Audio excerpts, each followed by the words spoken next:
are back. The time is now.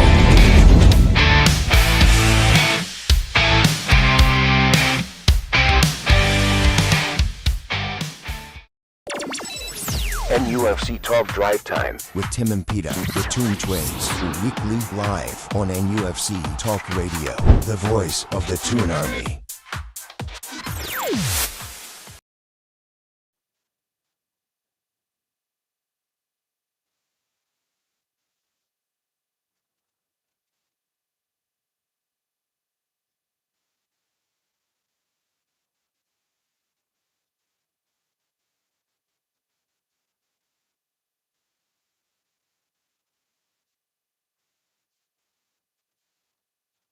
Just going to switch it across there. There we go. Now you can see us.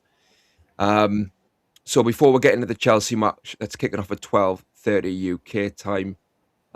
Bit of housework. So keep the comments coming. We will get to as many as possible. I know we did miss some last time, so we'll do our best to get to them this time. But if you want to guarantee it, then give us a super chat. Also, as well, by all means, whatever you do, support the show as much as you can, if possible. Give us some likes to help the channel grow. But whatever you do to help us, we'll all appreciate it here at NUFC Talk. Right, okay.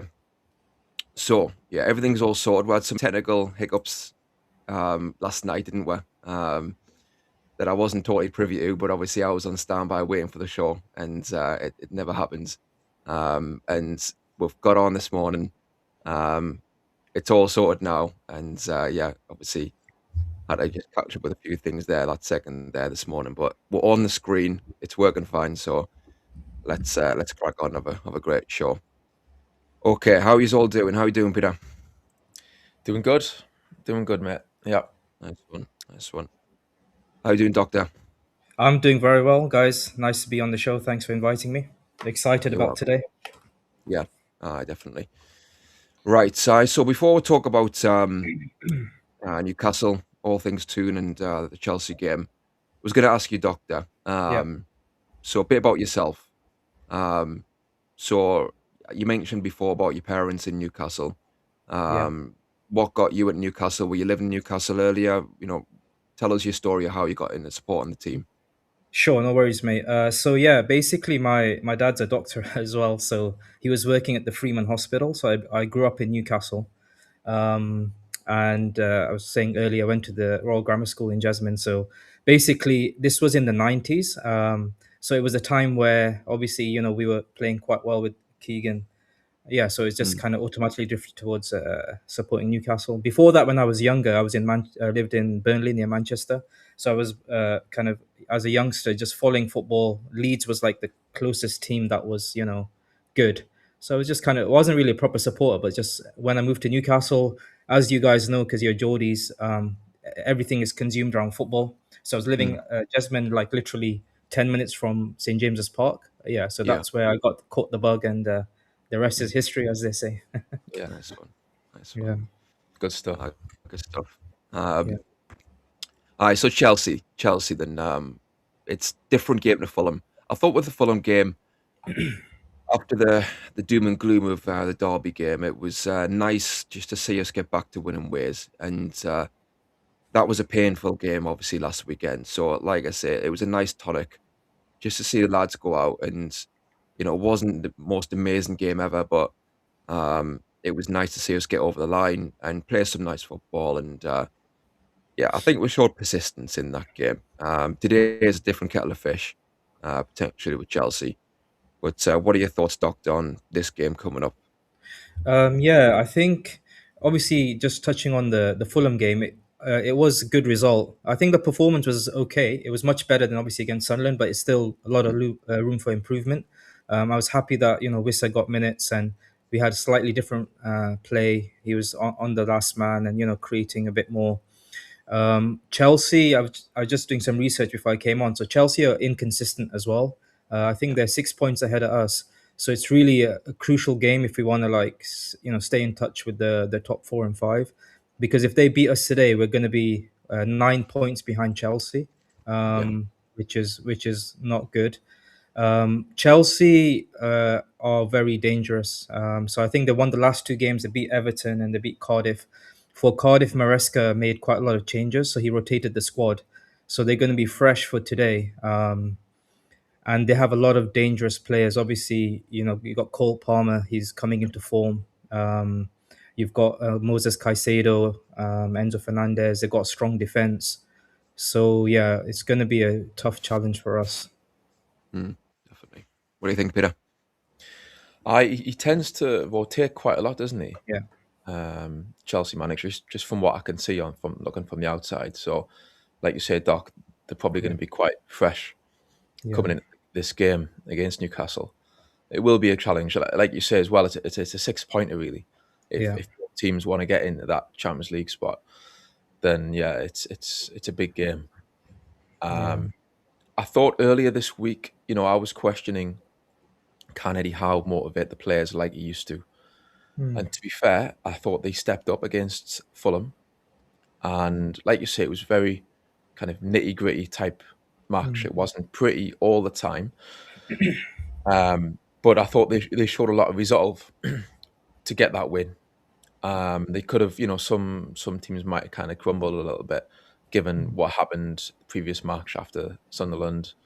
Just in general, I think the pressure was kind of mounting a little bit, and they came out and they stood up to the pressure and got the win in the end. So no, I was chuffed with that. I mean, I thought I thought Ramsey was good. He showed, yeah, like I said after the show, he showed some.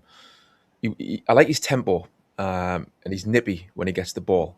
So he kind of keeps the play moving, and he's not shy, like you said to me. He's not shy to get stuck in as well. So he's a bit of an all rounder that way. So hopefully he will, start again and continue that form today. I definitely. Well, it's good to see Darren in the chat there. We've got Queenie and we've got Christina. They've got Tanji there and Still Bad Dad as well. So yeah, good to have you in the chat. Just to pick Yeah, up like on what Peter was saying, sorry guys. I think Jacob Ramsey is actually a very good player. I've seen him play for Villa. Obviously, he's been injured. He adds a different dimension to our midfield. He's very dynamic. He runs into spaces. He drags kind of midfielders and defenders with him.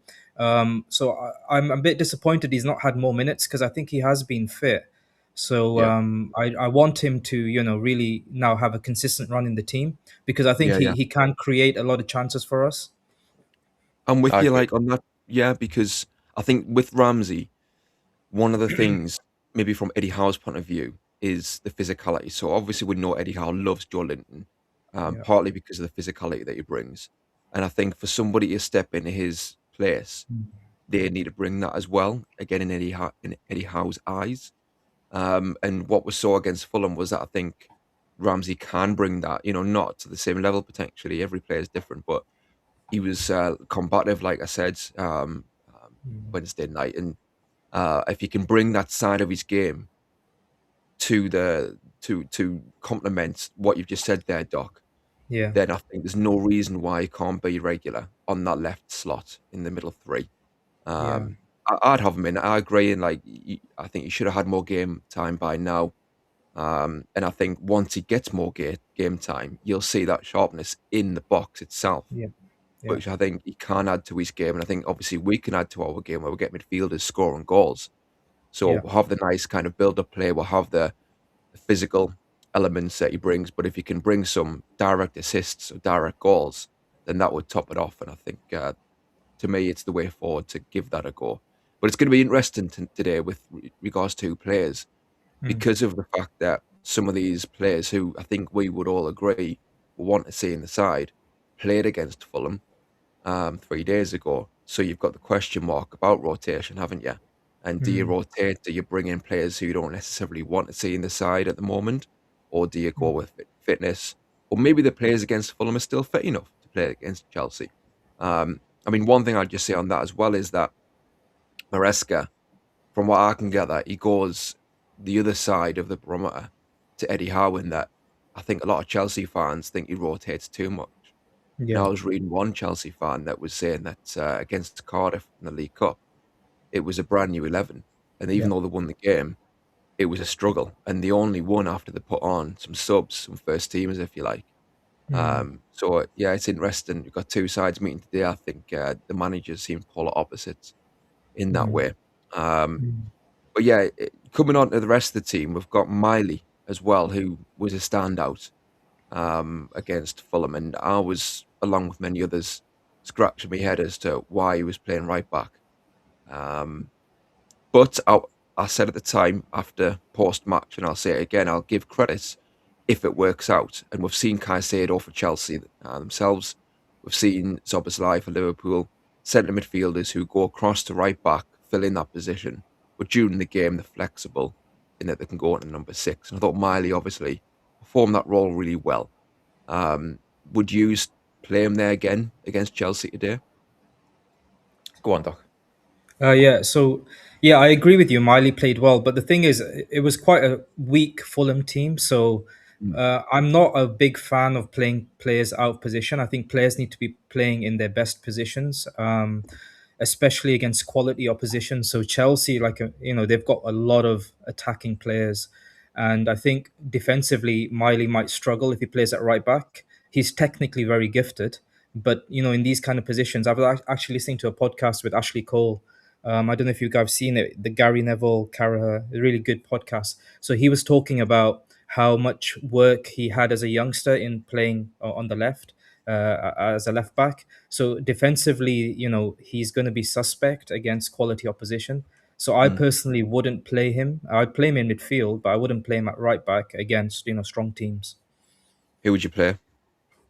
It's a good question. Mm. I don't know who's fit, but was Alex Murphy? Could he play at right back? Mm. He's I he's a think right back, right? he's a left back. Oh, So sorry, he's he's a a left back. fullback, Okay. obviously, but yeah, he's left-footed. Is it Leo Shahar who's a right back? Yes, yes, and I Yeah, think he's maybe the option in terms of you're going for youth and you're kind of taking that risk if you like, and like you say, mm, Mali himself is maybe a risk in that he hasn't played normally right yeah. back before. I mean, with Shahar, I think Shahar would be an option, um, But and Eddie's I not going to think play him. Yeah, Eddie's not going to he play isn't, him. and Yeah, exactly, and if he had more minutes up till now, yeah, when these injuries come along, then I think he'd be more of an option in a game like this to yeah, throw in, where he's had, sub appearances, he's had the odd game here and there. He's yeah, ready to come in from the start. That would be my preference, if you like, to give these youngsters these minutes to build them up, yeah, definitely, so that you don't, like you say, Doc, players out of yeah. position. So, what do you think, Peter? Well, I can't really comment on Shahar because I've just not seen him play full stop. So it's difficult for me to sit here and say, yeah, I'll put him right back because I don't know what I'd be getting. So Mm, it's a tricky one because if you don't play Mali there, like you say, who does go there, we're kind of hamstrung really in that position at the moment with the injuries we've got with Trippier out and now Tino. I mean, with Miley, it is great to see him in the team, regardless, because weeks ago, even months, you could say, we were calling for yeah, either Miley or Ramsey, one of them two, to get that chance. And I would understand that, he maybe couldn't fit them both in at the same time. But I think the midfield at least was crying out for one of them this season, mm, for large spells this season. Uh, And so obviously Ramsey at the minute has got that. He's got the jersey in that midfield area. So that's great to see. I mean, if Ramsey wasn't in, I'd be putting Miley in there in that midfield area. But at the minute, it's kind of, for me anyway, I just find it hard to argue with putting Miley right back just purely because I just don't know what. I mm. can't sit here and say what else I would do. I mean, like I say, I haven't seen Shahar, the youngster, play before. Kraft's out as well, isn't he? Yeah. He's injured. I think so. Right, so really are short on numbers. The only other option I can think of that might be a bit less risky, you could say, is Jacob Murphy possibly, Yeah, yeah, Mm. and then you could put Gordon right wing. To me, that's a really strong right hand side actually.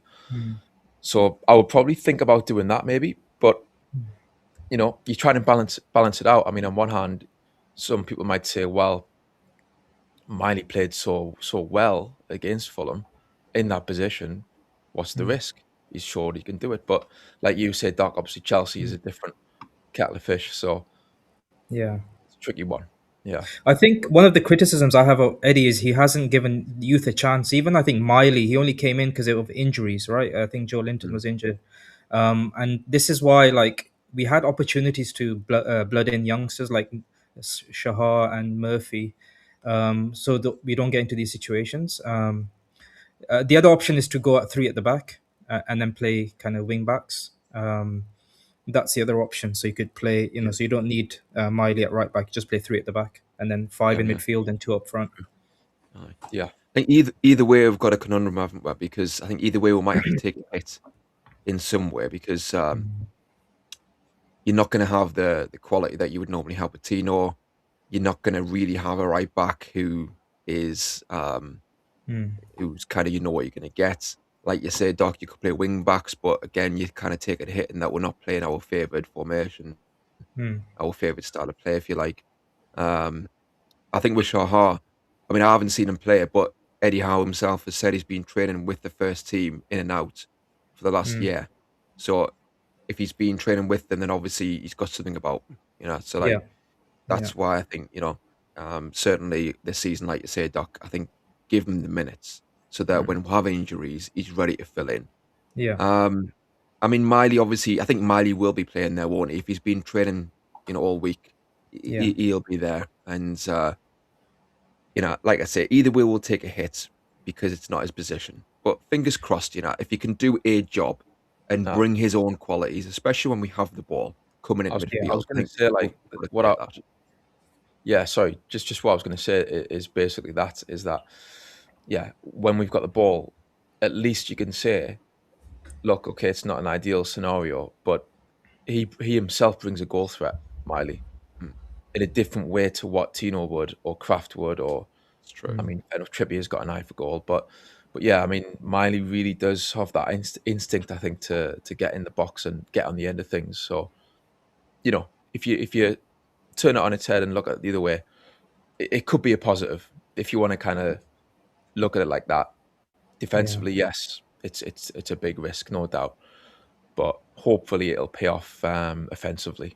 With like it did against Fulham. So it's like a double-edged sword, isn't it? I mean, defensively is my concern because the defensive unit, Miley hasn't played in that position, so he's not on the same wavelength as say Chow or Shaw. So this is a concern, and our weakness this season has been conceding goals, especially late on, and Chelsea are gonna be very strong. So yes, attacking wise, he gives you something, but I'm more concerned our defensive formation and structure. Especially you've got Cole Palmer who's going to float around and he's going to attack. I think Miley if he plays at right back because that's going to be a weakness. So that's and you've got Pedro Neto as well, and they do. I've seen Chelsea play. They interchange a lot. There's a lot of fluidity. You've got Garnacho as well, so they've got a lot of pace. Miley, he's not the fastest, so that's my concern. Like, okay, got if he's long going to legs, though. attack, yeah. Sorry. Got long legs. He's got a long stride on him. He's got yeah. I mean, he covers this, but the thing is, if he comes up against a foot race against Neto or Garnacho, he's going to lose that.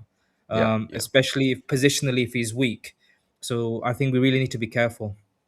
They'll test us there, won't they? They'll look Yeah. at that with the players you've mentioned there, and Yeah. like, no, we're gonna see what he's about and see if he can cope. And that's what I mean. I think either way, I think we're gonna have to take a hit because even with Murphy, if we played Murphy there, Murphy played wing back against Marseille. Remember that game, and he wasn't great Yeah. at wing back. Yeah. And I know on paper he could be a good wing back or even right back as a temporary solution. But like I say, I think whatever happens, we're going to be a bit stuck there, and that's why it's important that one of the midfielders comes across to help. And actually, we did this, didn't we? I think Tonali, I think shifted over to the right. I think in one of the games, it might have been the Spurs game. He put him at and right helped back. out. He put Tonali at right back in one of the games. Well, that was like the West Ham game, and that was like panic stations, wasn't it? But this, Yeah. what I'm referring to, was a kind of tactical tweak in that Tonali was more right side and Bruno was more central, and he went over Tonali off the ball, and helped out on that right side. So we might maybe see that a day to compensate for Mm. Chelsea's attack. Like you're saying, we'll need to have something in mind because they have got like quality players out wide. Yeah. So switching it over, we've got the left back position as well because obviously Tino's out, who started against Fulham. Dan Burns out. So Lewis Hall is, I mean, I think he might be fit from what I can gather. What have you heard? I really Go on, don't please. know, to be honest. Yeah, I'm not sure. I don't know I'm not sure. I mean, he had an illness, but I'm not Well, sure that what was that means. Yeah. it was illness initially, and then I think they said that he felt his hamstring. Okay. So after the Sunderland game, yeah, it wasn't a hamstring pull. It just felt a bit tight. I think I heard Gary say that he'd went for a scan and there was Right. nothing going on the scan.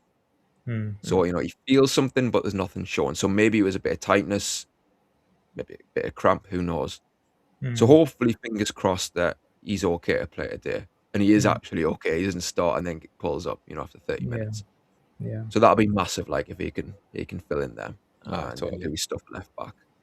And then obviously we've got centre back, we've got Tiao and Cher. So, certainly good to have them two available with the other injuries. No worries there. And then you're moving into midfield.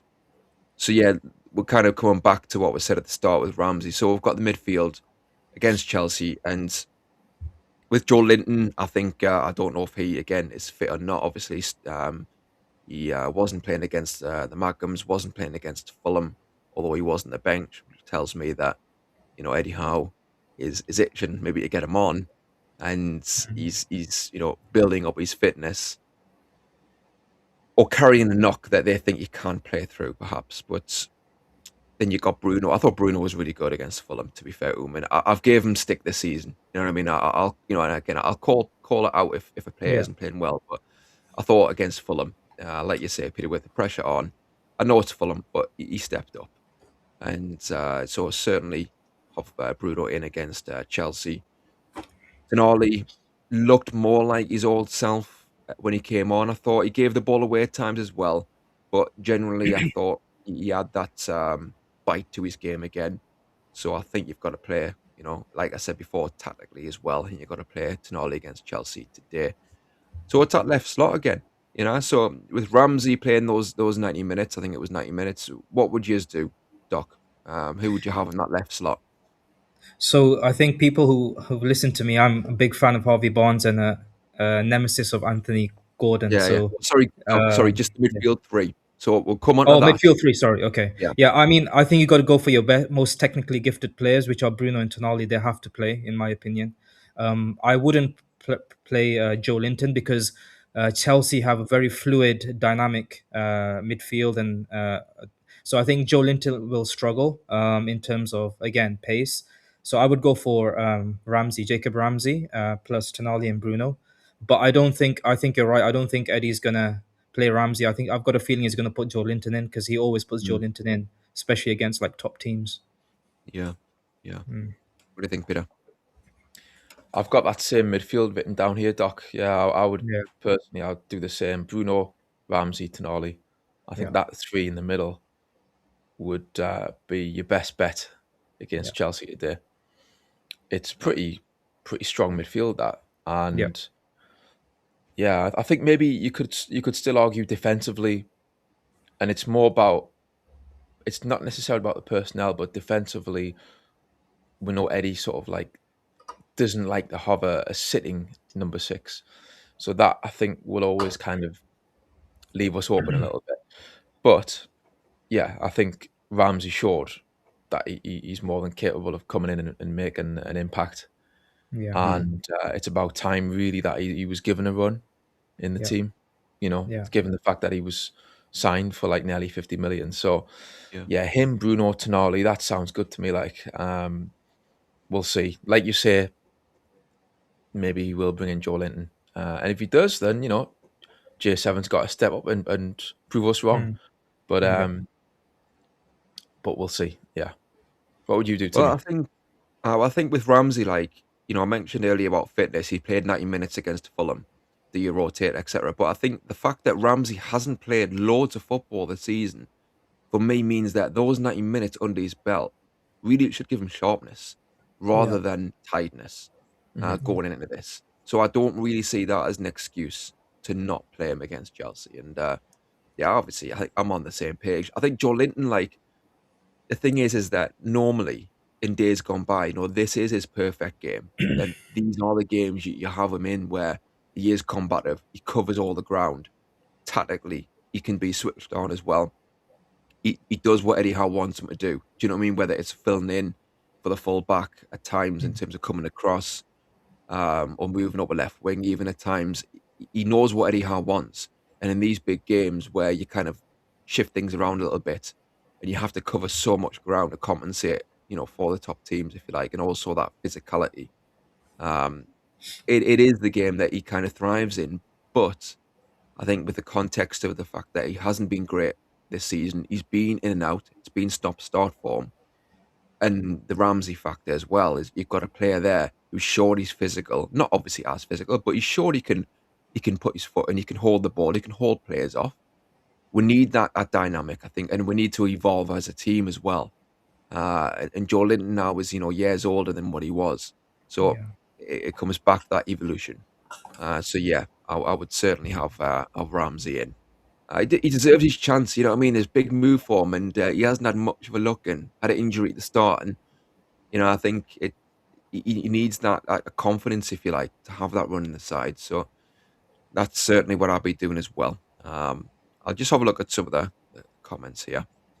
Just to See what. mention, just to pick up on that, Tim, the thing is, squad rotation is important towards the middle to the end of the season when players need match sharpness, and somebody who's like Jacob Ramsey, who's not had many minutes, he's had injury before. If you put him in one game, take him out, put him in another game, that can actually exacerbate injuries as well, because Mm, your muscles are like getting used to, like, the football game that you play 90 minutes or 95 minutes. And if you're in one week, out the other week, it's actually counterproductive for kind of these kind of players. So we could potentially put him at risk of further injuries.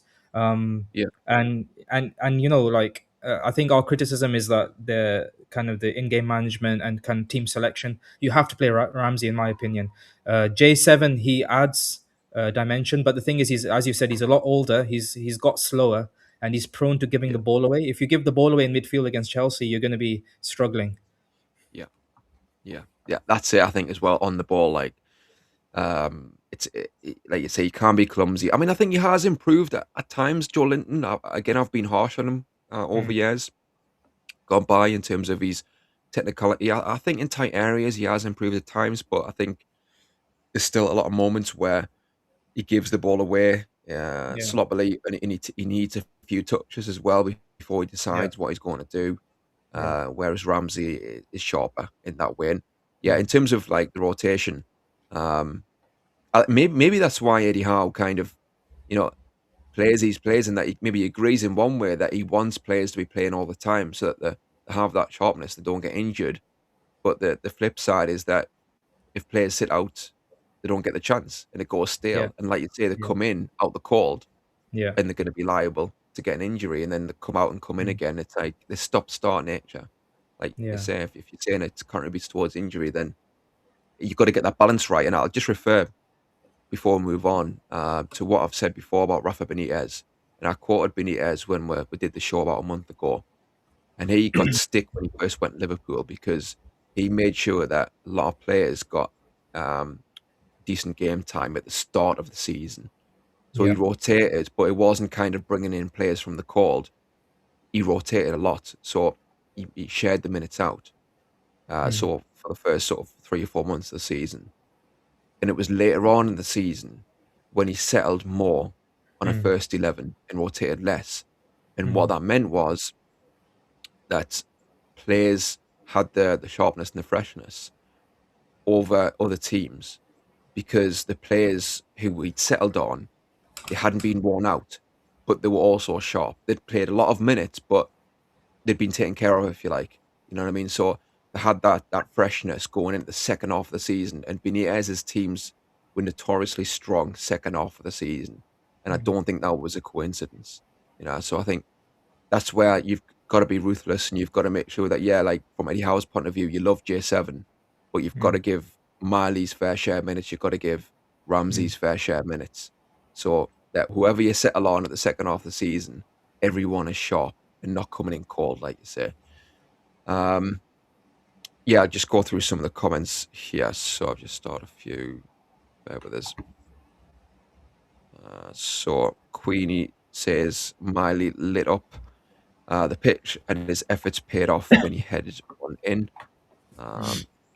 So we got Steely there saying about defensively.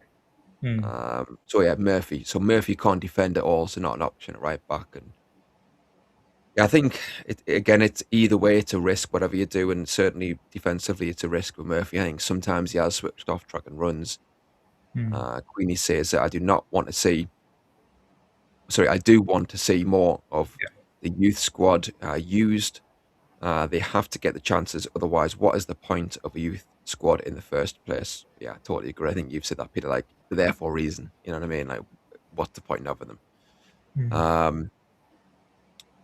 So Alan says Miley is in the midfield now. No worries about him against Chelsea. Outstanding against Fulham. Yeah, well, I think if you're saying he's in the midfield, I mean, he drifts into the midfield from the right back position. So I've got no worries myself in that way. Like you say, Doc, I think defensively could be caught out. Again, I would say try and structure the team to compensate a little bit, maybe Tonali coming across. I mean, if you had a 6 as well, an outright 6, that's where that would come in handy, in that he would very much have his eye on that side of the pitch, like a Makelele type thing. Let's have a look. So Tanji says, well, it gets forward in supporting overlaps. Exactly, yeah, he does. And that's, like you say, Doc, about the wingers, it's not just the wingers, it's that overlap on that right side for us. So that will be a massive danger. And Cucurella got a lot of stick when he went to Chelsea, and he struggled big time. But to be fair to him, he's really stuck in and stuck at it, and he's came good, hasn't he? He is a quality left back. He's quality, and also defensively he's strong. You know, he can. I rate him highly. Yeah, He's tenacious. Yeah, he's tenacious, isn't he? Aye. Yeah. Just have a look at a few others here. Morning, Thomas. Hope you're well, mates. So Thomas says Joe Linton offers nothing but brute force. That's it. At times that's been the case, you know. At times not. At times, you know, he's played his part in terms of linking up the play and stuff. And I think you can't underestimate sometimes the amount of ground that he covers from a tactical point of view, in terms of team shape, in terms of covering runs. But I do agree in that, like we've said, I think we need to evolve, and we need the likes of Ramsey to come in now and take his place, I think, over the long term. Just wait a second. So just a point on that, Tim. Again, I was listening to on the podcast, and one of the things about Alex Ferguson, why he was so good, he would like identify when players were gonna decline a season in advance, and he would get rid of them, and you know, like top players. So like J7's done a great job for us, but he's not our future. Like, he needs to be phased out of the first team. He's a good squad player now. And I think this is, and even with Dan Burn, I know Dan Burn's done well, but he's what, 33, 34. He needs to be like gradually phased out, and you know, we need to evolve as a team. I personally, I think, would play 4-2-3-1, but I know Eddie's not going to do that. And I would play Walter Marder behind Wissa, because you know, he can create and do great partnership with Wissa. And you have Tonali and Bruno as a 2, and then you've got 3. I'd play Barnes, Walter Marder, and Murphy and Wissa up front. And I think that gives you some solidity in midfield, but also dynamism going forward. Yeah. Interesting. We'll come on to that. We'll come on to the forward line. Because I agree with a lot of what you said there. And just with Ferguson as well, like, he was the master, wasn't he, like you say? And obviously he beat us to the title those few times, but you've got to hand it to how he did at Man United. And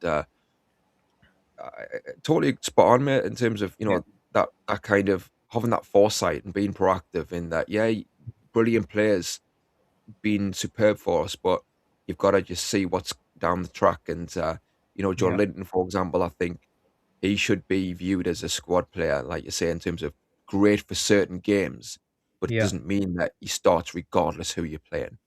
yeah. You know, Also, the I thing is, I agree. yeah. Sorry. The other thing is you But need to sorry, keep just the. one of Eddie Howe's Go on, that's just one go of on. Eddie Howe's faults in terms of, I think, Yeah. that once he's got an 11 in his mind, he kind of sticks to it, over the Mm, years, isn't he?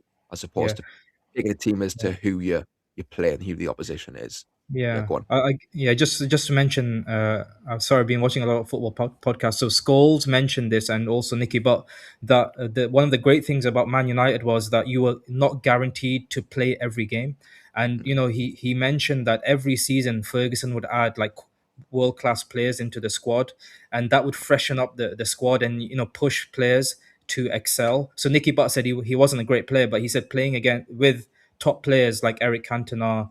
And when Varane came, he said, even though I knew my position was at risk, it pushed me to improve. And I think definitely one of the criticisms I have of Eddie Howe is that things have gone stale. There's not enough, like even he's bought players, but they're not really getting a chance. That he still got his like loyalty to certain players, which mm, then demoralizes the squad. So yeah, I just wanted to mention that. yeah, yeah. Yeah. It's a fair Well, point. speaking of, well, speaking of number sixes, yeah, Nicky Butt was a good number six, wasn't he? And you got off to a bad start with us, but I think you turned things around. And yeah, I think in that holding midfield role, I think he was a good player for us. Yeah, interesting journey because he came to the club when he had Sir Bobby there, and you're thinking, okay, yeah, we're gonna crack on, but unfortunately, it was bad timing because it was chaotic at the club, and then Souness, and then obviously a lot of turnover of managers, and it was a crazy ride Mm. when he Mm. joined us. But I think in isolation, he did well for us, and he was a good character, I think. Yeah, But I think the time, like you say, the well, time it was just a shame with the time, and like you say, he came to the club where things were starting to get a bit Mm. turbulent, and he didn't start well himself, like you say. I mean, he'll probably admit that he didn't play well initially in that first season, but I'm just glad it came good at the end. Like obviously Mm. getting back up to the Premier League. He was the captain, I think, that season, Yeah. and he actually did, showed what he was about with his character, Yeah. and like you say, sitting number six, getting stuck in. Yeah, he's like you say, he's a good character, and Mm. you don't really see players like that. I think number six players like that these days, actually, Mm. very often. But mhm, we've got Chelsea today, and Caicedo maybe is one that you could point Yeah. to mm, as he's a dirty bugger, but um, he leaves his foot in, Yeah. and maybe keep an eye out for that. Hopefully the refs watching that, but yeah, he's a bit of a throwback, I think.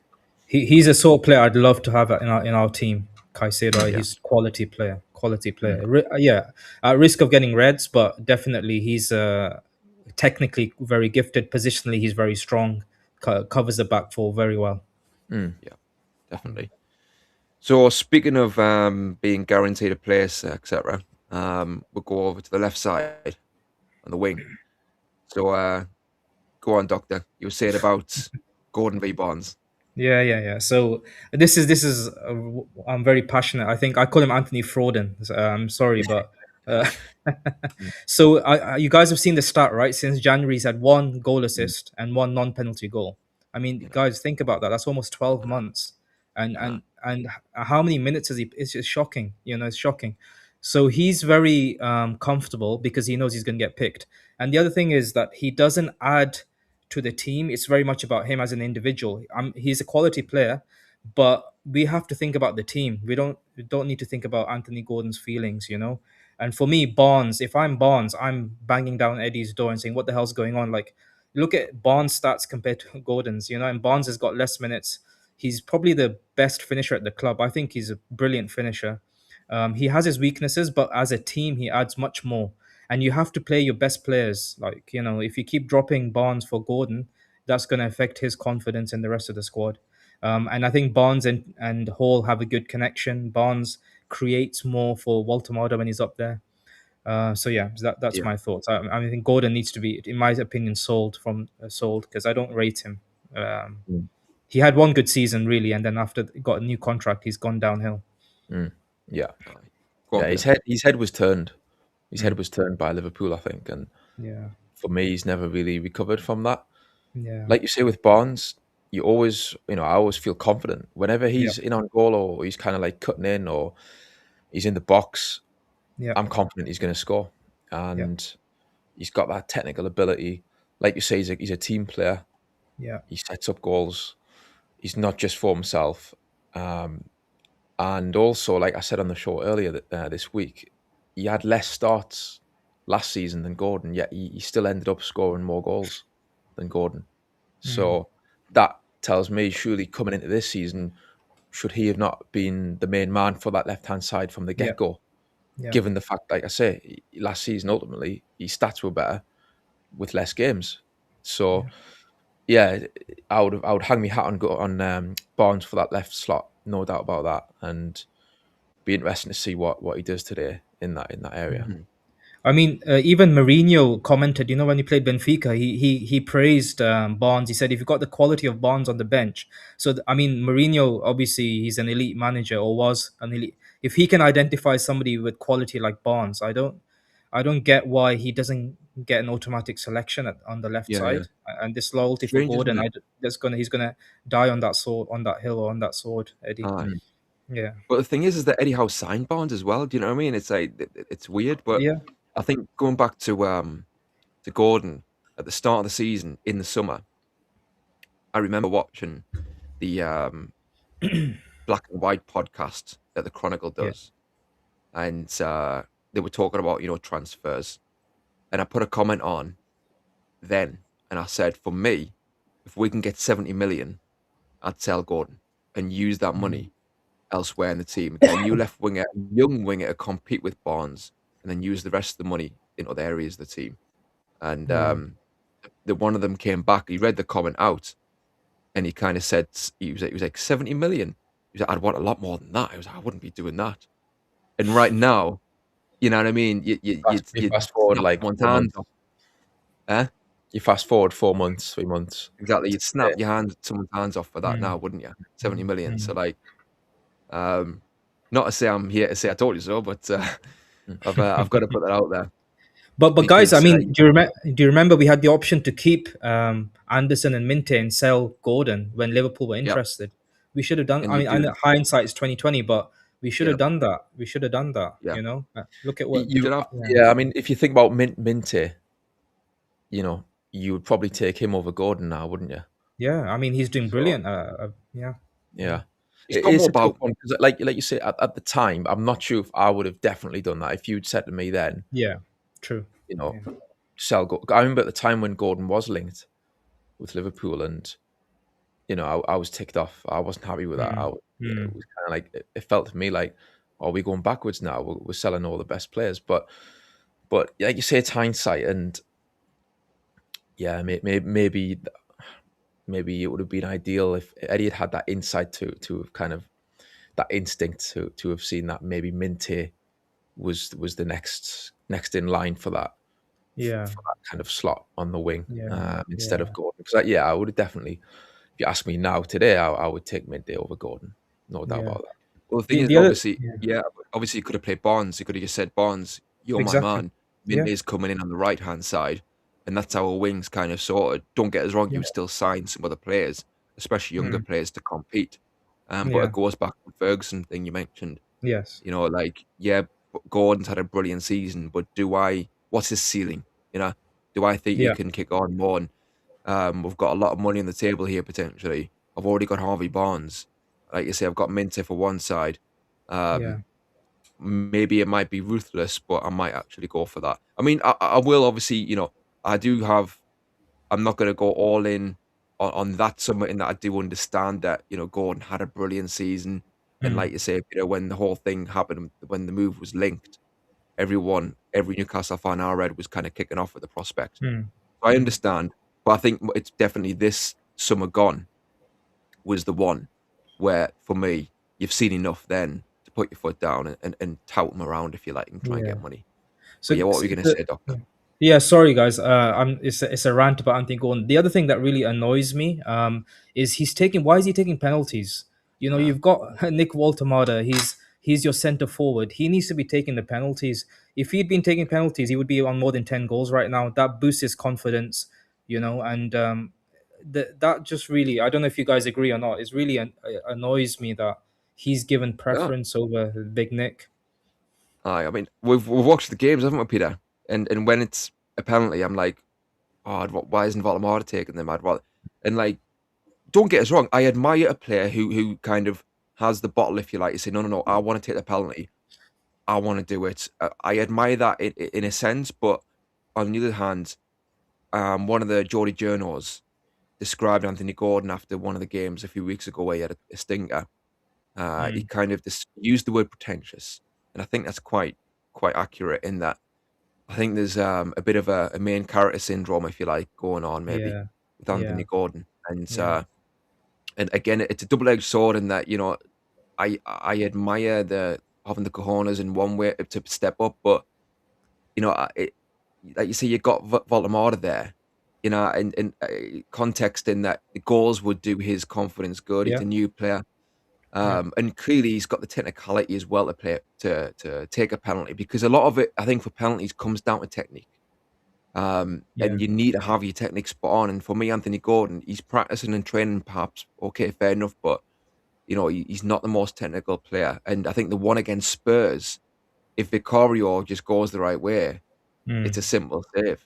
You know, yeah. that sounds But harsh. Obviously, he scored it in the end, but yeah, yeah, I agree. I think Anthony Gordon. I've said for quite a while now. He's not my cup of tea. mm, And yes, he's a good player on his day. I'll give him that. And I'd be more forgiving, I think, if he'd been in and out the side. But the fact that he kind of seems to be starting every game when he's mm, 100% fit, or as yeah, soon as Barnes has a dip, then it does get you yeah. back up a bit. And Yeah, I I mean the just, new strike. Sorry, Peter. Just a new striker coming to the club. I mean, if I mentioned a comment in one of the lives. So out of the top strikers, for example, Pedro's got the same number of goals as Nick, 5. Okay, uh, Sesko's got 2 goals. Ekitike's got 7 in the Premier League. I'm talking about. And so like Nick would be on like at least 9 or 10 goals, which does is a yeah, massive confidence booster. The fans get excited, and it benefits the team. And so you can imagine he's a young guy. He's come into a new club, which with a lot of instability with the Isak situation. He scores on his debut, gets 5 goals, and then he's not allowed to take penalties. It's not good. It's not good for his confidence or his psychological mental state. Yeah. I mean, Voltemera did actually score a quality penalty when Exactly. he did get the That's probably chance. the best yeah, penalty I've seen in a long time. aye. Yeah. Yeah. Yeah, there was just That's what I absolutely mean. no Like, stopping that. It didn't matter if the goalkeeper actually went that the right Yeah, way at you could all. have 2 goalies. They wouldn't have saved that. Nah, Yeah. nah, Top exactly. bin. Yeah. Yeah. that's what I mean. He's got the technique, so you can just trust that. Right. So moving forwards, we've got So you were saying before, Doctor, about you got the option of Wissa and Votamata. Mm. I think with the Chelsea game, some of it might depend in terms of the discussion around the fitness of Wissa. They'll have a look and see how he is after those whatever it was, like 70 minutes. And he's had the sub appearances before that. Although to be fair, that wasn't long at all. So the game was 3 days ago. Is Wissa, is he fit enough? They need to be sure that he is. We don't want him to break down again. Mm. Um, so I mean, I've got a feeling maybe he'll play Voltamata, and you've got Wissa in reserve. So if that's a fitness decision, okay, I understand that they've got the stats where you haven't. But yeah, going forward, I think to touch upon your point there, um, it's going to be really, really interesting to see what happens because those two, as a combination, would fit like a glove. I think. We've mentioned before, like a number 10 striker. Mm. You've had the likes in the past of Sheringham, Zola, those types of players who link the play so well, and they basically add another man in midfield, really. So, like I've said before, that people talk about like systems of 4-4-2, 4-2-3-1, etc. I think it's about the players and the type of players that you have. Mm. And teams back in the day played quote 4-4-2, but it wasn't 4-4-2 because you got the likes of Zola and Bergkamp who would drop in. So I think um, you play these two strikers, you still have the cover, if you like, you've got to tweak things. I appreciate, and it's not all a magic wand. But if you can have Voldemort dropping in like he wants to, and Yeah. you've got Bruno and Tonali behind him, you've got that diamond basically, or Yeah. triangle. Sorry. So can you then compete with other midfields so that you're not outnumbered? I think potentially yes. And then you've got Wissed making these brilliant runs in behind like he did against Fulham. It was an absolute live wire. And you've got teams getting pinned in and pinned back because of that. Mm. This all comes back as well to dropping Joe Linton. And obviously Jacob Ramsey wouldn't get a look in. Although again, if Bruno Tonali isn't performing, then that's when you bring in Ramsey. And you Yeah. kind of, you're ruthless in that way. Not ruthless, but we're a big club. There's no player, like you say, should be guaranteed a spot, whoever you are. Yeah. So there's nothing Yeah. wrong with benching underperforming players for a little bit. So maybe it's too early for this one, but I would like to see that tried at some point. But I think that goes back to kind of a wider point that I think we've touched on before, is that it's not really just Eddie Howe who doesn't like to play, that kind of formation. It's just football in general has swung that way, where you just rarely see two strikers on the pitch for most clubs. Most managers just don't want to do it, and it's the trend to kind of just have that one striker up front, and then obviously the Yeah. two wide attackers either side. So it's someone needs to take that step. I mean, I know Glasner, to be fair, I think Palace sometimes plays too, I think. But it is rare. It's rare overall to see that. So yeah, it's like managers are afraid to kind of go for the jugular that way. But long term, yeah, it would be very interesting to see how they would combine if they feel like they're comfortable enough to kind of make up that shortfall in the midfield.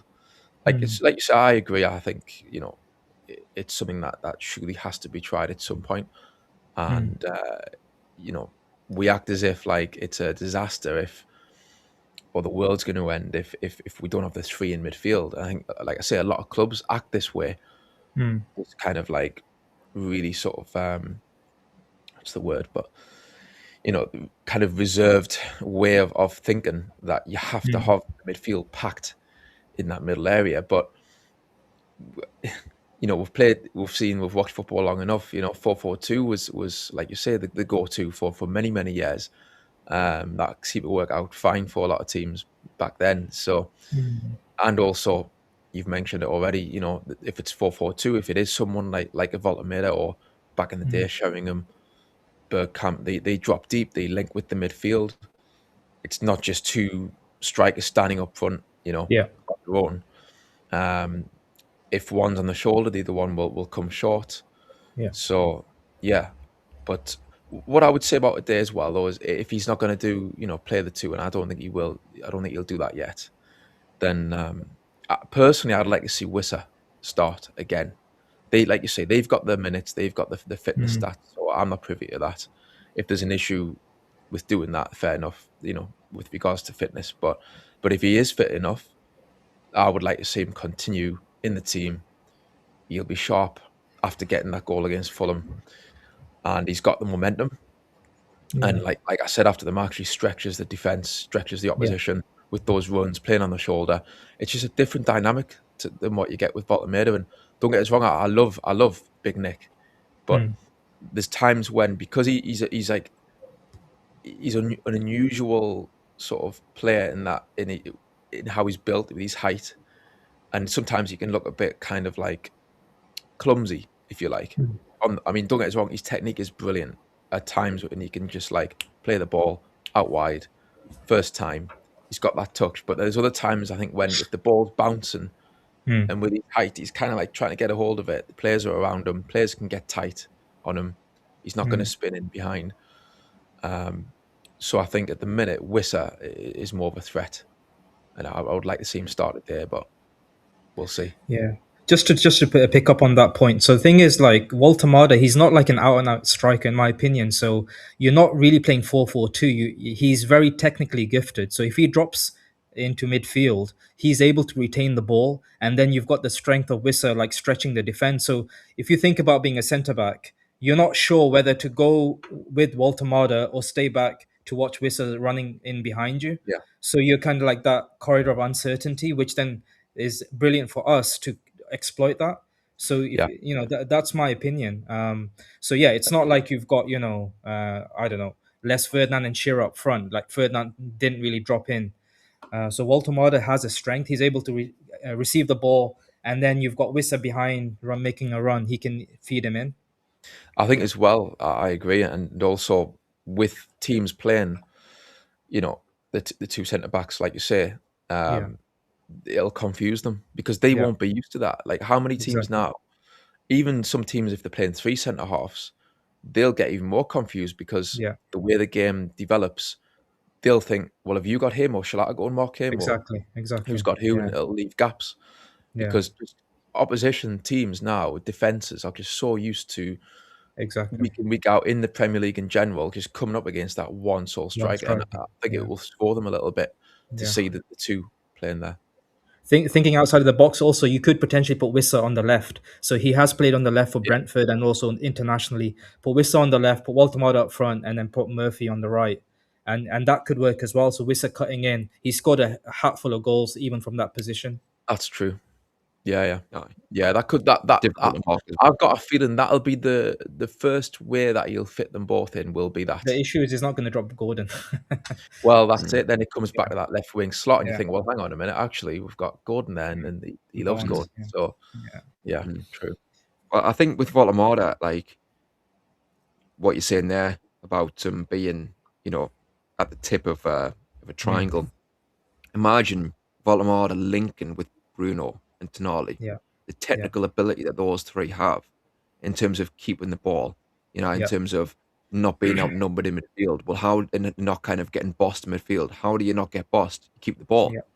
So Exactly. those three as a triangle really, I think, would keep the ball brilliantly, and they've got the intelligence to move into the right spaces to Yeah. show for each other, and obviously play those passes.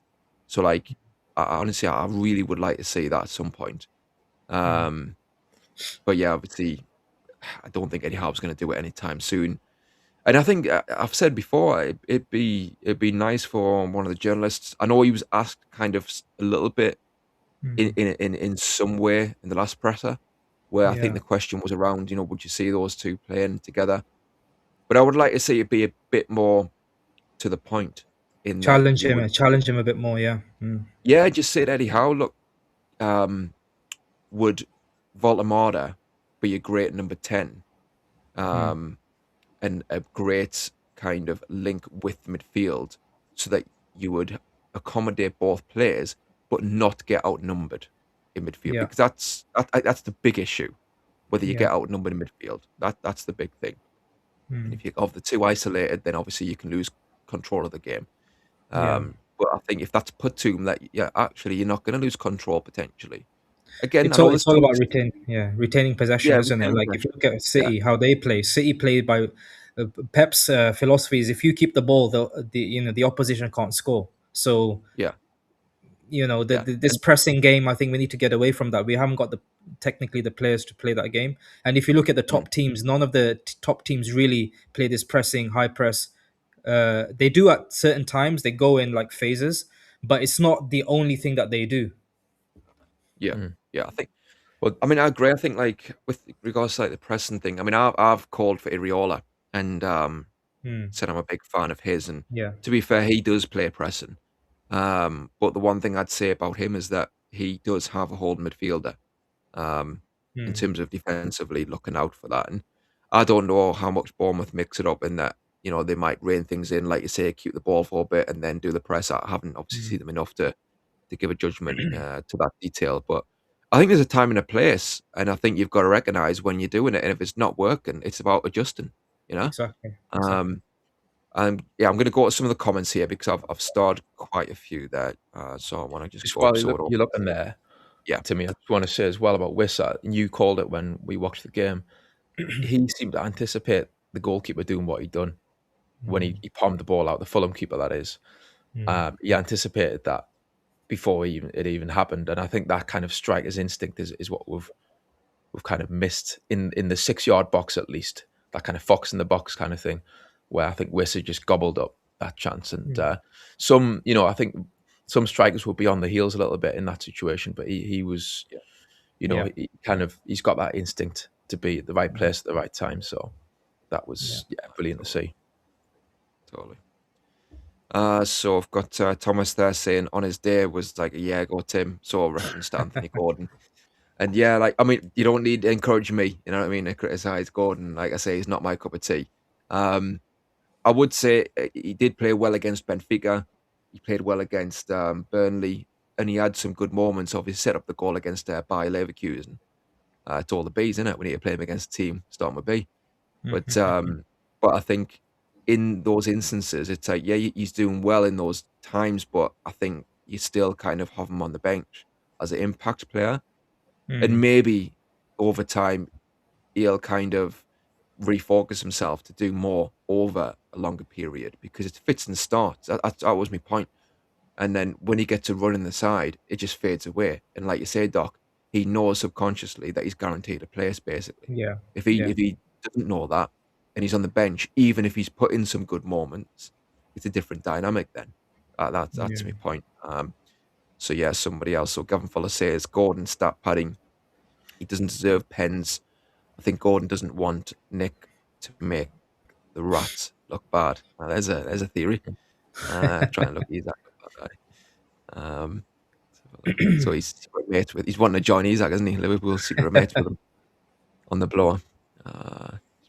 But just quickly as well, though, what I would also say is at least, you know, we're talking about Barnes and Gordon and the kind of the preferential sort of treatment, if you like, that Gordon seems to get. At least he did start Barnes. You know, we played Fulham. Sunderland game, Gordon started. Everyone was terrible, really, but Gordon was no exception. He was poor as well. And we'll come out to Fulham. And to be fair to Eddie Howe, he's took him out. He's took Gordon out and he put Barnes in against Fulham. So, you know, it's just a question now, is he going to keep him in? I think that's the next thing. Is he going to get a fair crack at the whip in terms of consecutive games? That's what we want to see. But, you know, fair play. He could have kept Gordon in, you know, against Fulham, and he didn't. He gave Barnes that chance. So hopefully he's done enough to kind of keep his place now. My concern is that he did that knowing that he put Gordon in against Chelsea. And for me, the Premier League is the bread and butter. I mean, yeah, cup runs are good, but like we've got City next, and over 2 games, I don't think. I mean, the chances of us beating City in their current form is very slim. So yeah, he played him against Fulham, but then it was a weak Fulham team in a cup match. For me, the Premier League is we need to get in the top 5 in my opinion. So then you have to play Barnes. So I've got a feeling he's going to put Gordon in again today. And same here. And He was obviously right you wing, would probably then no problem. Gordon right, Barnes left, that would do me. But it's just that. Yeah, it's true. It's Yeah, that we'll come on to that actually. I will come on to the right side in a second. So a question from Tony. So if pens are papering over Gordon's poor performances, why would that be any different for Big Nick? Well, I think that's like you say, Doc. The context is different in that we're wanting Voldemort to settle as quickly as possible and have the confidence as quickly as possible as the striker. So it's a nice little shortcut, if you like, to that. If he's taking the pens and getting those goals. And like you say, you look on the leaderboard, if you like, and you can see he's up there on the charts, top scorers. So every little helps, you know, and I think that's part of the reason. And also it goes back to what I said in terms of technicality. We can see Voldemort has the technique to take penalties, and you can kind of back him, and you can have faith in him to do that. And yes, Gordon, I mean, I sound like a hypocrite because Gordon himself has scored the penalties lately, but I just think over the longer term, you need somebody who has that technique that is reliable. I don't think Anthony Gordon has that in terms of a long period to be the main man. Yeah. And also just to pick up on that question, Nick scored 5 goals in what, how many games? Gordon scored 1 goal in the whole year, non-penalty goal. So that's the difference. Yeah, Voldemort has played well. And he scored 5 Premier League goals. Yeah. Here's a question though, right? If Wiss is on the pitch, does he take the penalties? If Wiss is starting, I mean, I think he probably would, wouldn't he? If Gordon's not playing, let's just assume Gordon's on the bench. at the minute, it probably will be either Nick or Wissa. So I think Wissa probably would take them then. It would be interesting to see who would take them if it's Wissa and let's say Gordon's on the pitch. I think it'll be Gordon. I think It would Gordon would be, take I them. think, Yeah, because I think. it, Yeah, I think, yeah, Gordon is the nominated penalty taker. You know what I mean? I mm, think he's kind of said, Eddie Howe, look, I want to do it. I'm proud of mm. them in training, and Eddie Howe has said, okay, that's But you're allowed to guys, take like that. last season, Isak was our penalty taker, isn't it? So what's Yeah. changed, like between the striker being the nominated penalty taker and then Gordon now being the nominated penalty taker?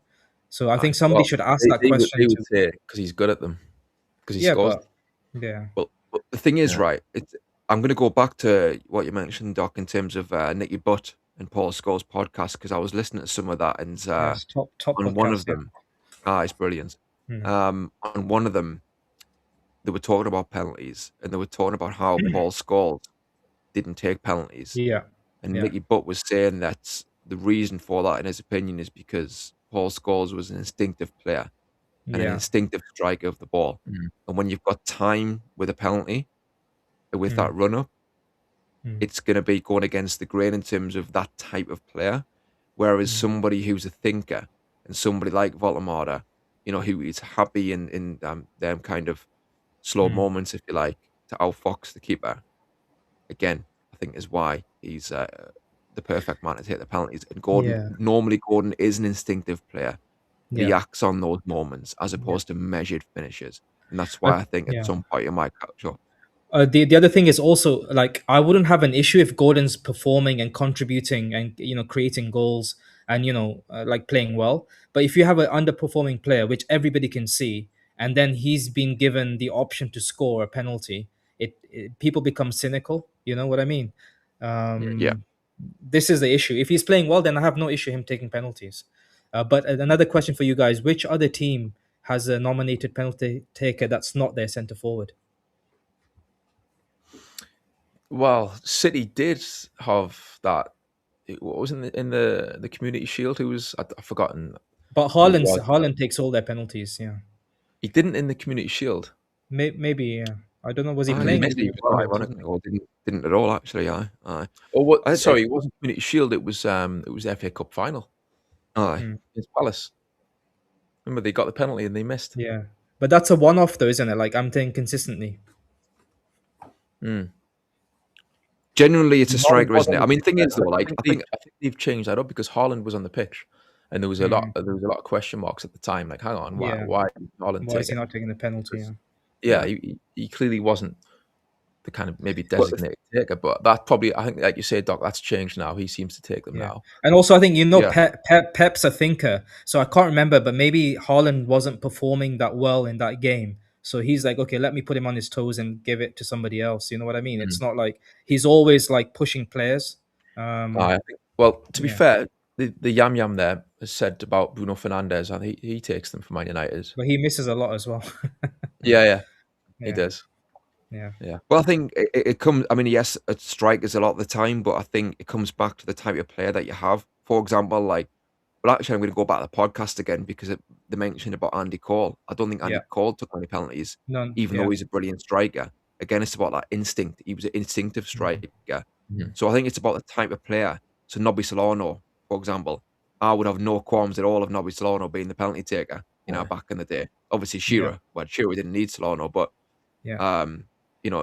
somebody of Nobby's ilk is Yeah. well suited to penalties. It's about the technique Yeah. and temperament, I think. Yeah. Somebody's just put a comment: Saka for Liverpool, for Arsenal, Salah for Liverpool. What I would come back and challenge you is that those players score hatful of goals during the season. It's not just penalties, and they perform. So that's my gripe. If Gordon's banging in goals, creating, then I have no issue. But because he's underperforming and getting preferential treatment in terms of team selection and penalties, that's my issue. Mhm. Yeah. Yeah, So I don't I know if you agree. guys agree or disagree, but yeah. No, I do agree with that, mate. Mm. Definitely. So Troll says, I hope Howe doesn't make us sit back again. If we do that, we are in for a whopping. We've got to, yeah, I think we've got to go for He'll it. go for it. I'm sure he will. He'll try and go for it. Yeah. You know, when we play at home, Newcastle under Howe, I think more often than not they go for the jugular. at St James's Park, they always try and attack and get the win that way. But you just hope the game doesn't develop in a way where if Chelsea become dominant, we then Yeah. kind of just start to sit back. Even if that's not the plan, we might get pushed back, and then it's just kind of like protect what you've got sort of thing.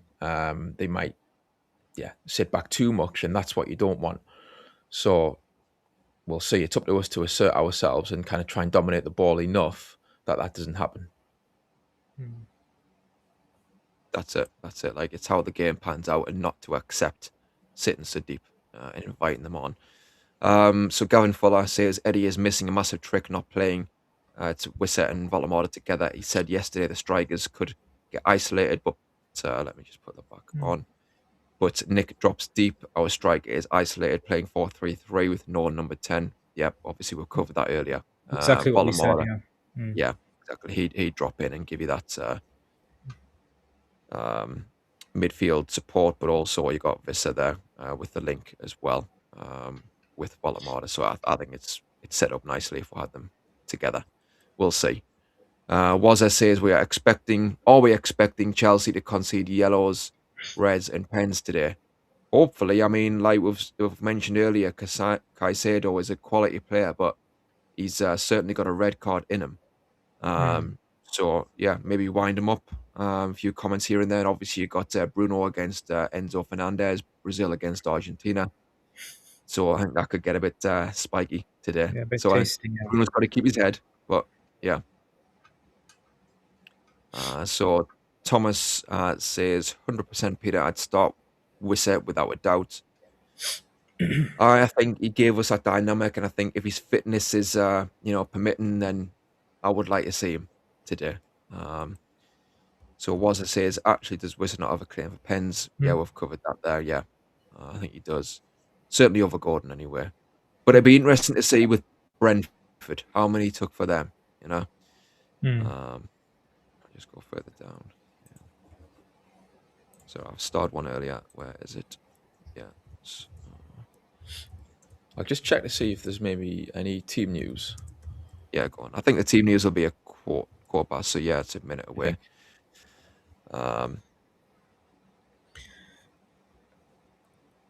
Yeah, nothing out yet. So. We forgot to mention Reece James, top player Reece James. Yeah. That's another attacking wise. He's going to be a big threat for us against us. I mean, I really rate him. He's top player Reece James. He is, isn't he? It's just his injuries, But he is, and the thing is that he plays that right back role in how we've discussed it earlier. Yes, He'll come inside, won't he? But he can go down the outside and put those balls in. So he's a complete fullback in that way. No rounder. He can cross. He can shoot. Yeah. But he's fast as well. He can make up the ground. And he's solid as well. He's actually quite strong. He knocks people off the ball very easily. Yeah. But Chelsea have been so inconsistent, haven't they? Go on. I was going to say, for left back for Newcastle, obviously, Reece James being the right back for Chelsea, bombing on down that side. Who are we going to play left back if Hall isn't? Hopefully, Hall will play. If he's not playing, do you play? You got Wobblecop, aka Alex Murphy. So potentially he might get the nod there, but I think Eddie's not going to play Murphy. To be honest, he might go. He might play 3-5-2 then, or 5-3-2. Yeah. I think he would, wouldn't he? I think overthrown in one of these youngsters, if you like. Yeah. In terms of the right side, so Murphy plays against Fulham. I thought he played well. I thought he was Murphy, putting good balls into the box, testing their defense, testing the goalkeeper. Some things came off, some things didn't. But I think you've got to take that with him, in that he's going to offer threats and offer a supply line. My gripe is that he's playing with an injury. When you see him playing, it's like you don't really want him out the side personally, because he's by far our standout right winger. But I just hope he doesn't break down, because in principle, I don't agree with playing players who are carrying an injury, carrying a knock, at the risk of it then becoming worse and then being out for months. So it's a bit of a tricky one. That I mean, we've mentioned there, and you touched upon it, Peter, with Gordon. While Alang is out of sorts and he's trying to find his feet, Anthony Gordon, for all the Guys, sorry touts to we've gave, interrupt. Teams out. Gordon and Nick start. Barnes and Wiss on the bench. So well, sorry well, to well. interrupt you. I just saw. No, Yeah. interesting. Well, that comes on to nicely what I was saying about right wing, because Anthony Gordon, in principle, if you have Barnes in the team, Yeah. could do what on the outside. It's a different dynamic. He's not coming in being the main man. He's going down Yeah. the outside, whipping balls in. But does he want to do that? Now, who is playing right wing? That's the question. Let's have a look. Team. 2 seconds.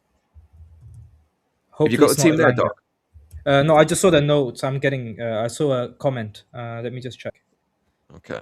All right, no worries. Because I think, is it Harvey Barnes? I don't want Harvey Hall Barnes to starts. be Just to shoehorned. just Yeah. to put that out there. I mean, Hall's starting, so I'm obviously chuffed about that. Okay, where is it? Estiavo is injured for Chelsea. That's good because he's a dangerous player. Yeah. Where is the Newcastle team? Yeah, Wiss is on the bench, so Yeah. Nick steps up. He's up front for this one. Jacob Murphy's still in right wing. Murphy.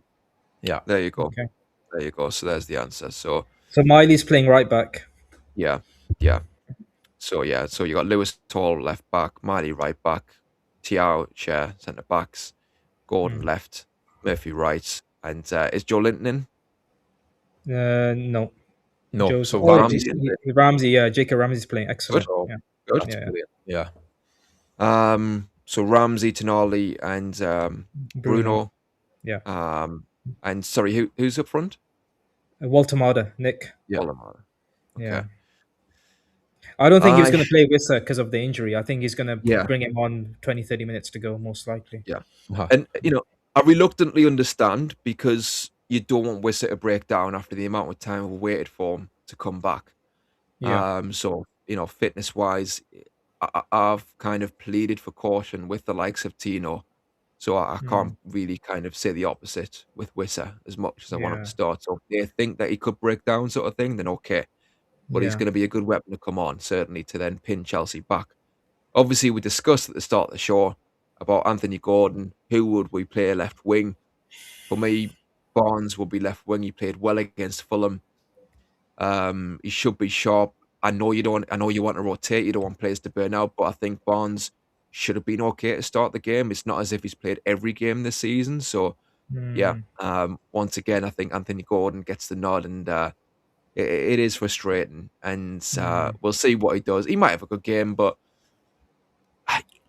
so that's the thing. So Harvey Barnes, you know what I mean? Like, he's on the bench, and it's like, okay, if you fit Harvey Barnes in the team as a number 10, for example, I can half follow it, sort of thing. But the fact that Harvey Barnes is like on the bench after being our best player in the last month or so, do you know what I mean? Like, it's just, and for him as well, like, what must I do? Where it's like, what do I need to do to get in the team to cement myself as the go-to man? Do you know what I mean? Like, Bruno's a go-to man. Tonali's a go-to man. Seemingly, Anthony Gordon's a go-to man.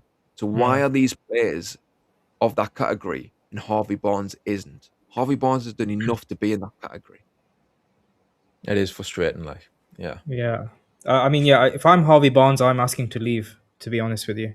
Yeah. You know, he can get into any top 6 to 8 team easily.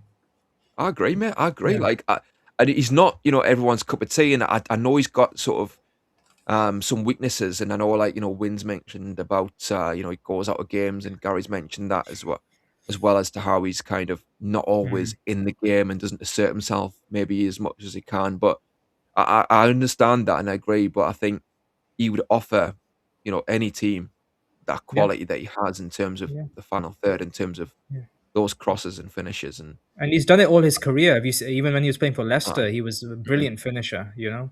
Yeah, He he was. was. Yeah. And you need a calm know it's head. good. You need a calm head. Yeah. Who's Aye, able aye. to? Yeah. That's it. Like, I like his character in that way, and Yeah. to his credit, he hasn't complained. He hasn't kicked up a fuss. Yeah. He hasn't, and I'll bring it back. Okay, I'll give Howe credit in that. That's maybe his man management and getting him on side. Okay, Yeah. I'll give credit in that way, and it's a testament to keeping the squad together when you're kind of making these decisions. But I think, yeah, Harvey Barnes is. I like how he's a professional. It seems, and I think Yeah. for any team he'd be an asset. And Yeah. he's in his best years as well. You know what I mean? So like you And fast there's a forward a few World Cup years year time. as well, Tim. It's a World Cup year. He I, wants to I get into the agree. England squad. Yeah. Yeah. Mm. Well, you'd have him, wouldn't you, over Gordon for England Yeah. in the I World would. Cup? Yeah. Yeah. And I know it's about style in terms of hustle and bustle sometimes. Maybe Thomas Tuchel, I think, has got his eye on that. But I think Yeah. Barnes is the better player. And look, we're saying all this. Hopefully, Gordon has a great game, like he did against Benfica that time, like he did second Mm. half against Bayer.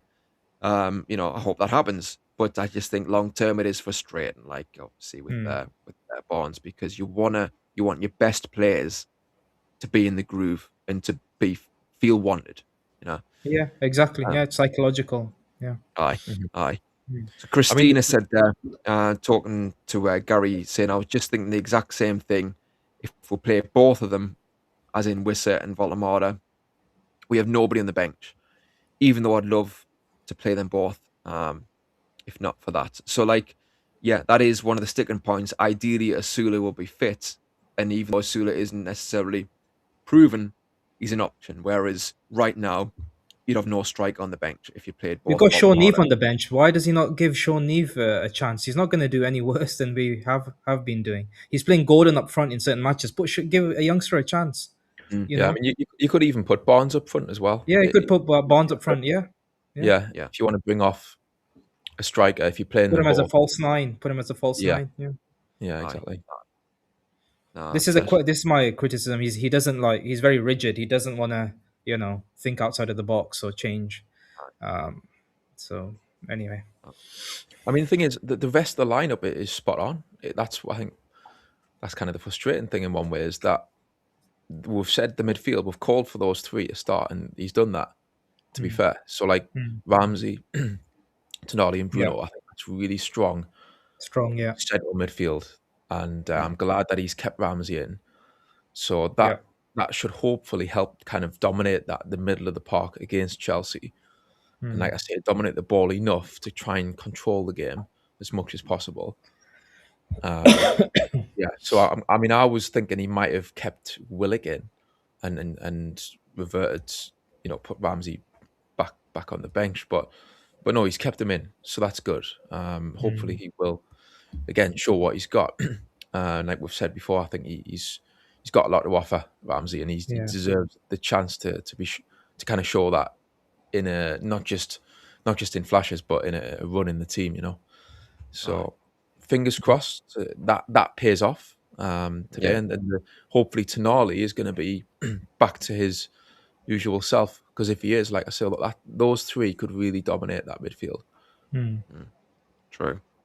Dog by Design there has mentioned the Korean player Yeah, Park. Park. Yeah, Park. Yeah, The thing is, guys, I, also if you're the opposition, if you have a player you don't know anything about, so you're the whole week you're planning against the opposition, and then you throw in like a youngster like Park or Sean Neve. I'm not saying starting, but at least getting a couple of minutes. yeah, That exactly. uncertainty can cause chaos. Mm, Yeah, yeah. I think that's it. It's true. like the likes Yeah, of Sean Neve. You give them a few minutes here, and like right Yeah, now he's not an option because he's coming in cold.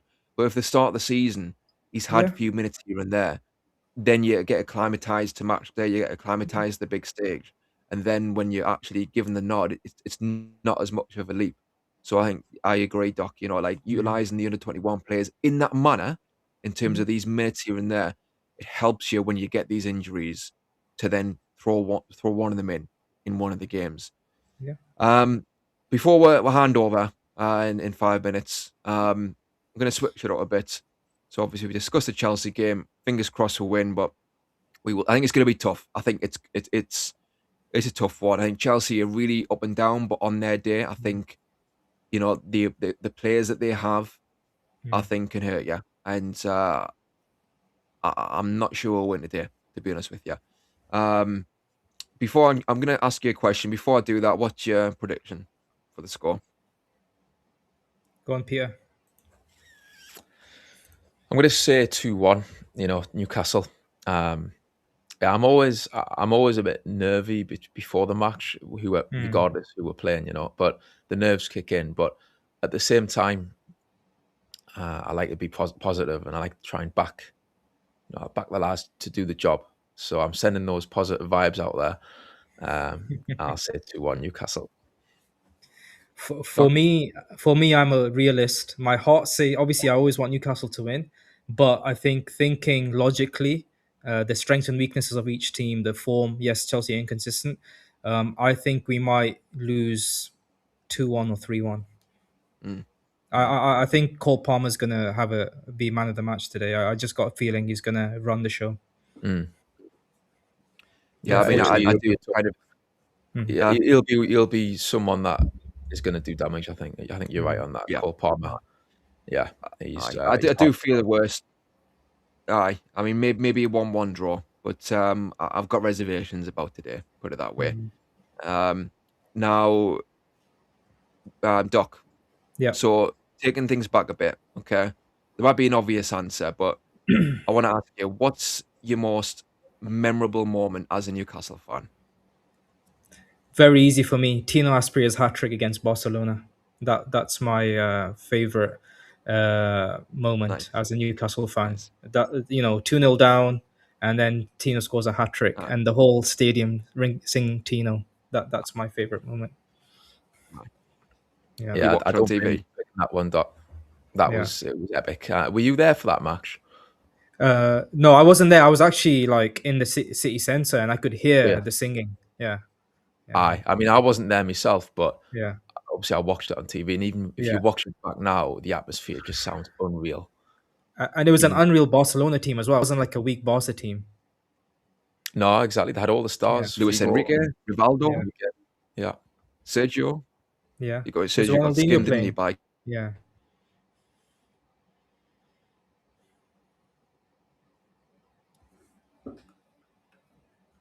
Keith Gillespie. I mean, I was very young. Yeah, Gillespie, yeah. Yeah. I was very young at that time, and I was kind of Can you like. hear me, Doc? Yeah, I was can hear you. Yeah, watching you, Newcastle. yeah, You're just breaking up a bit to me. yeah. Your screen frozen. Can you? You right, lads? Hi guys. How's it going? How are you, folks? Very good. I'm eating my Good. pastries before the match. Nice. Is that your breakfast? Continental I need to get me breakfast. breakfast myself. I've had nothing. I've left the quilt alone. It's too Nice early one. over here for anybody to have cooked breakfast here. It's 5:30. Everybody's asleep. So, So, so you get the technical issues sorted, Chris. oh yeah. I Man, say that Chris. was criminal yesterday, man.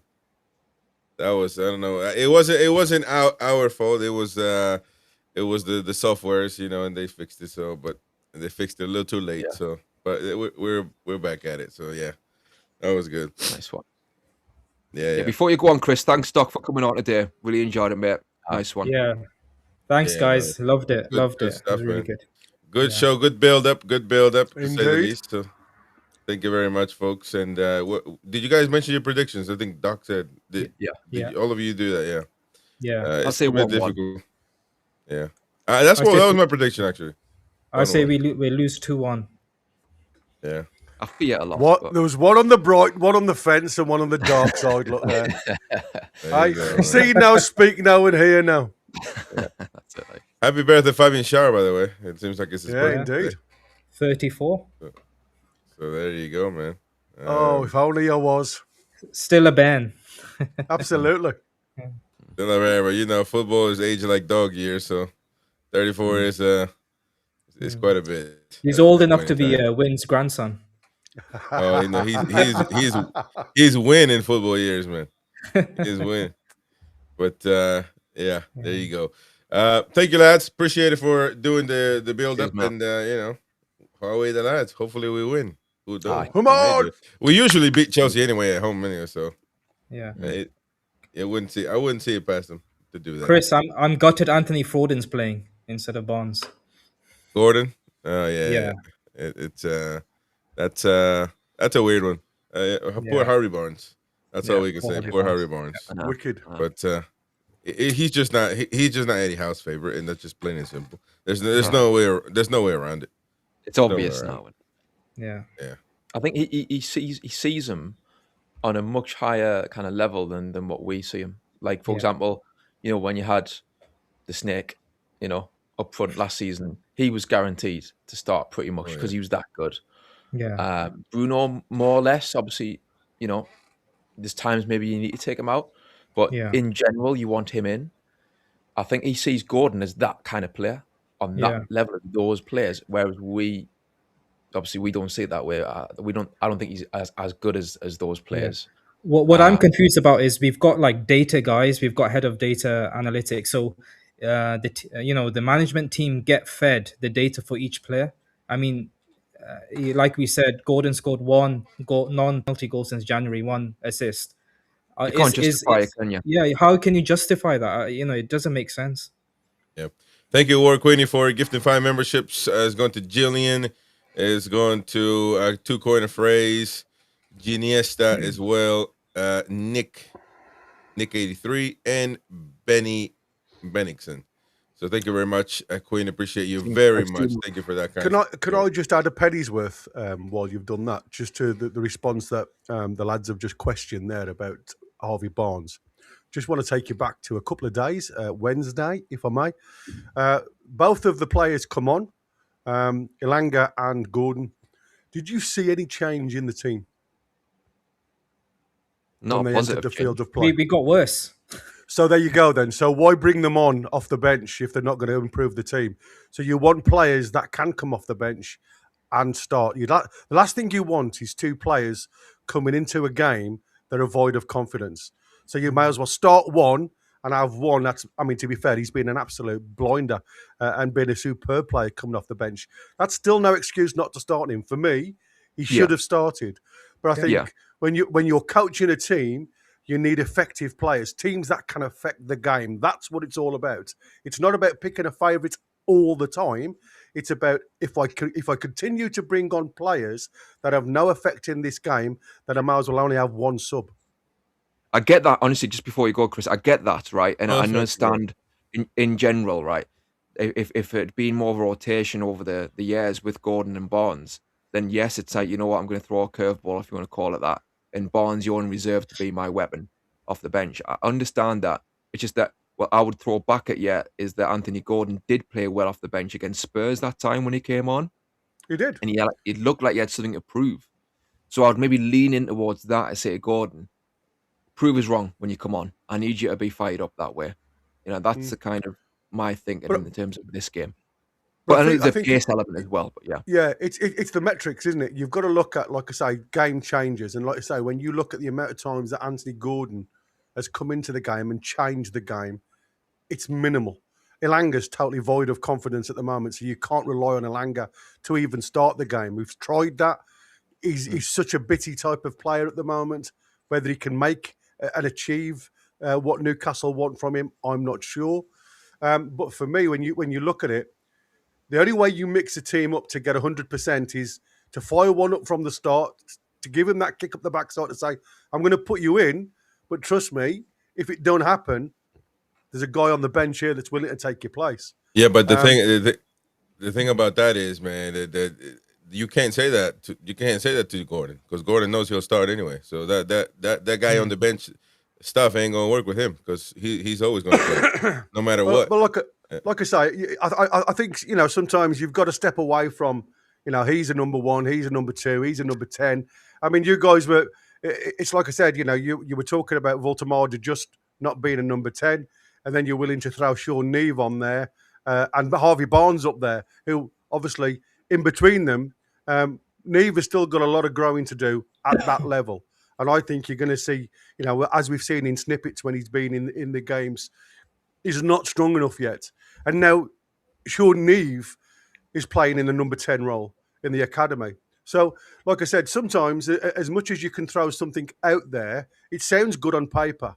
But when you physically look at the events that are going on, it actually isn't working. And that's why I said, I totally understand. And if I was Harvey Barnes, I would be absolutely gutted not to be starting this game.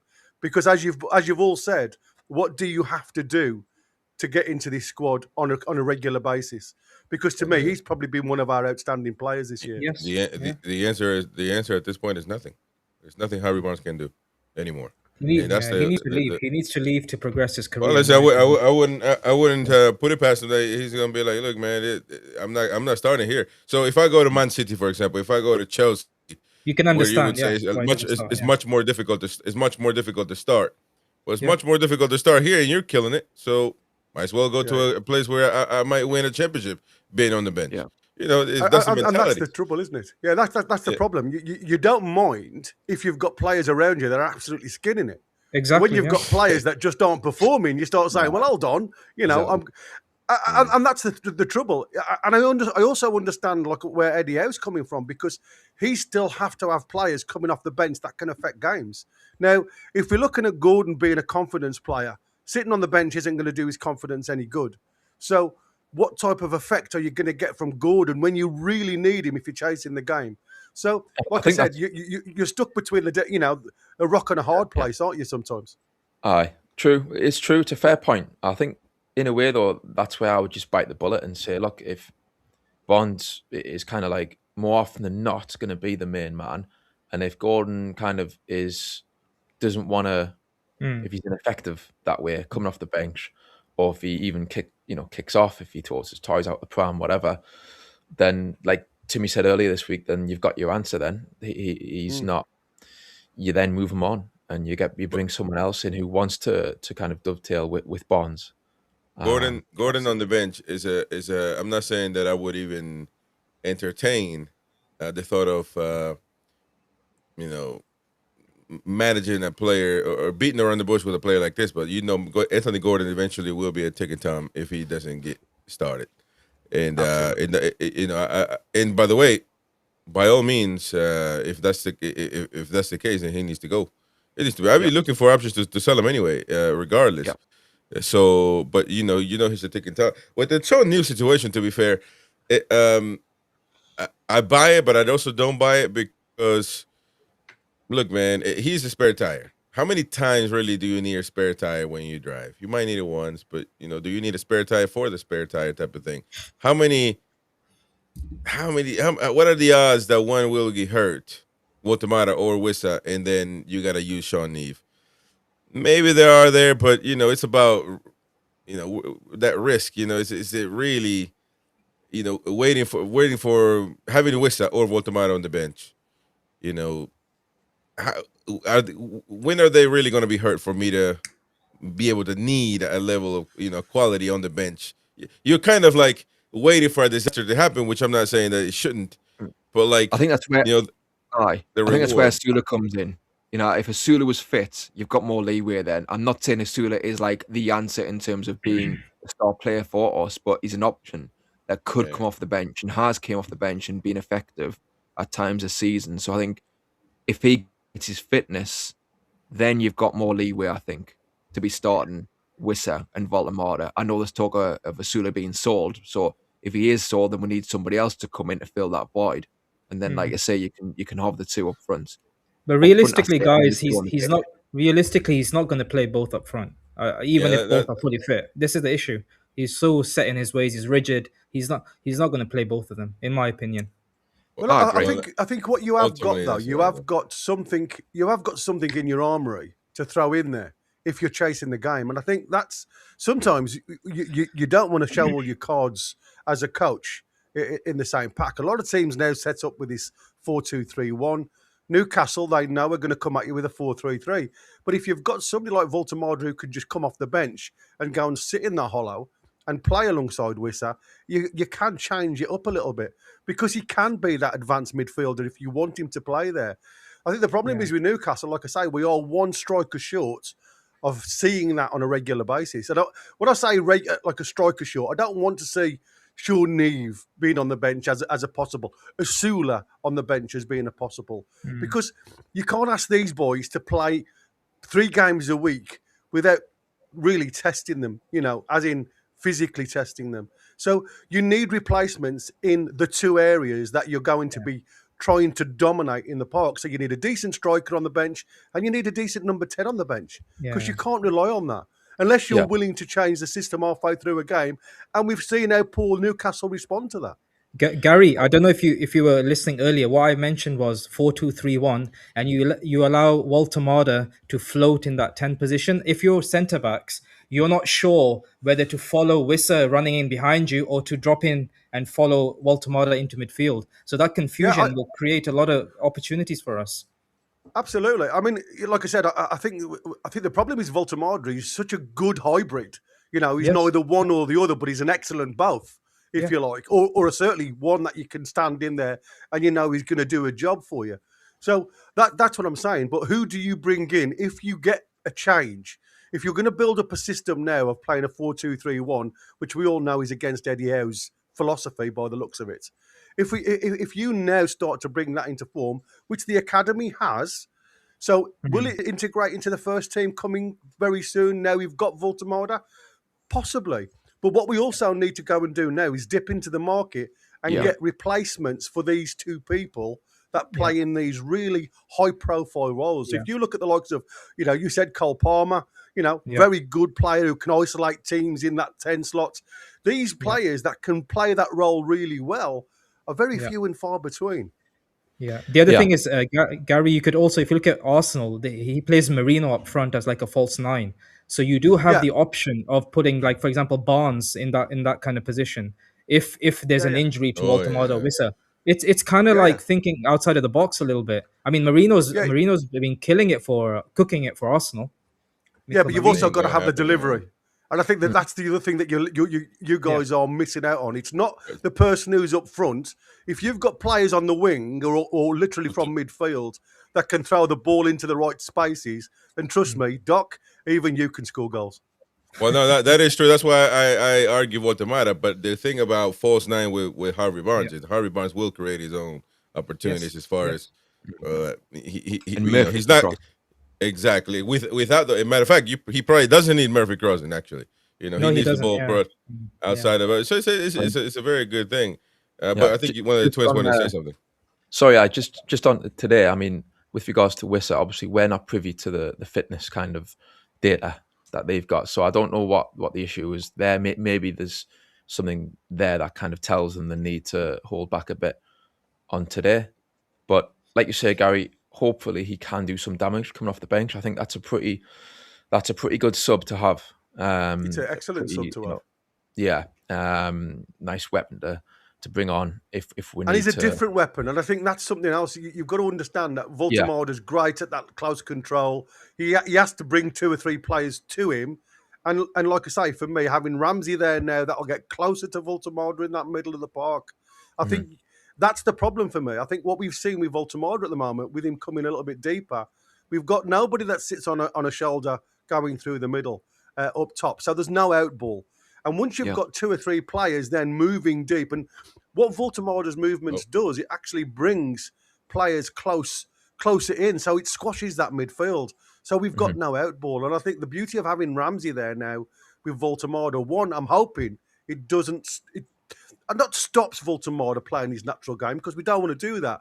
But maybe it'll stop him from coming too deep, because you've got the likes of Ramsey and Bruno that'll fill those half spaces. I just don't want to see us go negative against Chelsea today. If we can take the game to them at St James's Park, I think you'll see a different game. The problem with me, we've always looked a bit suspect when we go too deep.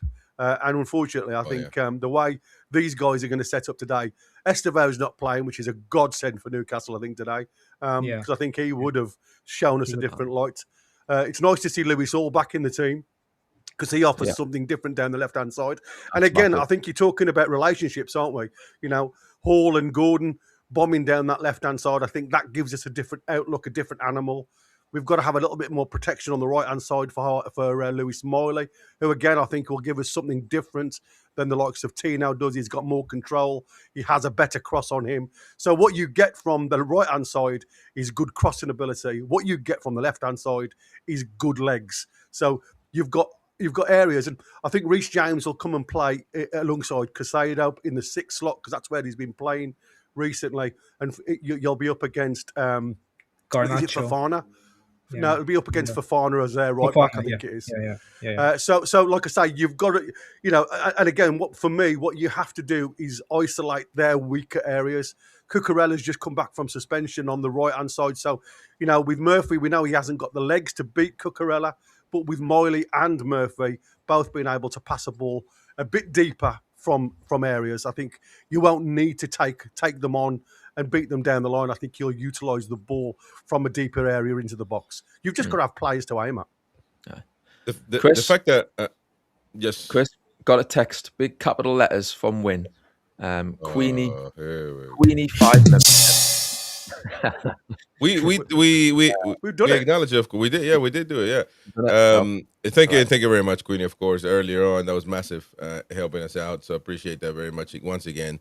Well, yeah, we did. We did 2-quarter phrase. Got some many other people that Giniesta or something. They got a membership as well. A bunch of them. So thank you very much, Queenie. Appreciate it. Please help us hit the like button. Don't forget to subscribe and of course super chat or give memberships away. That helps a lot. That helps the channel grow. Thank you very much, all of you. In particular, Queen of Hearts. It's happy to see Ramsey back to back. To be honest, Yeah. I don't know what you think about that. That's Yeah, kind of odd. brilliant to You wouldn't think Eddie Howe would do that. It's more or less, somewhat the same team as the last one, except Montemare. Well, like Gary says, I think Lewis Hall is massive. The fact that he's starting that's true. today. If he hadn't have been starting, like we would have been knackered basically in the defensive line. Yeah. I think could have been. Lovely. There you go, man. See, you gotta get with the lingo, man. You gotta get the lingo. There you go. But I'm worried about their attacking players, Gary. They've got Garnacho, they've got Cole Palmer. Yeah. Well, The move, and Pedro Neto, and they're all interchange, so they drop into those spaces. So we have to be very vigilant in terms of our defending, and that's a concern with Miley at right back because that's not his regular position. Well, No, you're absolutely right. But if you look at what he faced against Fulham, and Kevin and Traore, two different styles of players. You've got somebody who's very muscular coming on, all pace, no brain. But you have to be in the right positions to block them. And I think Miley has it in his armory, and that's what I said. He's got the brains. He's got the brains to play. And what I loved about Miley is he didn't jump in right against tricky players. He goes down quite low. He gets that low centre of gravity for a tall player. He's hand tight, so he always puts the hand out to say that, I want you to beat me if you can. And he makes the opposition think. And sometimes the only thing that Kevin and Traore could do was pass it backwards. And to me, if you do that and you're winning your individual battles, then hats off to you, lad. Playing in a role that you're not used to, but actually taking it on board and being not only the man of the match, but for me, probably a long-term right back in the making. The difference is you've got quality in all positions with Chelsea. Fulham is a very weak team, so you've got this is the issue. You're absolutely right. This is why I said individual battles. You don't talk about teams; you talk about individual battles. And what you have to do now is not just Miley win their individual battle. You've got to have the rest of the 10 play and win their individual battles. Take the game to Chelsea. Don't let Chelsea take the game to you. Yeah. Yeah. Well, I specifically have been very adamant about Miley playing right back. We shall see. Only time will tell. He's not a right back, though. I don't care. Yeah. He's not a right back. But, I mean, we'll see. I may be wrong, and then he might be the next Cafu. So we shall see. I doubt it. I agree with you, Chris. You have to play your players in their best positions. You can't shoehorn players generally. So who would you play, Chris? Right back. Well, I would do Leo Shahar and put Miley back in midfield. And I would do the natural thing, but even if it's an emergency situation where you got to try it, and Eddie Howe said something that I wholeheartedly disagree with to no end. That he says that he's seen players play in different positions up and down the country, and it happens. And sometimes you just got to play players out of position as long as you're putting good players on the pitch. That's nonsensical. Because Miley is a good midfielder, a really good player. But if I need a goalkeeper, I'm going to play Rudy over him. So what I wouldn't play Tonali as a goalkeeper just because he's a good player. I wouldn't play Tonali as a left back because he's a good player. I would put a natural left back if I have a chance. So I wouldn't, that's a very weird thing to say.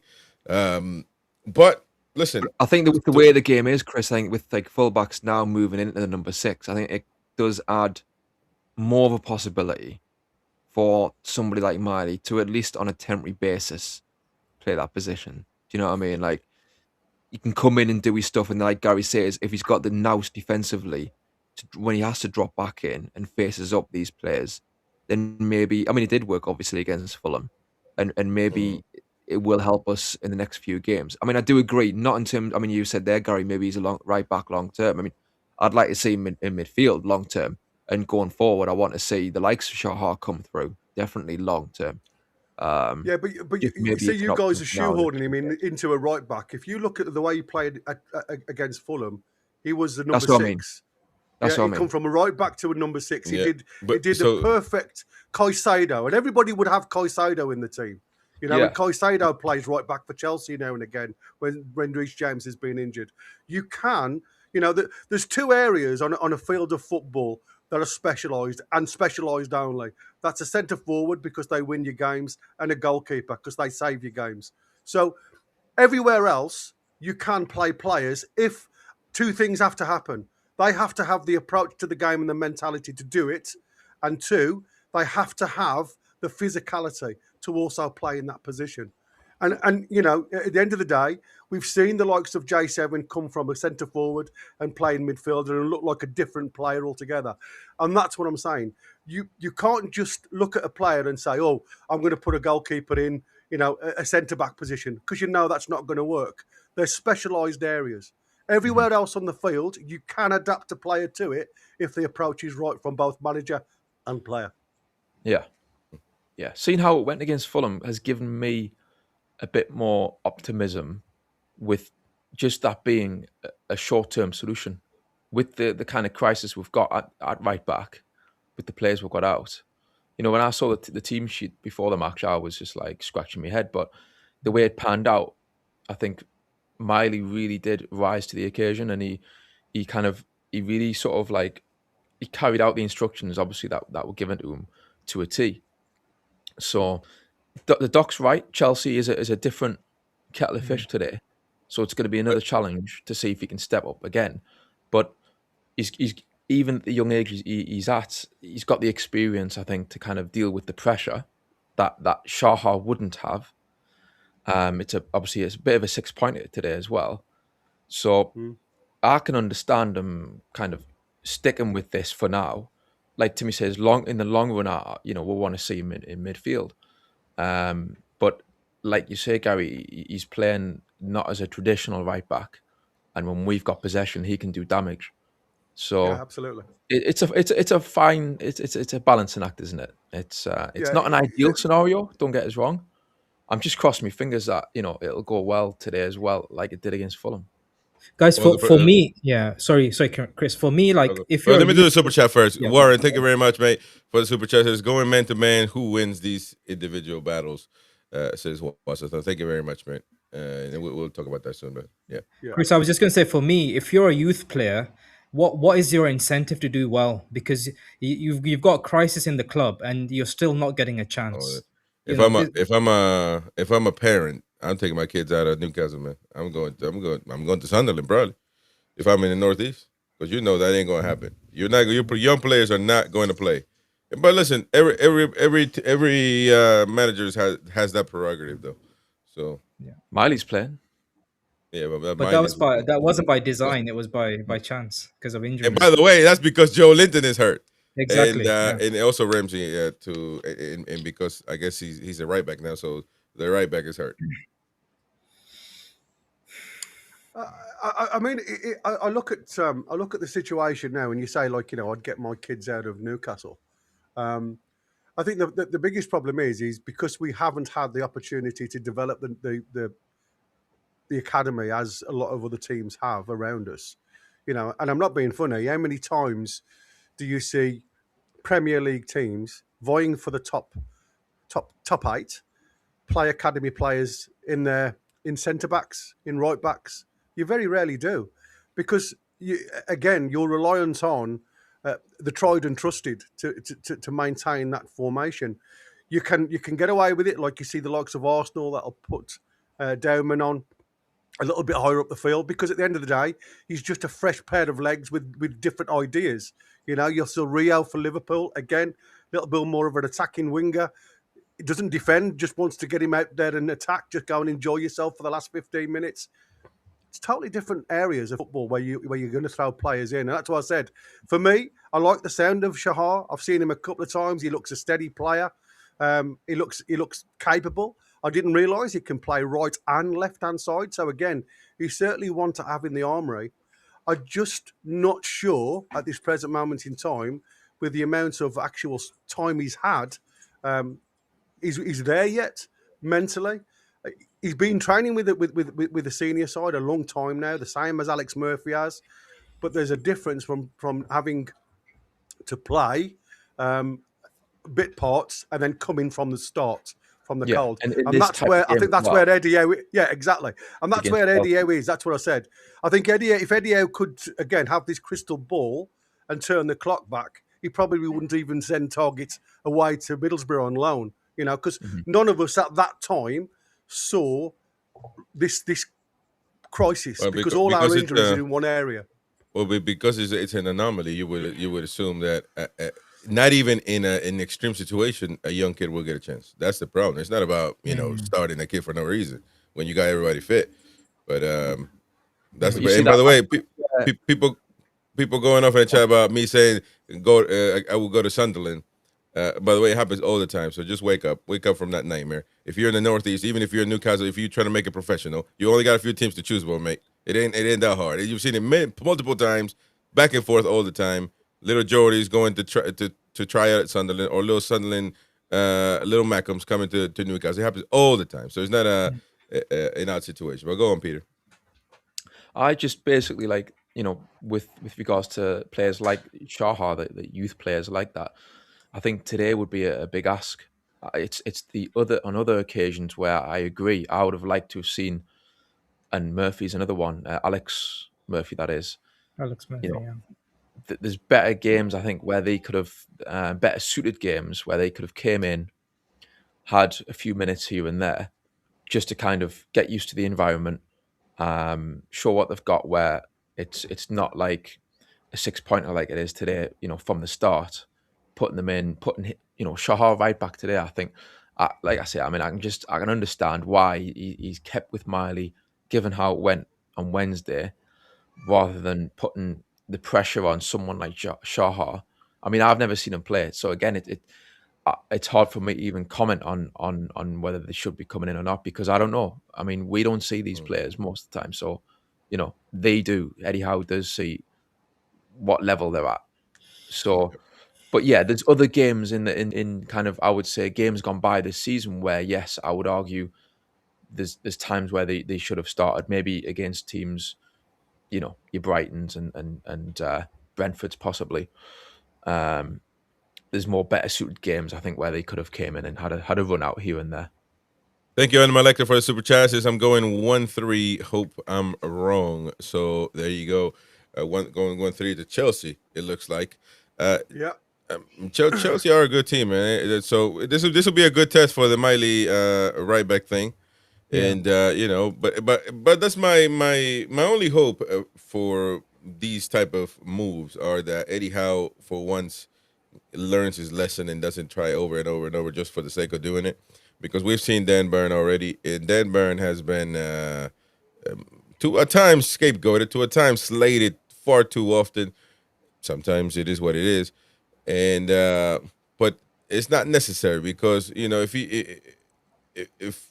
you ask Dan Burn, he's never gonna say no, I can't play. But doing it week in, week out, you gotta. And when he did a press conference during that time where he was left back and he was getting slated left and right, he was getting to him, to where he came out of the press conference talking about I don't care what, very little. With an aggressive tone, I don't care what people say, only my family, only that. It's getting to him. Why keep doing that? I understand the emergency situation, blah blah blah. But all I'm saying is, recognize if there's a problem. If there's a problem, recognize it and fix it. You know what I mean? Because we don't need another Dan Burn saga going on our right back. So that's all I'm saying. And the game is Well, crucial Brentford was today, the one Chris. for that, wasn't it? Yeah. Sorry, if we Go on, lose, we're 9 points behind Chelsea, and if Palace win, we're 7 points behind fifth place. So this is a must-win game. Unfortunately, that's the way the cookie crumbles now. You got to get points. Yeah. You know, so I think if Peter, we lose so today, I some- think you can kiss the Champions League goodbye. If I'm honest. Does that mean win says Eddie out then? Because he said if we're not 3 points from by Champions Christmas, League. it's the last game before Christmas. Oh yeah, but he keeps extending it too, so we can't. Mighty Win, man. He's like Win is like Win lecturing. Eddie Howe or the fan. It's like me with Catherine, River, and Marco. You know, I said you're not gonna get Christmas gifts for if you don't behave. They know they're gonna get Christmas gifts anyway, so it's totally irrelevant. It's the same thing, man. When getting onto Eddie Howe knows. He probably knows about Win. He keeps saying that. He keeps saying that, but he'll back him in. He'll be happy clapping again. One of the twins were saying something. Sorry, I can't recognize when the two talk at once. I didn't know which one. So I keep saying that. I was just saying to your point, Chris, about Dan Burn. The biggie with that was the Brentford game, wasn't it? When he was clearly struggling. Yeah. And he needed to be subbed off, and he didn't sub him off, and he got sent off instead and gave away a penalty. And that was come on, even if you rate him as a left back, you've got to take him off in that one. Everyone could see, and that was really frustrating and kind of disappointing to see that Eddie Howe didn't act in that moment. And the point is, Tim, what's worse is he justified it by saying, "Oh, I needed height." So it's doing and making a mistake, but then justifying that mistake. Yeah, you've got to take it somewhere.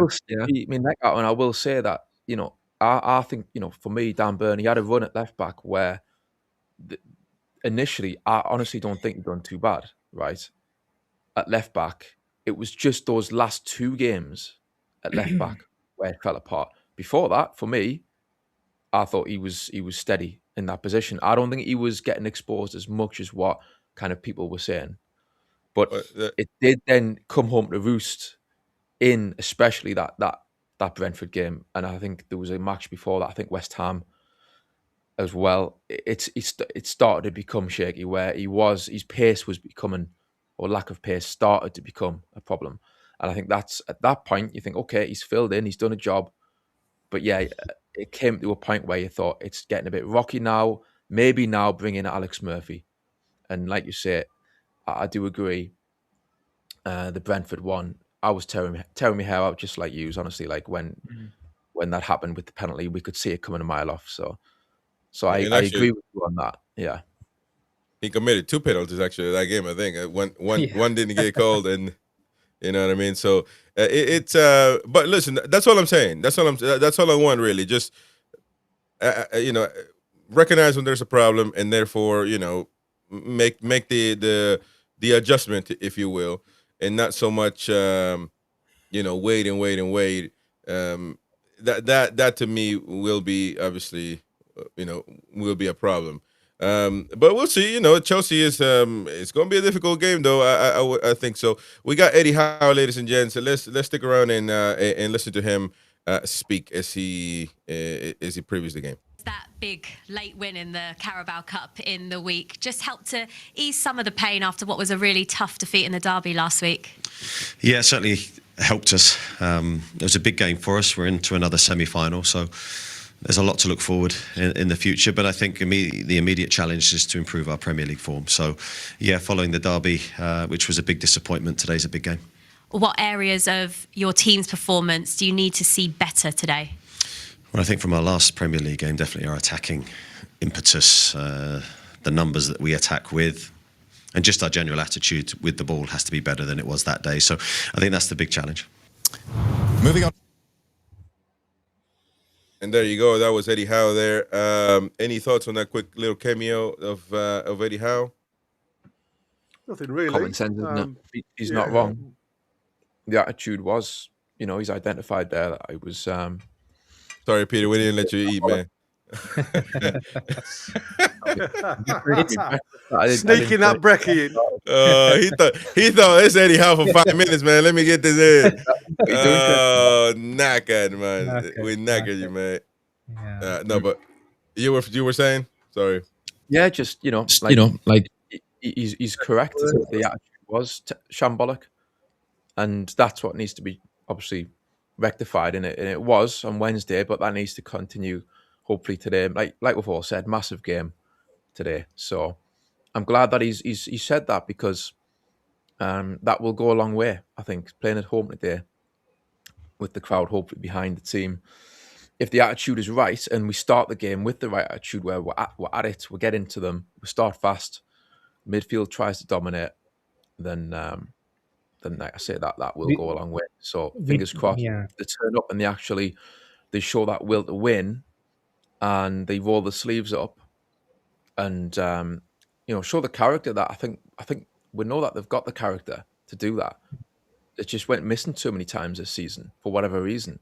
But hopefully today, they actually do turn up and give it to them. We do have to remember that it's 95, 100-minute game, so I don't want us to be dropping deep if we go 1-0 up or it's 1-1, because the same thing's going to happen again and again. We're going to concede, So the tactics, the formation should be consistent. And if people are dropping deep, I want to see Eddie and Tyndall telling them to push up. It's very passive. It's very passive. Yeah, I think the thing you have to look at though today is, what Chelsea like to do is dominate the ball, if you like, and I think what we have to do is not give the ball away. Yeah. To me, the most criminal act that we've been suffering with all season really is the lack of of ball retention. So I think if you look, their only real threat in midfield is Caicedo when it comes to that tackle. We know Reece James is going to get involved as well, playing in the 6. So for me, you've got to win that battle, and I think that's why I think that Ramsey being that free role, if you like. We know he's got great recovery. We know Tonali's got great recovery. Who's going to pick up the Cole Palmers? It's obviously going to be Tonali, and everybody will go like man for man in the middle. And that's why I said I think for me it's all about individual battles. But the thing that we have to stop doing is giving that ball away to the teams like Chelsea, who like to play on the counter, and try and push down the wings. I mean, Cucurella and Garnacho down the left-hand side, that's going to be a different animal for the lads today, because Cucurella gives them another dimension. He doesn't sit back. He will bomb on the inside left position and try and get into the half spaces. Creates lots of problems, Cucurella. Even though I don't really rate him as a defender.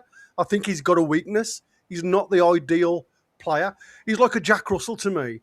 He's an annoying player. He never lets you go, but he doesn't act. Yeah, he's got that essousery about him. You know what I mean? Yeah. And I think he plays without that within him. I think he'd be a different player. But because of that, it makes him a different animal. And I want to see a little bit more of that with us, because I think we've been too nice at times. I think we need to start being a little bit essousery ourselves at times, totally agree. and start giving it back. Yeah. Yeah. No, completely. That's what we've said for a lot of games away from home in the season, where they've turned up and it's like such a soft touch. Yeah, absolutely. Yeah, Gary, I don't want to see ADHD football today. I want it more calm, collected, retain the ball, pass, slow things down. I don't know why we can't do that, I don't know if that's an instruction or whether that's competency of the players. Okay. Well, There you go. think We got the sometimes sound. they- We got the sound back. Hey, look, Yeah, man! It's a red and white Santa Claus at St. James's Park. Nobody says anything about it. Oh, yeah, man. I do need to give my They don't own my. Santa Claus. That's the thing. They They haven't need got to all give me a the bit stress. of- Is he playing at right back? Well, that's a bigger problem. That's right. Yeah, he's not 6'6". He's not playing left back. Yeah. Oh, Lord. What were you saying to me? Yeah, Tim. What were you saying before? Tim. What, just that?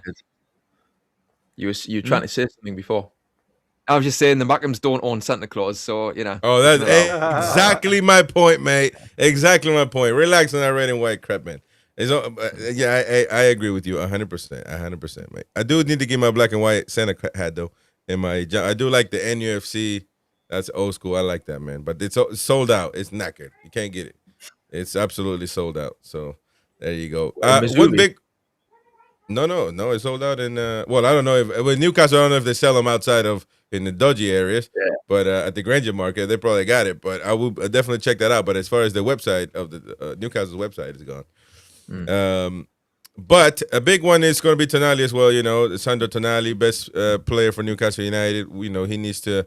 Hopefully, he's coming back to form again. But you know, players have bad spells, man. It's not really. It's not. You cannot compare. That's why my when I was having a go, or the caller was having a go at me, Chris from London. You know, it's not the same saying you got to play your best players and comparing Tonali with Gordon. Night and day, the two. So it's not the same. You can still, as a manager, have trust that your best player he's just going through a bad thing, but keep playing Gordon. That's a whole different thing. That ain't got nothing to do with, Gordon hasn't played good in 2 years, man. Yeah. So it's not the same thing. But Tonali, hopefully he comes back. Go on. Sorry, form is temporary, class is permanent. The end of story for Tonali. Yeah.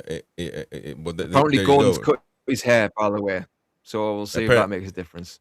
Well, it might be even worse. Maybe like Samson, he lost his hair and now he's even worse.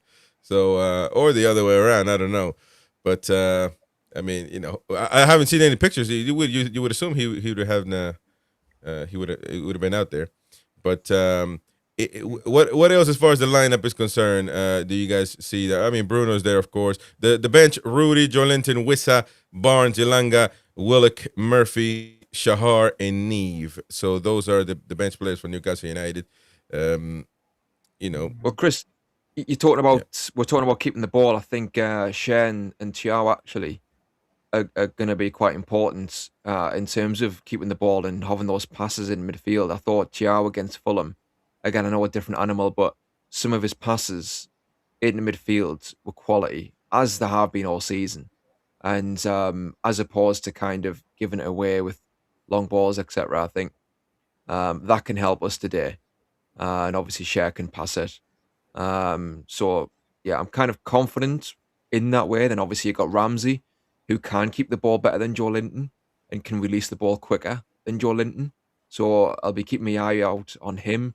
And I hope from this point, I mean, deep down, we'll probably say it won't happen, but I do hope that from this point onwards, that Ramsey does get the nod more often than not. And, Joelinton can come in back into the team for other games in the future. But I think, Ramsey needs this run. He needs to get into his stride. And this is another game for him to show what he's about. And I think he'll help us keep the ball, along with, obviously, Bruno, who I thought was good against Fulham, and Tonali. And like you say, I think one of the things is getting pinned in with Chelsea and not having the out ball. And that's where Wissa comes into play off the bench, definitely, to pin them back. Because I think with Volamada, as good as he is, Chelsea might well try and squeeze us so that we haven't got the pace in behind. Again, goes back to Anthony Gordon to try and provide that from running inside from the left, perhaps, so we can play those balls now and again. But it's going to be a toughie. Like we've said, Chelsea on their day, they're one of the best teams in the league, and they should be up there. I mean, the money they've spent as well is unbelievable. So they are very much up there to be top 4 last season. Gordon didn't cut his hair. Who came up with that lie? He still got long hair, man. Is it? So two people said in the comments he's cut his hair. Oh, wait. And Mighty Wayne started that nonsense, by the way. He's got long hair, man. But Mighty Wayne likes to, when he's against the ropes, he'll come up with something. He's going to be back. He cut his hair. That's kind of the logic that he uses. But no. He's still got long hair, man. Look like a grandma all the way like that. Like an 80s grandma, man. His hair Mighty Win and logic is a paradox. An extra dimension. You're out your mind, man. There you go. I tell you, for me, the area of concern for me is going to be Louis Hall and Shaw if Shaw plays left centre back, as we saw him against Fulham. I think with Neto, Palmer, and Joe Pedro, they like to isolate that right hand side. They'll double up over there. So again, we have to be very, very careful.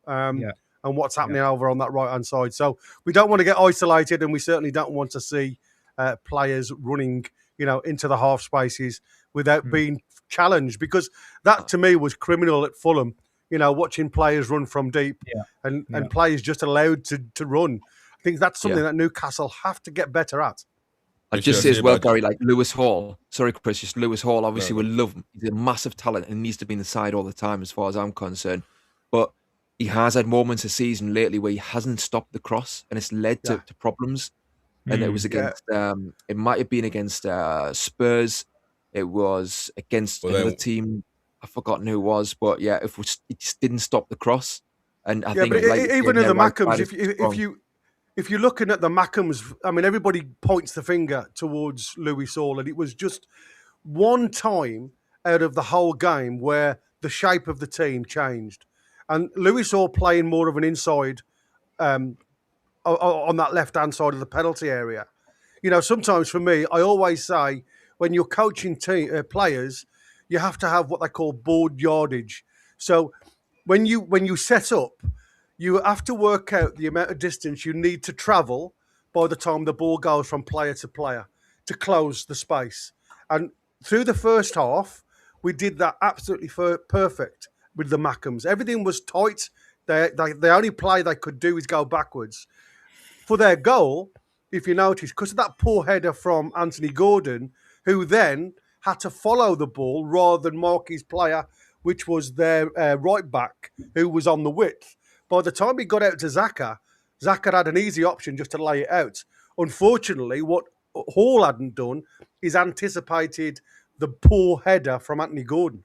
So his space between the first time he ran to I can't think of the lad's name now, Muriaki or something like that, the fullback on the Mackems, it was double the yardage. So by the time he got out there, he wasn't in that position to stop the cross. So you're absolutely right. I just think sometimes it's other elements of the game that can make you as an individual look poor. Yeah, I can give him a pass on that, on the Mackem game. I thought actually Lewis Hall was one of our better players. I think he was the only one of the few to come out of that game who could hold the heads up to say they tried, and weren't as fazed by the occasion as most others. Yeah, but you're right though. I mean, you've also got to remember, as Lewis Hall is playing in a position that he's still raw to.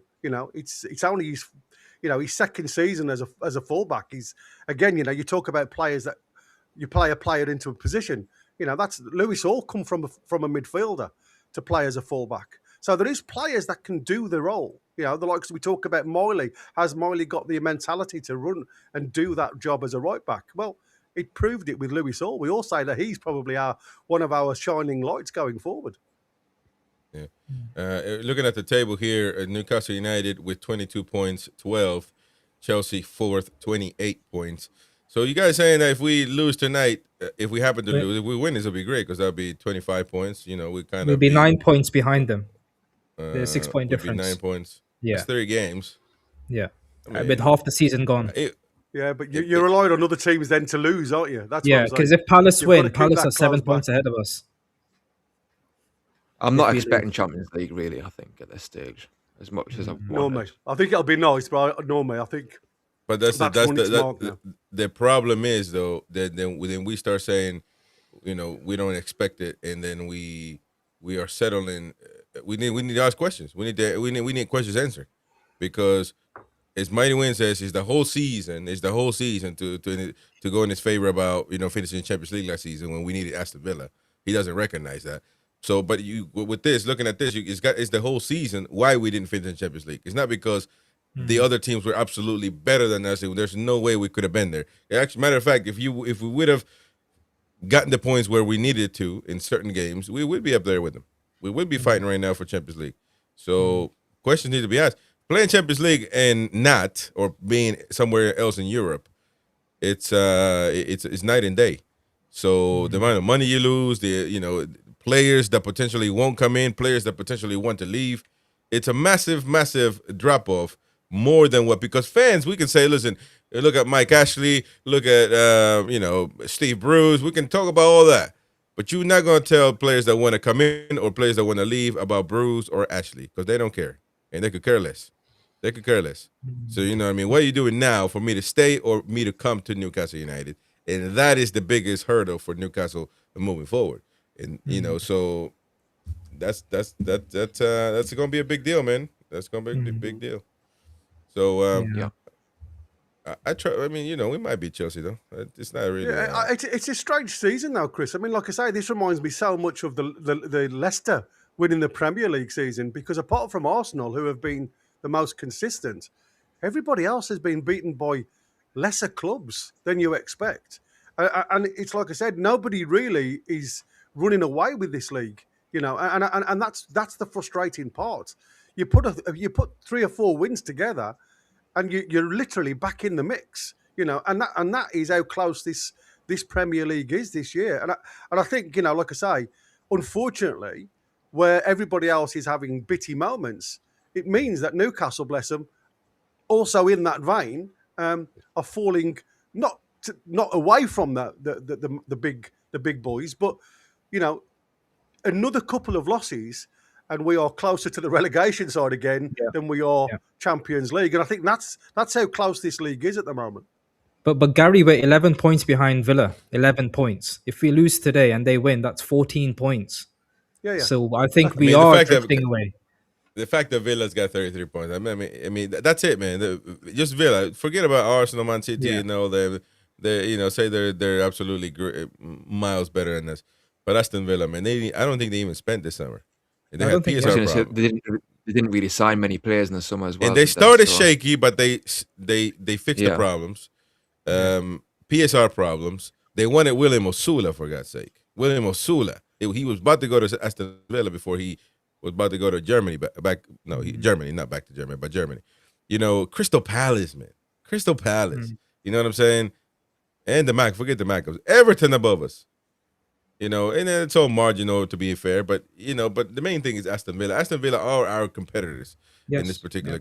They are our competitors. You know, we need to be battling shoulder to shoulder with Tottenham, with Man United. You know, those but we're not there. You know, so you can put glitter over, you know what, but it ain't gonna change the fact, man. The concern is, for example, last season, Chris, we finished equal on points with Villa. We got in because of goal difference, isn't it? Into the Champions League. So we invested 250 million over the summer. They invested hardly anything, and now they're 11 points ahead of us, with almost half the season gone. So questions have to be asked. And with all due respect, you're gonna tell me that this drop off or this much of a difference is because of Isak? No, I'm not buying that. Man. But it doesn't help. It doesn't help. It doesn't help. I know it doesn't help. Yeah, you're right. You're right. But I think it would be sugarcoating it if you think Isak didn't want to be here, so therefore, you know, we're knackered, and so it's a difficult. It's been a difficult season. That's why we were worse off, I think, this season than before. But we can only play against Chelsea tonight, man, and see what happens. So that's going to be the biggest hurdle. Let's get into that then, lads. Thank you very much for joining us, of course, Tim, Peter, and listen. I enjoy staying and talking as a panel. I appreciate that. Maybe we can keep doing it. So now what you guys gonna do? Watch the game together? You guys are you guys in the same place? I want that except the doc. Okay. You're welcome to fly to Dubai to watch it if you want. There you go. There you go. I'll try and get there in time. Like might be couldn't find it. Yeah. I'll send my private jet. Don't worry. There you go, man. There you go. That's lovely. But Doc, Peter, and Tim, thank you very much, man. You guys have been absolutely amazing. I didn't have to wake up at 4 a.m. to do anything. Well, I did actually, just to double check, but you guys went through, which is good. So you guys doing great, man. Thank you very much for doing the build-up, lads. Thanks, guys. Cheers, and hopefully we win. Hopefully we win. Away the lads. Take care, guys. Take care. Cheers. There you go, ladies and gents. We are right now going for the match commentary. Don't forget to smash like button, subscribe to the channel, become a member, super chat, gift memberships away if you need to, so you can, so everybody joins the membership club. Please help the channel out, ladies and gents. Newcastle United versus Chelsea. It's time to get stuck in with Newcastle United, Ramsdale, Hall, Shar, Tonali, Gordon, Chow, Murphy, Voltamada, Ramsey, Bruno Guimaraes, and Lewis Miley there for the Toon. When it comes to Chelsea, we didn't talk much about Chelsea, but when it comes to Chelsea, you got Sanchez at goal, Gusto, Chaloba, Fofana, Cucurella, James, Caicedo, Neto, Palmer, Garnacho, and Joao Pedro. I mean, Chelsea just got a lot of good players, to be fair. So, you say Palmer, he's the main guy, but Garnacho is great, Neto is great. Joao Pedro, we won. We'll see what he does against Newcastle United. We won him for certain. You got Reece James, of course, playing midfield nowadays, and a lot of good teams, Gary. A lot of good players, to say the least. Yeah, I think these are one of those teams that are going to progress season on season. Like I say, if they can keep the team together, and eventually, because they've got such a young squad and a deep squad with the amount of money that they've spent, they are going to be champions at some point. You can't see anything else, unfortunately, because they are developing a very young squad. If they can, like I say, keep the fitness together, even though they've lost a couple of good players now, they're still deep in numbers, like you say. So it is going to be an interesting one. For me, very highlighted Joe Pedro in the summer. We were chasing the lad. He gives them something different. Again, not an out-and-out number 9. He's again another hybrid type of player who can come and play in certain pockets of space. And again, very good at keeping hold of the ball. You know what I mean? Little Bruno's crying out when he's walking out the pitch there. So good stuff. The players walking onto the pitch now, ladies and gents.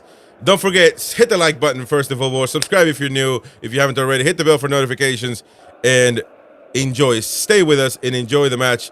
It'll be Gary's commentary, of course, and I'll be here reacting with him.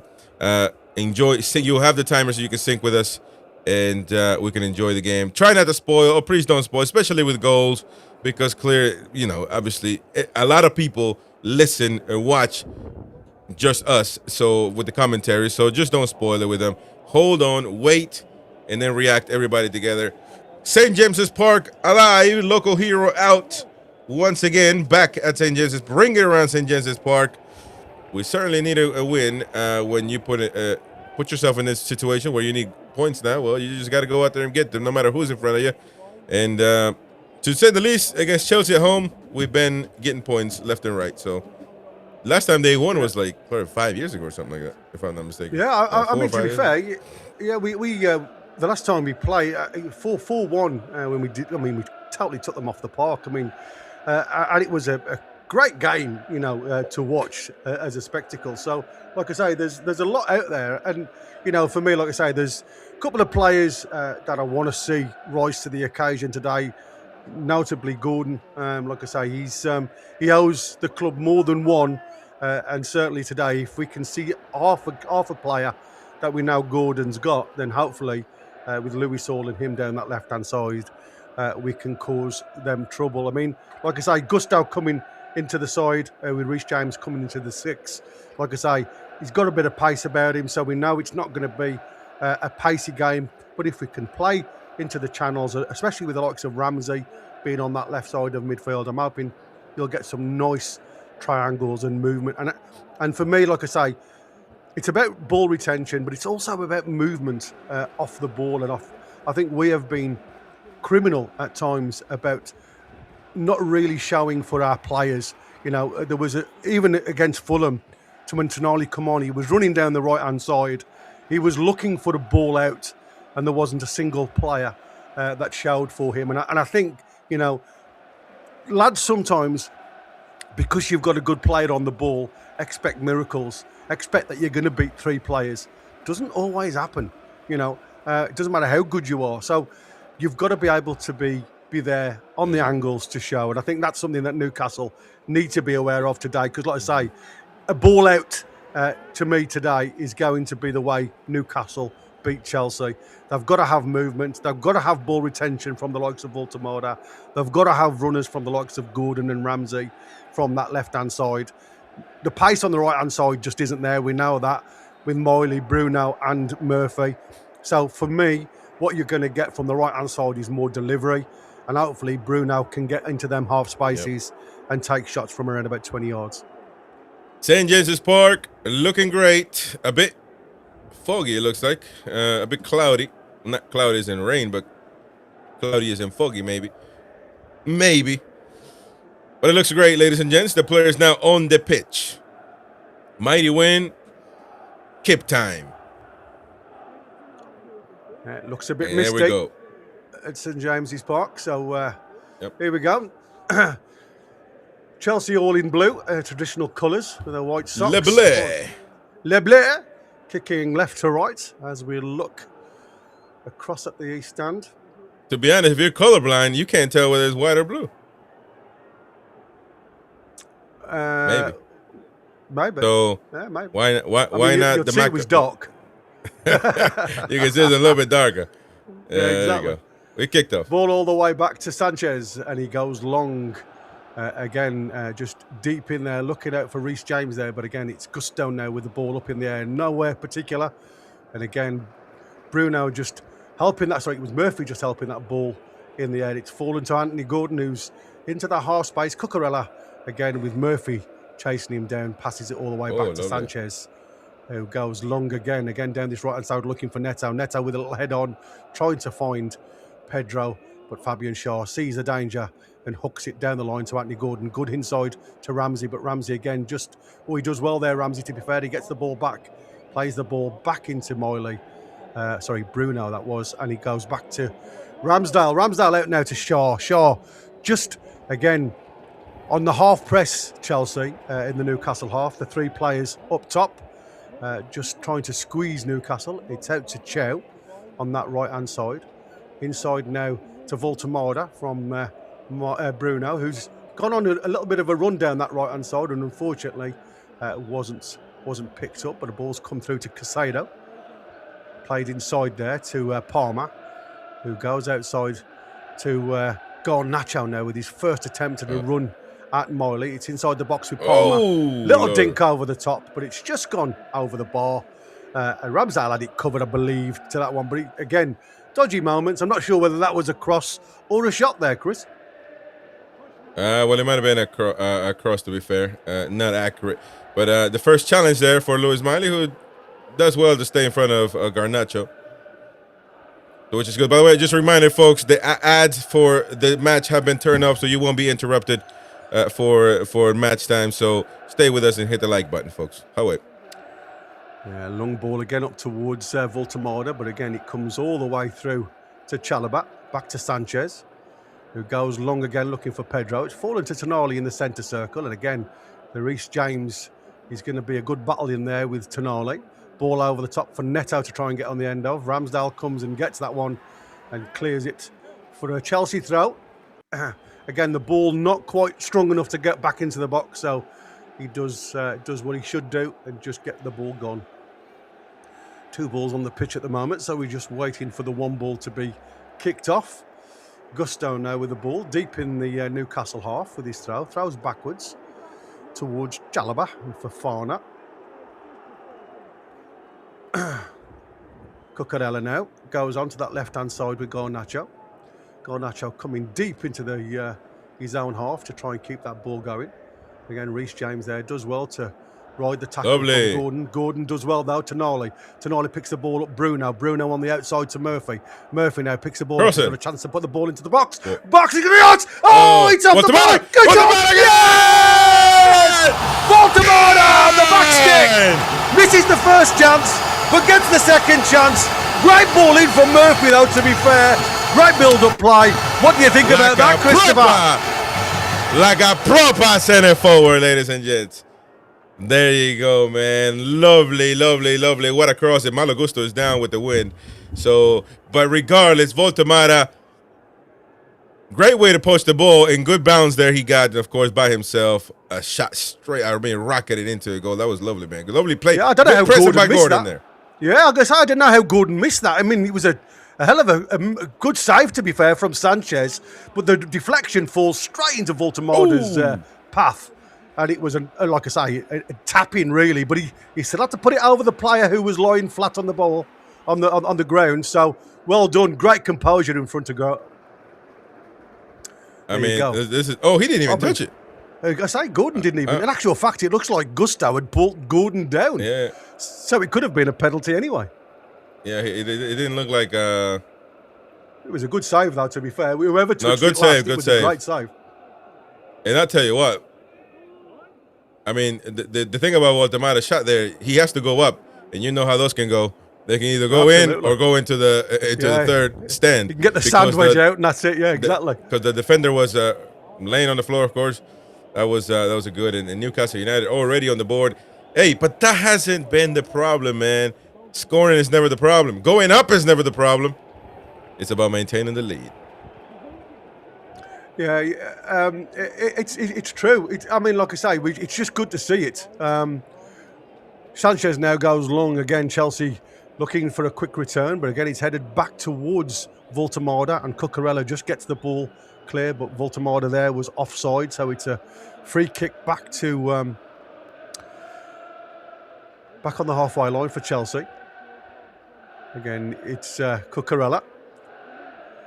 Gives it back to Chalobah, who throws the ball into Reece James, who's come deep to try and get that ball moving again.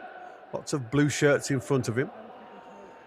Gusto now, again, playing nice little 1-2 with Nesta into the box with Nesta. Ball comes across, Garnacho now picks the ball up on the edge of the box, but he can't control that one. And again, ball goes well over the bar from the edge of the box there. Again, it's the trouble with Garnacho. He's all huff and puff, but the end product just isn't there. But again, there's a little bit of space on the 12-yard mark there for Palmer to exploit. If he could have just got hold of the ball. Newcastle bodies were quite well away from him there. Don't forget, Newcastle have already dropped 11 points from being in front, so this isn't a gimme, even though we've started okay. Headed ball Just there. Think about that. Say you don't drop 11, you get 7 out of those 11. You'll still be in Champions League fight right now. That's what I'm saying. You know, you think of the amount of points that you've lost from winning positions, and even if, like I say, you saved half of them, you're still in with the pack.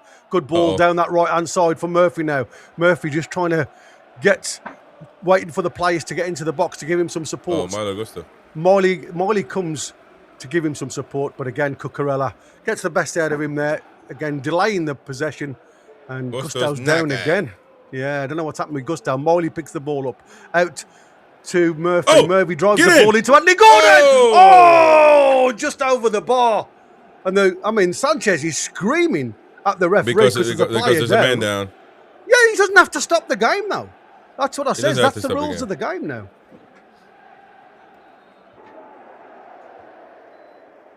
It's not a head injury. There's no reason. Shush, Gary. Well, here's the thing. Well, here's the thing.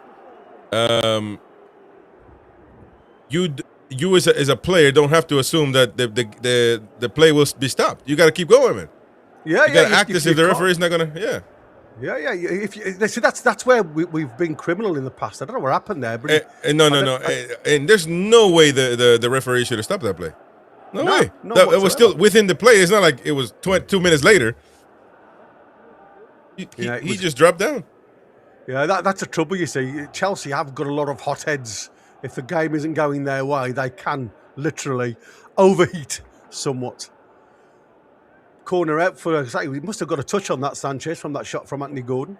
Lewis Hall now with the in-swinger. Again, lots of busy bodies in that box. Ball comes to the back stick, but again, it's headed at clear by Joe Pedro this time, out for another corner on the other side for Newcastle. Tonali going to come and get this one, I hope. Yes. The Italian stallion with the ball.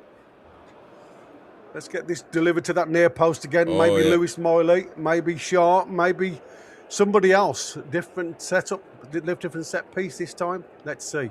Again, very Arsenal-esque, running from that back stick, Newcastle. Lots of bodies there. I just wish they'd just leave a body there, though.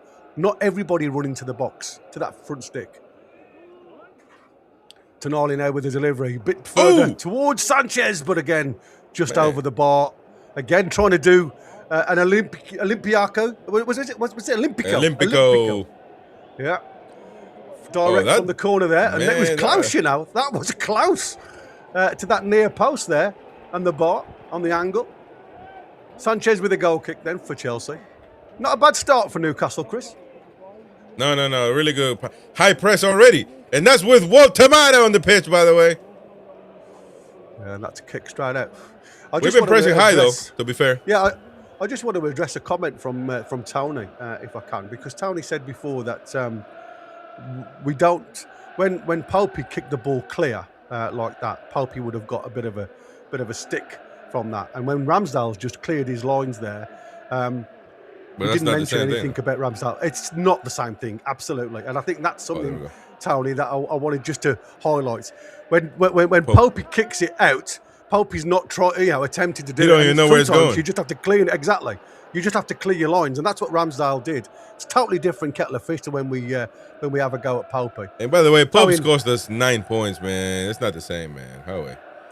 And by the way, Tony, if you love Popey, don't worry. He'll be back when he's fit.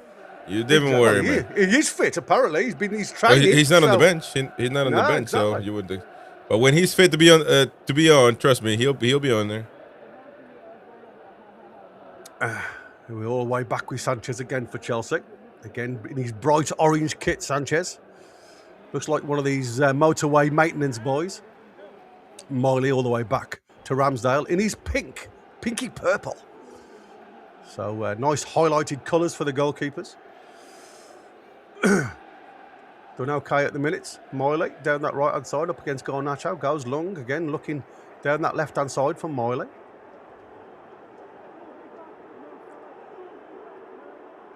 Chow again just sees Miley with the option on that right-hand side.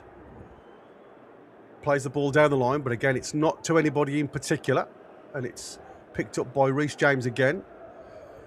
Adnan Ali, you're right, man. The crowd, the atmosphere, it looks to be really good right now. Cucurella now. Again, Newcastle pushing Chelsea back, which is what we want to see. Caicedo tries to play in that ball to Gusto, but it's picked up by Ramsey. He had not really seen much of the ball that time, Ramsey, but again, runs directly into Caicedo. Caicedo now's got the option. Yeah, absolutely. And he's got Garnacho on that left-hand side. Oh, then there we go. Well done, Miley. Done enough there just to put him off his pace, and the ball's out of play for the Newcastle goal kick. He done enough, but that's a few signs there that if Garnacho wants to get going. Yeah, absolutely. That's what I said. He's going to beat you for pace, but he'll beat the likes of Tino for pace most of the time if you go square on. What you've got to do, though, then, is stop the run. If you can't beat him by pace, beat him by something else, and that's exactly what he's done. I don't mind that at all, as long as he keeps that mentality going. Ramsdale to Chow now. Up into the middle again. Aimless ball, really, but Chow managed, Baltimore managed to get something on that. And that's a really poor ball across from Murphy. Giving it to Neto. Neto now gets the ball back on the edge of the box. Yeah, it was Murphy whose shot gets blocked there by Shaw, and it's fallen to Ramsey. Plays it into Gordon on this right-hand side. Oh, Gordon again Gordon, goes back man. inside. You better hope for a profile. Yeah. What a numbty. I think he was looking for that one, to be fair, but he gave it straight back to Chelsea. If that wasn't given, that's what I'm saying. Oh, it's he's risky work. Yeah. Dempsey, who scored? Voltemada scoring for Newcastle United. So there you go. Ball goes back to Ramsdale, who again looks to play the ball up top towards Murphy. Murphy, good control this time, Murphy, with Cucurella. Plays the ball outside to Miley. Miley comes looking for Bruno. Bruno gets the ball now. Murphy goes on the outside.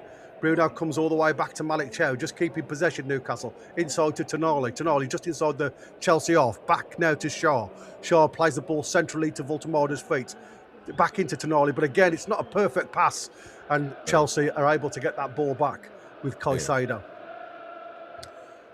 And Fofana now just able to play the ball back into Sanchez's pace and just get that ball back. Again, going down the line, Lewis Hall watches the ball all the way. And again, Reece James puts Fofana in a bit of problems here with Sancho. He manages to get it out under the pressure of Gordon. And again, Lewis Hall sees that ball from the towering height that he come into. Ramsey now on this left-hand side. Hall high up the field now under Chelsea, by the Chelsea box. Again, looking to go down the line. He's Gusto for company, and again forces the corner off Gusto. Lewis Hall, well done, son. Really good play. Yeah, Newcastle United playing very well at the moment. Surprisingly enough, we're going back to high pressing, and we're executing the plan. Everybody, so. Yeah. I mean, Gordon's like I say, look at that run there from Anthony Gordon. Coming from 60 yards, and he was the only one then from 60 yards that went and pressed Fofana and Sanchez, and it was then Louis Hall picking up that tall ball and then driving back at the goal. So again, it's these little runs and that work rate that you want to see. Ball in now from Tonali to the back stick, but Sanchez claims that in the air, and again throws it out, but makes a bit of a trick of it. Get it off! Oh, come on! I mean, get out of here, man. What was Sanchez doing there? He throws the ball out, then throws himself to the ground as if he's under a challenge. I don't know what's going on with these Chelsea players. To be fair, it was a foul, but after this, he scored, okay, and they get mad at him. Caicedo get mad, man, get over yourself, man. Yeah. Shaw just blocks Sanchez there, but he doesn't make a rick of it. Sanchez drives the ball up towards Neto, but Neto can't do anything with that. Tonali throws the ball out to Ramsey. Ramsey now inside to Gordon. Gordon on the half turn, plays it up to Voltemada. Ball deflects back to Tonali. Ramsey now on the corner of the box, plays the ball inside to Anthony Gordon. Control. Anthony Gordon's first touch wasn't great, and it gives it a chance for Chelsea to clear, but it's all the way back into Newcastle's half with Shaw, who takes the easy option with Joe Pedro on his tail. Back to Ramsdale. Ramsdale with Chow now. Chow gives the ball to Miley. Gives Miley a bit of an option there, but it does really well to drop a shoulder and take Garnacho away from him. Voltemada now is on the halfway line, drop deep. Well done, Miley and Bruno. Miley now on that right-hand side gives it to Murphy. There's nobody in the box, so Murphy has to take his time in doing something with this ball. Plays it back to Miley. Well done. Brings the ball back into Bruno. Bruno now plays the ball up to Murphy, inside to Tonali, just on the edge of the box. Tonali's got an option to shoot. To cross. It's deflected out for a corner. But Cucurella's. I mean, they are Chelsea arguing players for everything, Chelsea players are so argumentative right now. But Newcastle, in his first 15 minutes, are all over them. Yeah, no, Newcastle United playing shockingly very well. And so you just got to continue. Got to put them away, though. Another goal would be nice. It wouldn't off. Hall there with a header trying to clear it, but it goes out for a Chelsea throw-in on the halfway line on this left-hand side, right-hand side for Chelsea. Fofana plays the ball up to Caicedo. Again, Joe Pedro has to come deep because Palmer's not in the game at all, to be fair. Again, luxury player, great player, but like I say, you do have to carry Palmer a lot of the time. Palmer now out to Garnacho. Palmer again looking to give and go with Garnacho, but again, Malik Chow sees the danger all the way back to Ramsdale, who gets his foot through it and looks to try and get... No foul. What the heck? Handball. Yeah. I think it was headed down and it's caught his arm. I don't think he knew much of it, to be fair. He's still questioning it, Voltemada, but let's just get on with it, boys. Reece James plays the ball into Fofana. Again, Caicedo into Palmer, who again, Palmer's just not involved in this game. Chow just easily brushes off him there and again keeps control of that ball on the right-hand side. Got to give him support, lads. Look at that. You see what I mean? Not a single bloody white and black shirt anywhere near him there, and it's Chow's out of position. Well done, Ramsey. Again, trying to win that ball back, but it's gone back with Chalobah now, deep in his own half, who again can only clear it.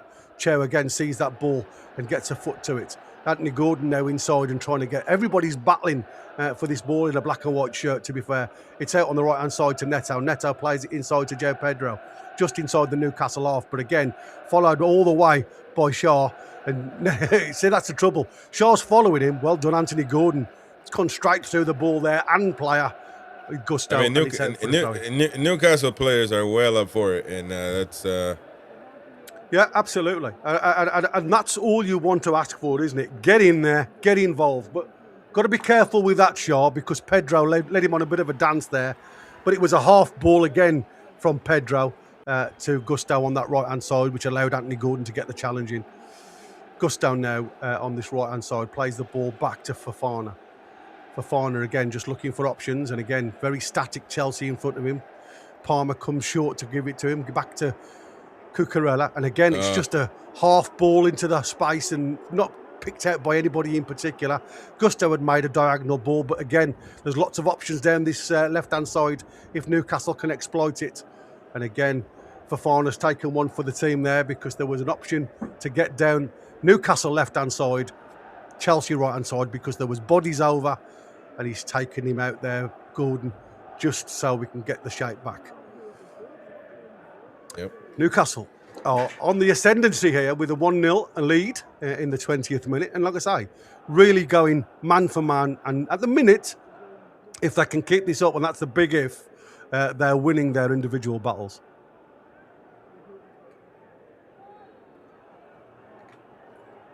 Gordon playing very well. Everybody playing very well at the moment. So Lewis Hall out with a free kick to Anthony Gordon on this left-hand wing. Lewis Hall goes on the inside. Gordon plays the ball into the bottom. Voltemada again with a toe poke into the bottom left-hand corner. What a cross from Anthony Gordon. What a goal from Voltemada. There you go. Proper center forward. Proper center forward, Voltemada. Shutting up the haters like Mighty Win, who was probably, unfortunately, got woken up by this. So he's not going to be happy with Voltemada over there. Yeah, he'll be coughing and spluttering somewhere. Yeah. There you go. 2-0 to Newcastle in the 20th minute, ladies and gentlemen. Voltemada with the 2. And again, great build-up play. Ball comes out from Lewis Hall to Anthony Gordon. Anthony Gordon looks to take gusto down the line, drops a shoulder, comes back into his right foot, who delivers a perfect cross. Ooh. And literally all you've got to do is get stood on that, and it's directed it into the bottom right-hand corner. Sanchez's left-hand side, and it's stuck into the corner of the net. And it's 2-0 Newcastle. Well done, lads. Superb start. Ooh, just the technique right there. Just to get a touch at it, isn't it? Yeah. Yeah. No, he's onside, man. Stop playing, man. He's onside. He's onside. It's tight, Chris. It is tight. It is tight. It is you tight. Look at the line there. There's a lot to look at here because you've got to look at where the players' feet are, and you can see that white sock there. From what I'm looking at on the line, it does look like that's playing him onside. But it's whether they look at the armpit, isn't it? This is the thing that gets me. They need to get closer, man. They need to. This is far away.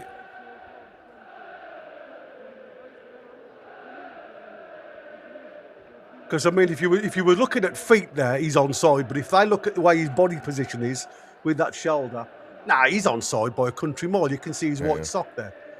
He's onside. He's onside. Half a yard, sir.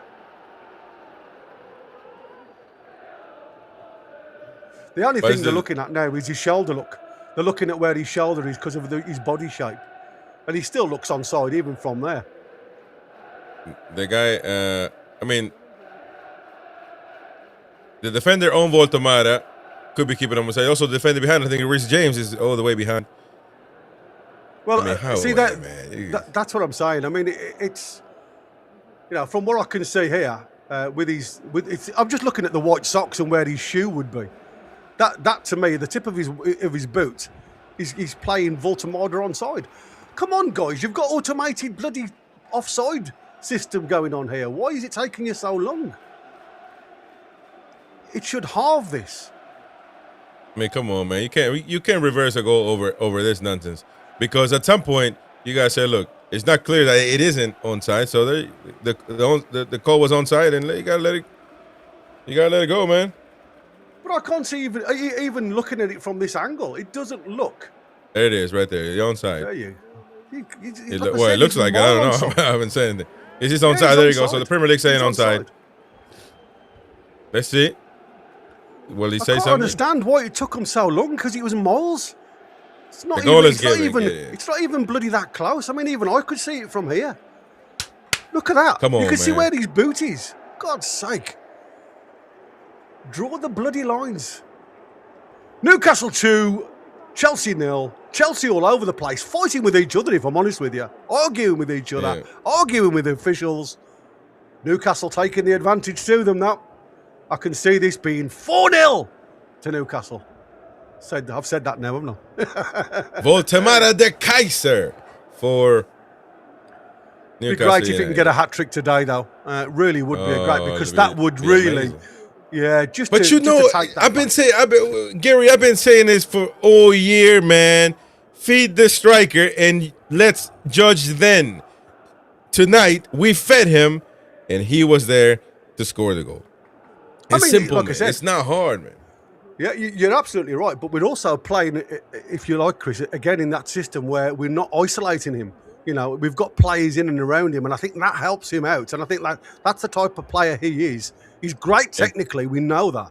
But you've got to give him support in and around the box with him. And to be fair, Gordon has been done a great job at feeding the center forward when I have criticized him for being selfish. And tonight, he has certainly done the opposite. So, absolutely. He's played well. I must admit, he started excellent, Gordon. And that's all you ask of him. Long ball from Sanchez after the game restarted, guys. And it's out for a throw into Newcastle. Halfway in their own half. So again, Newcastle 2 in the 25th minute. Chelsea 0. Both goals from Voltemada. If you've just joined us, welcome on board. And if you can, please smash the like button. Give us all the support we can. Throw in from Lewis Hall back to Shaw, who goes back to Ramsdale. Again, looks really assured in goal with his feet. Ball out to Marley. Great ball that is for Marley. Marley on the outside of Cucurella. Again, feeds Murphy down that line. Murphy looks up. And he's got... Oh, come on, Ramsey in the box now. Ramsey's got an option. Oh, played the wrong option, to be fair. Anthony Gordon on the back post was the ball. He was looking for Walter, so that's the positive thing about that. Yeah, he was. And he saw Bruno coming in, and I think it was more Bruno that he looked at alongside Voltemada. Gordon now, again, got Tonali on the outside. Gusto goes to ground, and again, just shoulders Anthony Gordon off there. But again, I think it's picked up by Tonali. But the referee's given the free kick to Newcastle from Gusto. Again, look at that. Why do you play at Anthony Gordon? You were rolling around like you'd been shot there. Then referee gives you the decision and you get off the floor. Drives me insane when players do that, I must admit. Get on with the game.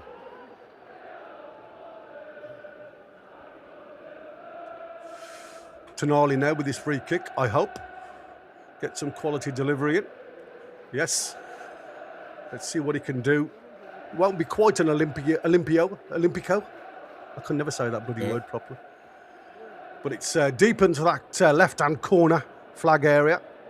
So again, it's going to be like a corner this. Newcastle set up as it will be.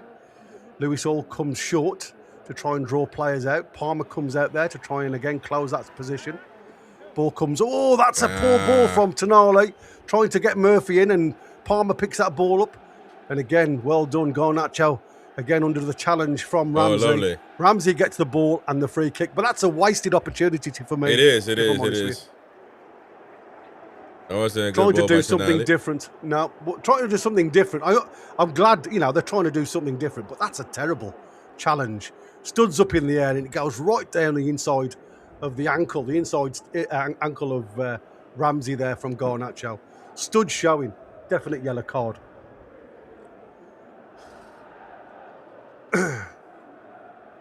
Nothing happening up front for Chelsea at the moment. Newcastle, like I say, winning every battle in the defensive unit. Referee's just having a word with Palmer there, telling him to go away nicely. High line from Chelsea. Have we got the runners in the right spaces to try and beat this high line? Ball over the top. Lewis Hall goes to the back stick to Fabian Shaw, who has a strike on goal from a volley. And unfortunately, was perfect for Sanchez just to get his hands behind it. And he's able to stop that. But it was a great strike from Fabian Shaw. Lewis Hall again picking that ball up. Plays the ball out to Ramsey. Ramsey now looking up. Gives the ball back to Chow. Chow's got Shaw if he needs him. He gives it into Shaw, who again is the deepest player at the moment for Newcastle. Shaw just holds the ball up, plays the ball out onto the left-back position for Lewis Hall. Lewis Hall out to Anthony Gordon. Anthony Gordon, again, drawing Gusto with him. And Lewis Hall carries on with that run. Beautiful ball found by Anthony Gordon. But again, Lewis Hall just unable to take the ball in his stride. Manages to keep control of it. Passes the ball inside to Bruno. Bruno now, again, Morley playing in that 6 zone in midfield, allowing the likes of Bruno and Tonali to get further forward, and Ramsey. So lots of extra bodies in that midfield. Ball in to Ramsey again, but again, not given any time or effort there from Reece James, and another foul on Newcastle. Multiple times Chelsea now are just throwing bodies into the mix. 5 fouls at the minute to Newcastle's 2. But I must admit, Chelsea look all over the place at the moment. There's no rhythm to their play. Newcastle have just bombarded them with lots of attacking momentum. And Chelsea just don't know what's hit them. There are lots of head and body language for Chelsea. Again, poor ball that out from Ramsdale towards Voltemada. Cucurella goes back to Sanchez this time. Again, Sanchez looks up and looks out to try and pick out Garnacho. Miley gets his head to it, gives it to Chow. Chow heads it forward, but again, it's a little bit of head tennis this between Newcastle. Eventually picked up with Tonali, who goes back to Ramsdale. And again, just slows it down and looks to pick a pass out. And again, trying to pick out Voltemada there. Goes all the way back to Cucurella, who again can only go back to his own goalkeeper. Voltemada with the close down, and back with Cucurella, who again decides to go long, and it's to nobody in particular. And that's what you get with Cucurella. He is such a poor defender when it comes to delivering a ball. And that's why I said I don't rate the kid. Everybody else does. I know he gets into the Spanish international team, but when you look at the quality the lad's got, it's poor. He's just tenacious, and the lad never stops running. Ramsdale now picks the ball up in his own box, and again, he's just looking for an out. Gives the ball in there. It's a dodgy ball, that, to be fair, into Bruno, but he manages to control it out to Miley. Miley now down the line into, Murphy again plays the ball inside, and he gives the ball back to Caicedo. It's a bit rushed there from Newcastle. Made ourselves look a little bit silly there, playing silly balls in dangerous areas. The first one from Ramsdale. Reece now in the halfway line. Plays the ball over the top, looking for Gustav. Oh, be careful. Palmer picks the ball up on the D. Well but Lewis Hall had followed the ball, and again, Miley plays a simple pass out to Bruno. Bruno's first touch up to Voltemada. First time layoff, trying to pick up Tonali, and unfortunately, just outside the path of the run. Garnacho now on that left-hand side, plays the ball into Palmer. Palmer into the box, but that's too close to Ramsdale, who's able to pick that ball out of the air comfortably. And again, Newcastle trying to stretch the Chelsea back line with Anthony Gordon, the sole figure up there. And it's the clearing header from Fofana, who goes out for a Newcastle throw-in. Again, that's what you want to see, isn't it? It's playing that quick player up top. It puts them under a bit of pressure, and all they've got to do is clear the lines. And again, because they'd committed so many bodies forward. But Palmer, for me, has been poor for Chelsea in this first 30 minutes or so. Hall throws the ball back towards Fabian Schär. Schär again. There's no blue shirts really, apart from João Pedro up in the Newcastle half, and it's an easy ball from Ramsdale to Chow. Chow now with a lot of grass to run into. Chelsea really deep at the moment. Gives the ball into Bruno. Bruno back to Chow, and again, a little bit of movement in front of Newcastle, which is exactly what you want to see. Movement from the outside, allows passing lanes through the middle. Back with Chow now from Ramsey. Chow decides to go long, trying to pick out Murphy. But again, Cucurella, under no particular pressure there, has just hoofed it up in the air, and Murphy's got the ball back from Cucurella.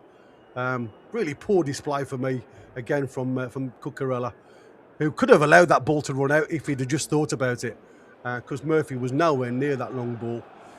But again, not the best defender in my eyes, but people see in different terms. And like I say, international player, I've seen much better. Miley with a throw in then, deep into the Chelsea half on that right-hand side, plays the ball down into Bruno's feet. Bruno now gives it back to Miley. Miley turns, plays the ball back into Tonali, who first time into the box, again allowed the ball to run towards the back stick with Fabian Schär, who again first time tries to play it into the danger area. Not the best ball, but again Chelsea panic and just kick the ball out for a throw into Newcastle. Schär plays the ball in to Gordon. Gordon back to Schär. Back to Gordon. Gordon now with trying to get the ball driven into the box, but again it's headed clear. Yeah, exactly. Miley now wins that header. Pedro tries to bring the ball down, and again Palmer's so deep in his own area just to try and get some control on this ball. Trying to get the ball out to Garnacho, but it's easily picked off by Miley, who again reads that play really well.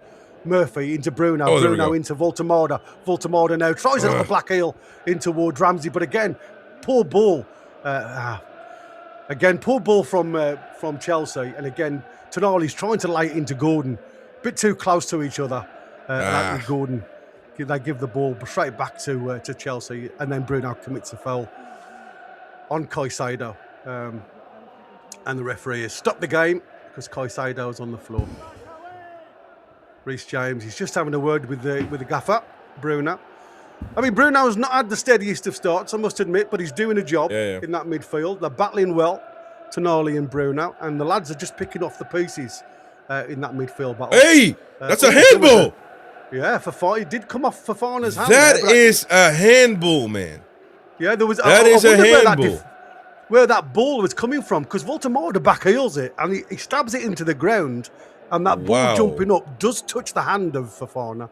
But I don't think that was a penalty, to be fair. It would have been harsh. I don't know, man. That hand was out. And that was, I mean... Bruno was having a word with him, but I mean, the referee's not even looking at that. It's over now, but... Yeah. But it goes to question, that Miley. Those little plays that nobody fusses about, they just get thrown under the rug when VAR should say, there's a reason why VAR is there. Yeah, absolutely. So those calls that nobody sees, they can bring out the light. So yeah, I think the trouble is they can only get involved if they see it or deem it as a clear and obvious error. And like I say, because the hand wasn't really going to the ball, it was, a natural position for your hand to be in, if you like. So I think that's the reasons why they've just allowed. But the thing, if you think about it, that if he doesn't put his hand there, that ball gets through to the other attacker. So that's stopping an attacking play. Yeah, you're right. I don't know. You can argue it many ways. Sanchez looking long again to try and get Neto involved, but again, Lewis Hall towering above Neto and gets the ball out for a throw into Newcastle. Fofana playing in Casado again, who's under a lot of pressure from Bruno. Come on, and man. Again, the referee allows that one to go Chelsea's way. I mean, Caicedo is looking literally average. Reece James looking really average because, again, you allow Chelsea to play, they look a great team. You play like Newcastle at the moment, they look average. Great play, Tonali there out to Bruno. Bruno sees Murphy on that right-hand side. Murphy's got an opportunity to whip it in. And again, it's just cleared by Chalobah out for another throw into Newcastle. 36 minutes gone, guys. It has been one-way traffic. Chelsea are all over the shop. If it was a boxing match, I think it'd be stopped by now because Newcastle have battered them. But again, too close between Tonali and Miley there. Allows Palmer to run back. Miley does really well to get his body in front of the Chelsea player, but he does commit the foul. But it stops. He takes one for the team, to be fair. It does stop that gallivanting forward from Chelsea. But again, that's the one thing that frustrates me with the likes of Tonali and Bruno. They always want the ball. They're hungry for that ball. And sometimes what they do with that hunger, they get so close to your own teammate, there's no passing availability there, and they then get in each other's way. And you've just seen another example there with Miley and Tonali just getting in each other's way because Tonali just wants the ball. He's hungry for the ball, which is lovely to see. But sometimes I just want to see them be 5 or 10 yards off with that space. Neto plays the ball into the box. It's headed up in the air by Fofana. It's half-headed clear, falls to Bruno. And again, it's Palmer who gets his toe to it, and it's a throw into Newcastle. Again, winning these half battles, which is what you want to see them do. Newcastle just taking the time there, deep in their own half, to try and get this ball up. Miley comes across and gets a good applause from the crowd there. Again, spoiling the Chelsea attack there. Miley decides to... Oh, it's a bit of a poor throw from Miley, to be fair. He goes higher than distance. How is that a Newcastle fault? How is that Newcastle's fault? Or Bruno's fault? They're going to compete for a goal and the other nupty just flops around. They just jump into each other. It's just coming together, the bodies. Both exactly. looking at the ball. How is that a foul for against Newcastle United? And now you're giving them a dangerous free kick. Yeah. It's just because Cucurella goes down, because he's lost his balance. But that's what I said. The competition now for balls in the air has gone. Shocking.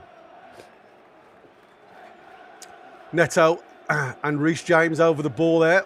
One out swing, one in swing, depending on which way they want to go. Newcastle defending that 18-yard box. It's a difficult ball to do, this one, if they get this ball delivered into the right channels. So again, Reece James and Neto. Neto picks that ball And again, James runs over it. Neto with the ball into the box. It's headed clear, but it's only come halfway. Oh. Thrown back in by Garnacho. It's deflected a few times. Chelsea players now are all asking for a handball. And again, Bruno just decides to clear his lines from that Murphy challenge. Referee's holding play up because there is a ball to hand decision coming here. That's not a handball. It's outside the box anyway. Eh. So it's not going to be a penalty, even if they give it, and that's why it's a throw-in. Ball now out to Gusto on this right-hand side. Got Neto in front of him. He decides to go backwards, and again, pressed by Anthony Gordon, makes him go back to Fofana. Fofana again can't go anywhere apart from Reece James, who's to the left of him. Then to Chalobah, into Palmer, out to Cucurella. Cucurella back to Palmer on the halfway line. Cucurella, again, Chelsea for the first time in 40 minutes, able to put 3 or 4 passes together. And again, Newcastle, half chance there to get it back, but they managed to keep hold of it, the Blues. Newcastle just having a breather. Garnacho back inside to Caicedo. Palmer now in the centre circle, just inside the Newcastle half. Gives it over to Fofana, back out to the right-hand side to Neto, faced up by Gordon and Hall. Has to go back to Fofana again. Reece James now, again, a bit deeper. Caicedo. Ball deflects up to Bruno, and Ramsey gives it to Ramsdale, who clears the lines again, just to give Newcastle that breather. And this ball's going to be out of play, just inside the Newcastle half, by the halfway line to Chelsea. Reece James gets it back into play quickly with Fofana. Fofana gives Reece James back. Again, Newcastle just go a little deep, and deflection again from Palmer, who's done absolutely nothing for a Chelsea team today. Being a luxury player, he's been carried for the most part of this game. And again, luckily defected, went back out of play, but it's back with Sanchez now. Again, half pressed by Newcastle. They've gone long again, looking for Pedro and Garnacho.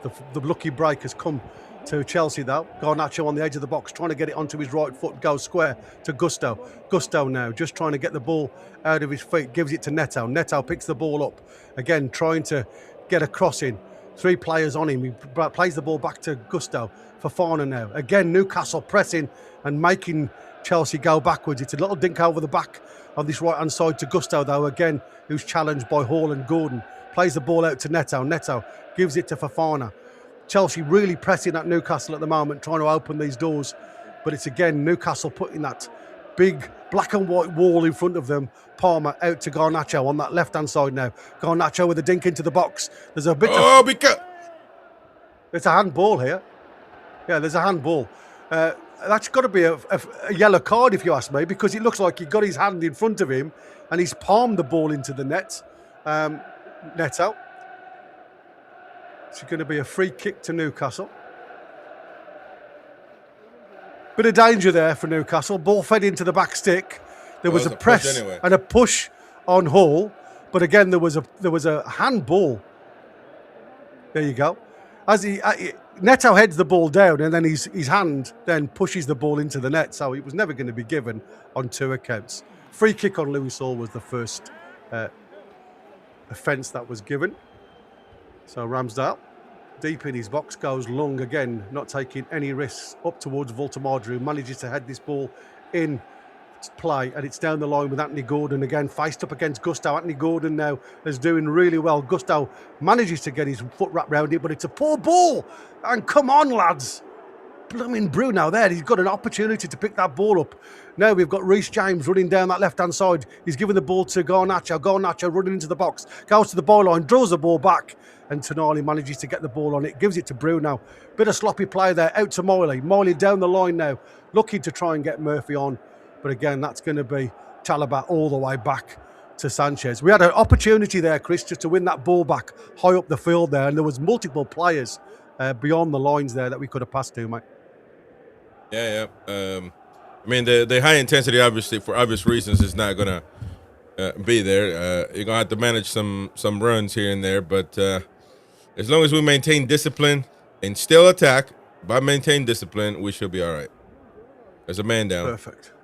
Yeah, another man down in the blue shirt, but again, referee says jockey, and the ball's come play through on, the play middle. on. Bruno now play down to the left hand side with Anthony Gordon. Got a bit of space to get this under control. Anthony Gordon drives Get it in. into the box. What The back the stick! man? Oh, just past the post. Oh my God, what are we doing? What are Chelsea doing? They're committing Harry Carey, ladies and gentlemen. Another opportunity. Lord have there. mercy. Another yellow for a Chelsea player, probably. He ain't got, the referee's got his back to him, man. Yeah. You keep playing. What the hell is going on with Chelsea players? It ain't my problem anyway. Gordon, what Great a delivery cross! again. Oh, I thought that was in. I thought that was And in. mate, To be that fair, was that's a not great easy, delivery though. from Anthony Gordon. and again on the volley. Lord have mercy. And it literally is just past the post, ladies and gentlemen, if you're just watching. Just listening. It was so close, it was unbelievable. But if you think about it, those balls are unfairly judged because they're so difficult. Because there is a defender that Voltemara has to get past and lose the ball, lose sight of the ball, really. And then for any striker, to be honest, but he did well to get to it, man. But I thought that was in. Yeah, absolutely. And to be fair, there's 4 minutes of stoppage time, and I don't want this half to end. I really don't. Newcastle have been such a dominant force. And during that interval, by the way, ladies and gentlemen, Gusto got the yellow card for Chelsea with some of his comments made towards the referee about not stopping the game. And again, no head injury. Yeah, I mean, it's unbelievable.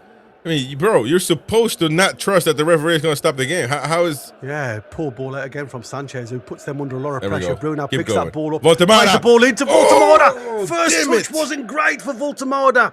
And Caicedo was able just to get back and clear Caicedo that. Look just- how... Yeah, he's not happy, is he? Caicedo able to save that one by... He don't even know how he saved it. But, oh, my goodness. His first touch just was away from his body and it was in front of him. Yeah. I mean, look at that. One If he thing could have that- just got that the yeah. other side of him. Ah. Yeah, to the left, to his left. If two things have changed in the last game and now more even on this game, that we're feeding the striker. And that is the main, in my opinion, the main thing about this season is that we haven't been performing to just feed the striker and look for the striker. And we've done that, and it's turned out well, especially in this game. And last For game. me, Anthony Gordon's turn up. Anthony Gordon's actually, for me, probably the man of the match in the first half. He's been absolutely outstanding. Oh, give it to Voltemada. Miley just headers the ball over the box there. Unbelievable, mate. And like I say, Well done. for me, it's about winning your individual battles. And I think, as much as it's probably lost a little bit of quality, we are beating them in that, not the technical area, we are beating them in the physical area. And that, to me, is all I ask for. Because this is what they're relying on now, Chelsea, is just the ball over the top into the channels for the pace. And even that delivery isn't there. So, mentally, we are winning the game, and obviously on paper, but also winning because of that work rate that the lads have put in the first half. Fantastic performance for me, from everybody that's been involved. We could already have 4 goals, if I'm honest with you. It should have been out of sight already. Chelsea are literally all over the place at the minute. Just waiting for the ball to come up, and again, it's coming up towards Voltemada. And again, we're just having a look at now. All of a sudden, they are getting their subs warmed up because something's going to change in the second half. Because, like I say, Palmer's done absolutely nothing for his return back into the squad. He's been a bit part player for Chelsea. They are literally playing with 10 men. And again, João Pedro doesn't look interested. He's had no service, to be fair, but he's not really got himself involved in the game, which is also a problem that Chelsea are facing. Not that I want him involved in the game, by the way. I want him out of the game all the entire match. Lewis Hall with a throw-in now. Just inside the Newcastle half. Decides to go down the line, looking for Voltemada. Touch to Ramsey. Ball into the air for competition time. Reece James wins that header. João Pedro wins the header, but again, it's only out for a Newcastle throw-in on the halfway line. Lewis Hall again.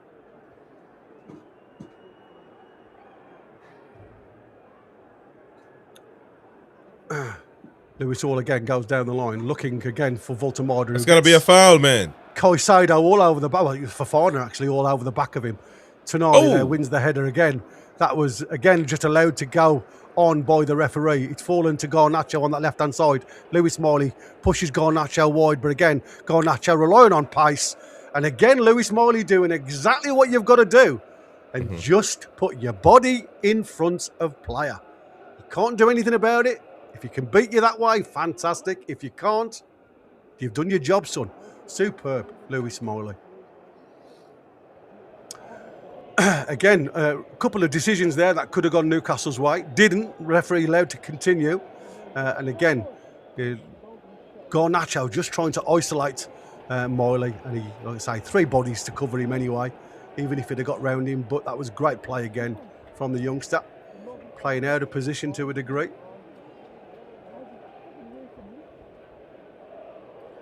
Just waiting for Ramsdale to get this game back on way. It should be half time now, ladies and gentlemen, if the referee is going to plan. There you go. I'll let you do a 5-minute spell. I'm just going to go to the gentleman's room, if that's okay, mate. Lovely, lovely, lovely game by the team, by Newcastle United. Of course, a lot of players turning up, and that is really the difference maker. And of course, the wingers providing for the center forward. That is the main key for Newcastle United winning tonight. The fact that the wingers on the pitch, we know that about Murphy, but now Gordon turning up and, of course, saying, I'm going to be a provider. I'm going to play for the team. I'm going to assist. I'm going to look to not be selfish for once in the last 2 years, really, 2 seasons, has made the difference. When you got Gordon on the right mindset, you make the difference. When you got him playing for the team instead of playing for himself, you got the main difference. Of course, I've been saying it for a long time. Feed Voltemata, and then he will get the job done. Feed Voltemata, and he will perform. And there you go. That's what happens. It ain't about proper center forward. It ain't about this center forward. It ain't about a 90 center forward or none of that nonsense. None of that huff and puff, doing this, doing that, and acting like you're a proper center forward in midfield. It's about giving them the ball and then letting them perform, letting them score. Are you watching Miley at right back? I am watching Miley at right back, and he's doing a great job. A great job. And there's nothing to criticize about it. I don't think he's a right back to be playing there all of a sudden. That's his new position. I don't see that, and I maintain my convictions. However, he's doing a good job tonight, and therefore, there's nothing to criticize. There's nothing to criticize. He's doing great against Chelsea.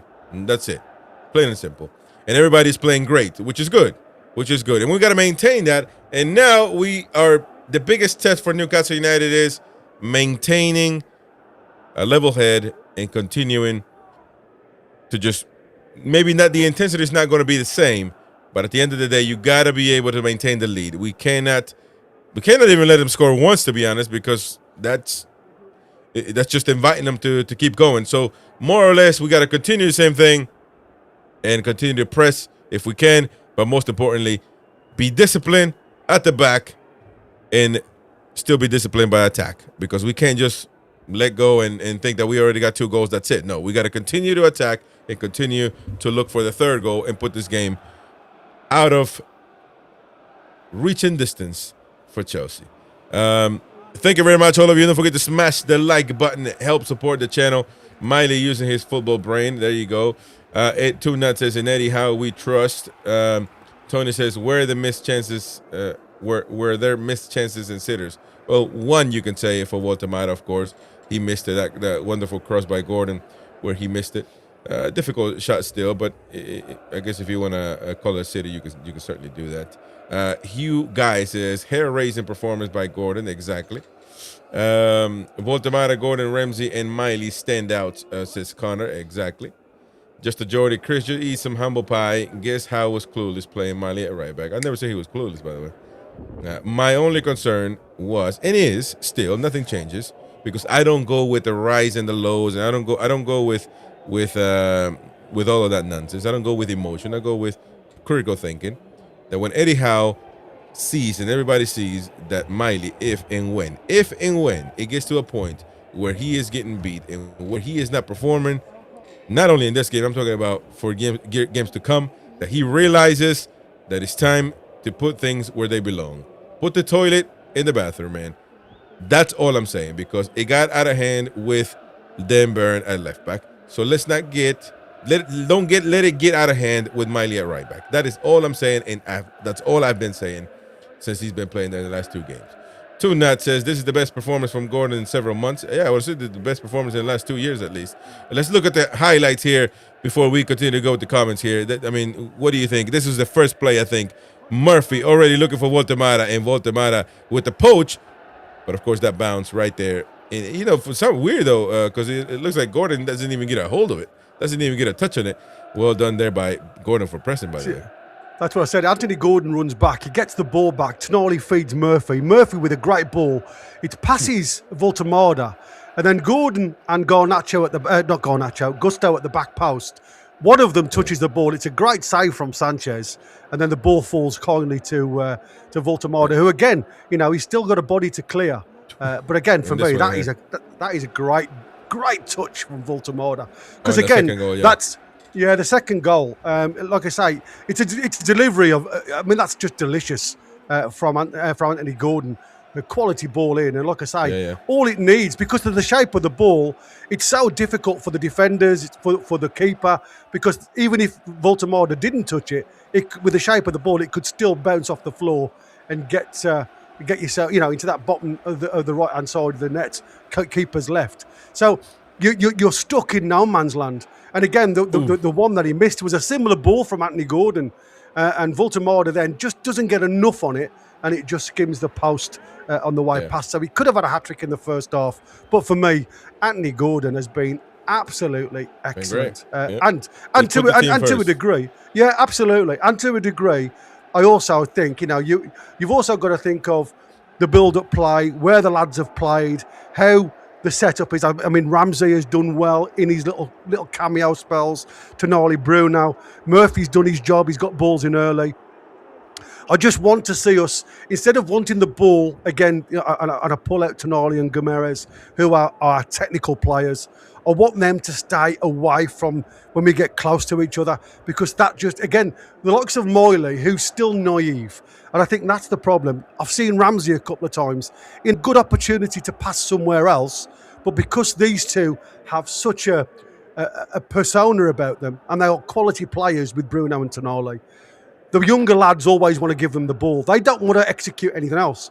And I think sometimes by having those two on the field of play, and that's why I said before, you have got to be careful that we're not overloaded by the opposition. When they see that ball is always going to go to Tonali, always going to go to Gomeres, it's an easy option for the opposition to try and take and smother you. So we've just got to be careful that we don't go one way and we keep options open and variable. Mm-hmm. Let's go with more comments here. MC Jano one says, let's have both Wissa and Voltemada. I agree with that, but yeah, that ain't going to happen. Jake and Ryan says, Trips have been coaching Miley. I am certain of it now.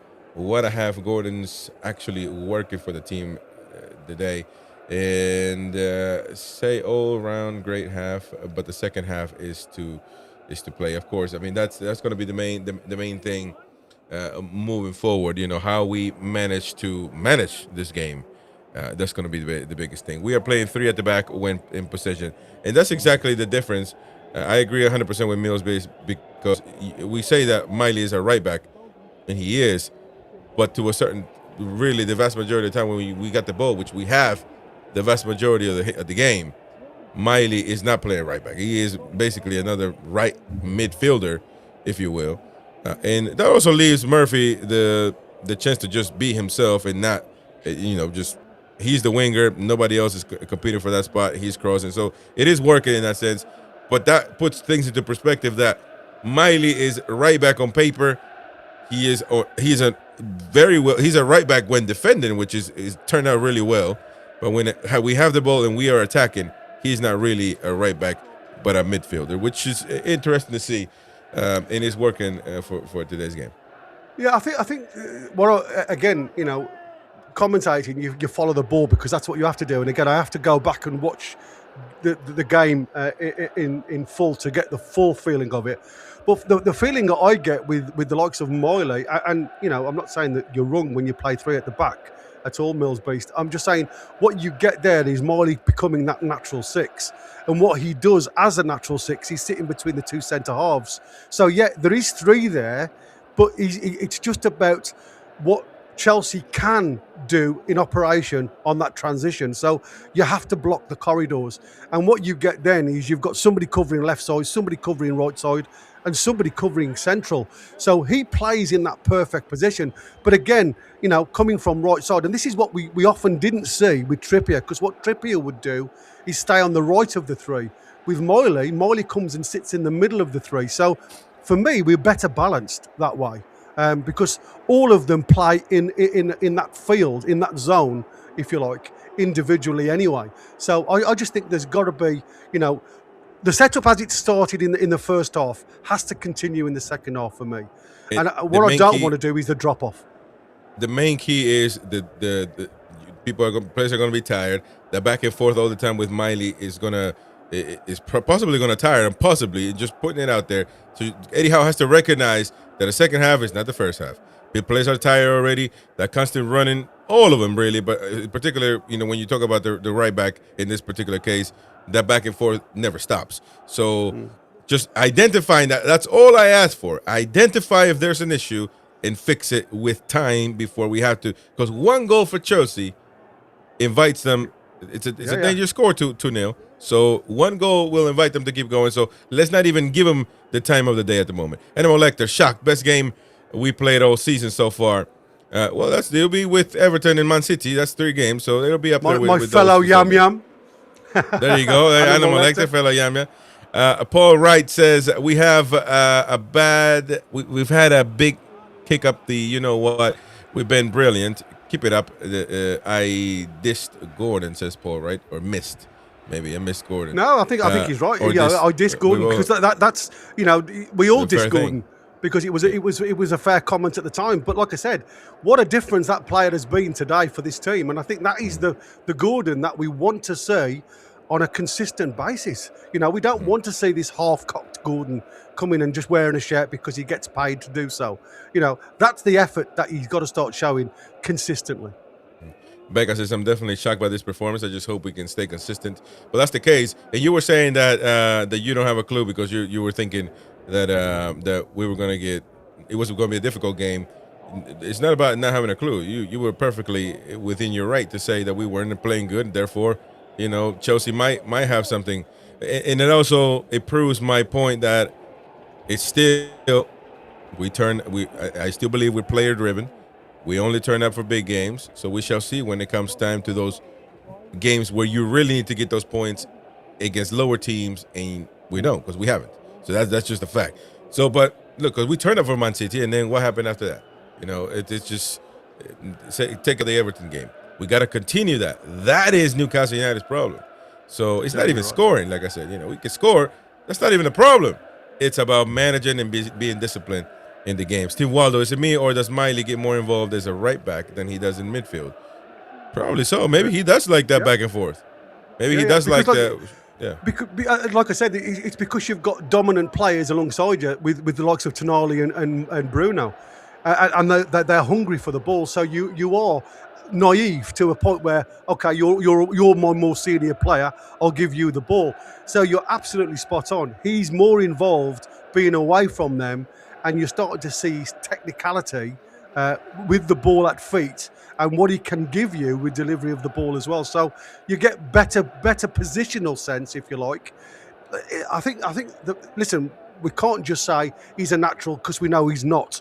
I do think he'll learn the game a lot more because sometimes in defence you see the game in front of you rather than around you in a 360. So, like I say, he will learn a lot more from being where he is at the moment and how to dictate gameplay and everything else. And the mentality of the game will change. And I think that he will grow into this position. That's why I said I can see a right back in Miley for the future position if we do get overloaded in that midfield. And again, you know, I always say, is Tino injury-free? Well, we'll not know because the amount of games that come thick and fast. But if Miley just keeps his head and keeps that momentum going, there's nothing saying that he can't continue playing in that role. Yeah. Thank you very much, LT, for the super chat. Thank you, mate. We've bullied them. It's like the old tune. Exactly. The high press has been back with Walter Mato on the pitch. It's important to reiterate that because it seems like we can't do it with Walter Mato on the pitch for some folks. with him, with the high press has been immaculate.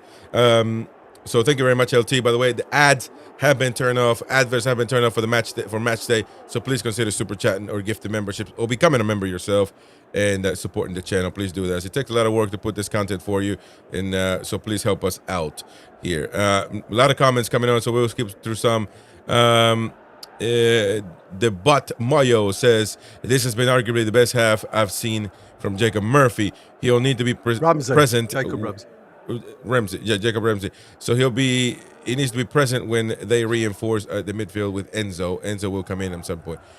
Sean says, I'm not saying you're wrong, Chris. Just please, he's having a great game in that position. Of course I'm pleased as well because I want Newcastle United to win.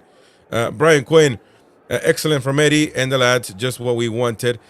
More comments here, getting to Derek Wedding. We always play better against top clubs. Our players are looking to be seen. Away the lads. There you go. Second half to be going underway now, folks. Don't forget to smash the like button. Thank you very much. Here we go. Newcastle now kicking left to right in the second half. Sometimes favours us. Bruno all the way back to Ramsdale. Ramsdale again looking to get up the field to Voltemada. Voltemada again under a lot of press there. We get it headed clear by Chelsea, but only back to Shaw. Lewis Hall now going all the way back to Ramsdale, who again, he's got the options of Chow on this right-hand side if he gives it to him. He's got the ball now. Chow now. Miley just on front of him, but again, Chelsea on the attack straight away. And again, Ramsdale's just got to clear his lines. A little bit of pressure there from... Chelsea are trying to get on with it quick here, but I don't know what's happened. Referee has told them to stop because there's something else happening up the field of play. Oh, it's Cucurella, who I think picked up the ball on the field and then Palmer had thrown the ball back in quickly and they're trying to get behind us. Caicedo in the ball now. Reece James just in the centre circle, just inside the Newcastle half, outside to Neto. Gusto. Again, just trying to keep hold of the ball now, Chelsea. Cucurella into Reece James. Again, looking to get Palmer on the go, but again, Palmer just can't keep hold of that ball. Ball now given. Just comes off the back of Murphy. Lovely ball from Marley. Then Bruno sees Murphy down that right-hand side, tries to deliver the ball, but unfortunately, he catches Murphy on the back and he gives Chelsea the ball back. But again, poor clearance from Chelsea. It goes straight out for a Newcastle throw halfway in their own half. It looks like Chelsea are going to make a quick substitution. They haven't yet. I expected Enzo to come on, to be fair, in that midfield because, like I say, Palmer's done absolutely nothing for them. Fofana back to Sanchez. I wouldn't think they would take Palmer out, though. Ooh, Sanchez there under a lot of pressure. And again, he has to deliver that ball under pressure from Gordon again, Sanchez, and he delivers a ball out to Garnacho, and Garnacho just couldn't control it. Ball in there again. Tonali gives the ball away to Cucurella. Palmer now down the line to Garnacho. Again, Marley just stops the play and he got to go back to Cucurella. Caicedo now. Reece James plays the ball centrally to Palmer, who again under a bit of pressure from Ramsey, and he goes to ground, and the referee has given them the free kick. No, 30 yards out, central of goal.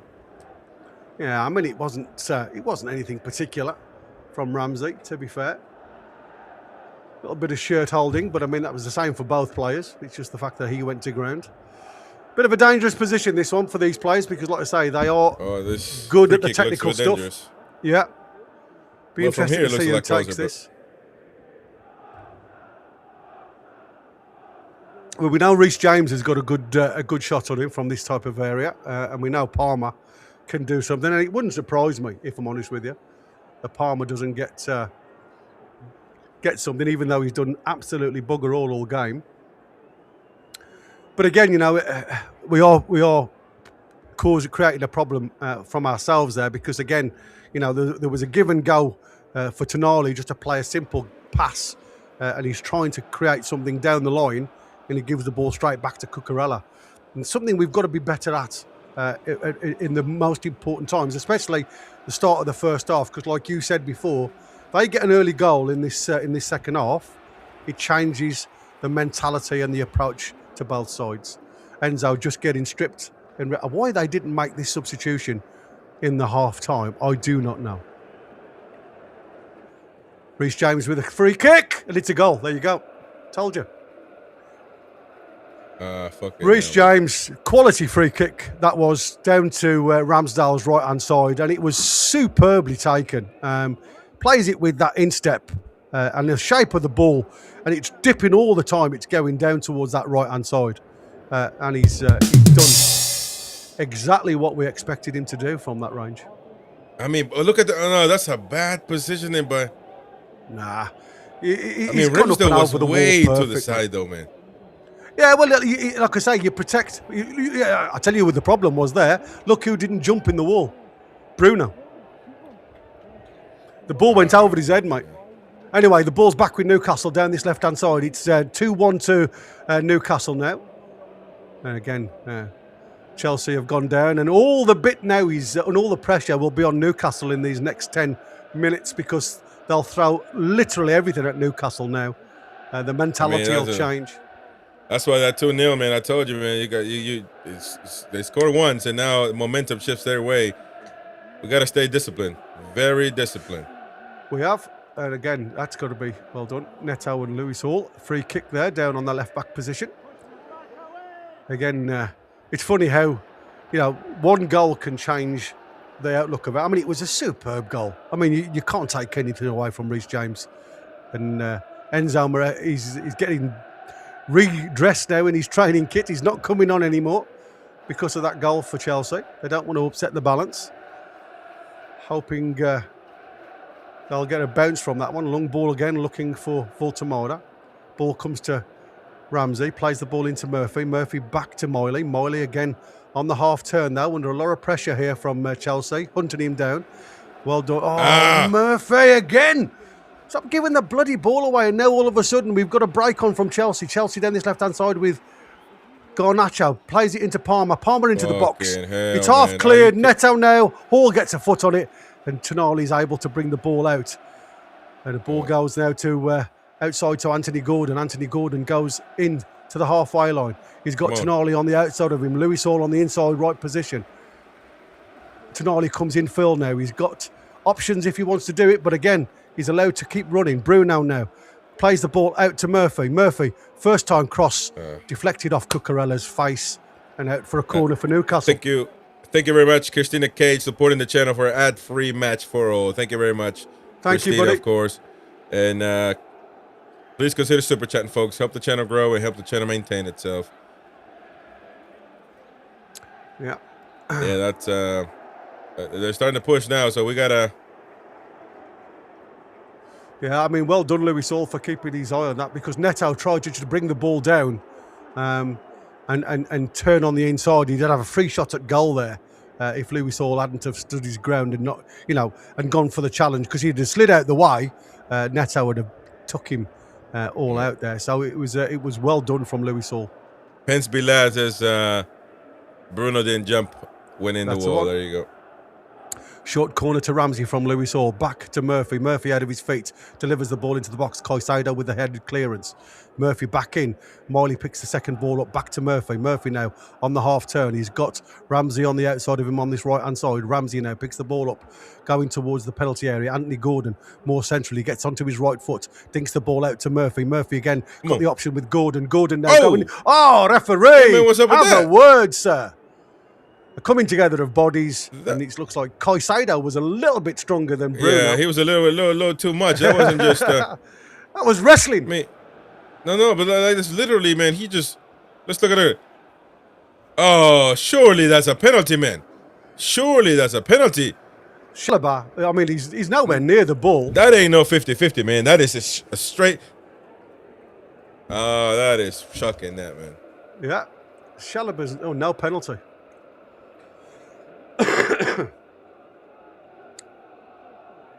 Just saying, no penalty. It was a 50-50 ball. Look, there you go.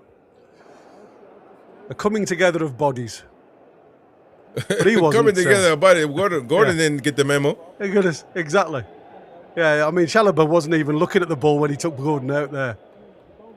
Okay, damn, man. But you see, this is what I'm saying. Referee didn't give it, so VAR won't get involved if they don't think there's a clear and obvious error. But they had a look at it. Man. Yeah, but they had a look at it. Look at that. Man, every time I look at it, it shocks me. Yeah. He's nowhere near the ball. He's just literally taken Gordon out there. Enzo on for Gusto. So Reece James will go back to right back. Enzo will go into midfield to give him a little bit more extra bounce in that midfield. Enzo Fernandez. Sanchez again under pressure, goes deep. Tonali gets a little flick on. Headed by Shaw. Again, ball over the top. And come on. Chow. Oh. Again, there's a referee had Dangerous seen the foul those. there on Chow. Yeah, exactly. Ball over the top there for Pedro to get onto it. But he had fouled Chow. Hey, I'm not gonna lie. I'm still proper upset about that penalty, man. That's BS, man. Could have gone either way. That, to be fair, like I said, I've seen them given and I've seen them not given. Ball comes back to Chelsea again, driving down that centre.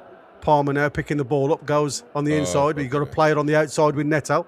Neto back in line to Reece James, who has a strike, and it's deflected out by Fabian Schär for a corner to Chelsea. Again, the momentum of the game is slightly swung, if I'm honest with you. Again, just giving it back and goes through Hall's legs, and it's blocked. But again, Chelsea have taken this corner quickly. Enzo Fernandez with his first touch here. Plays the ball to the back stick. Looking for Fofana, but again, it's just out for the goal kick for Newcastle. Unsteady moments the first 10 minutes, mate.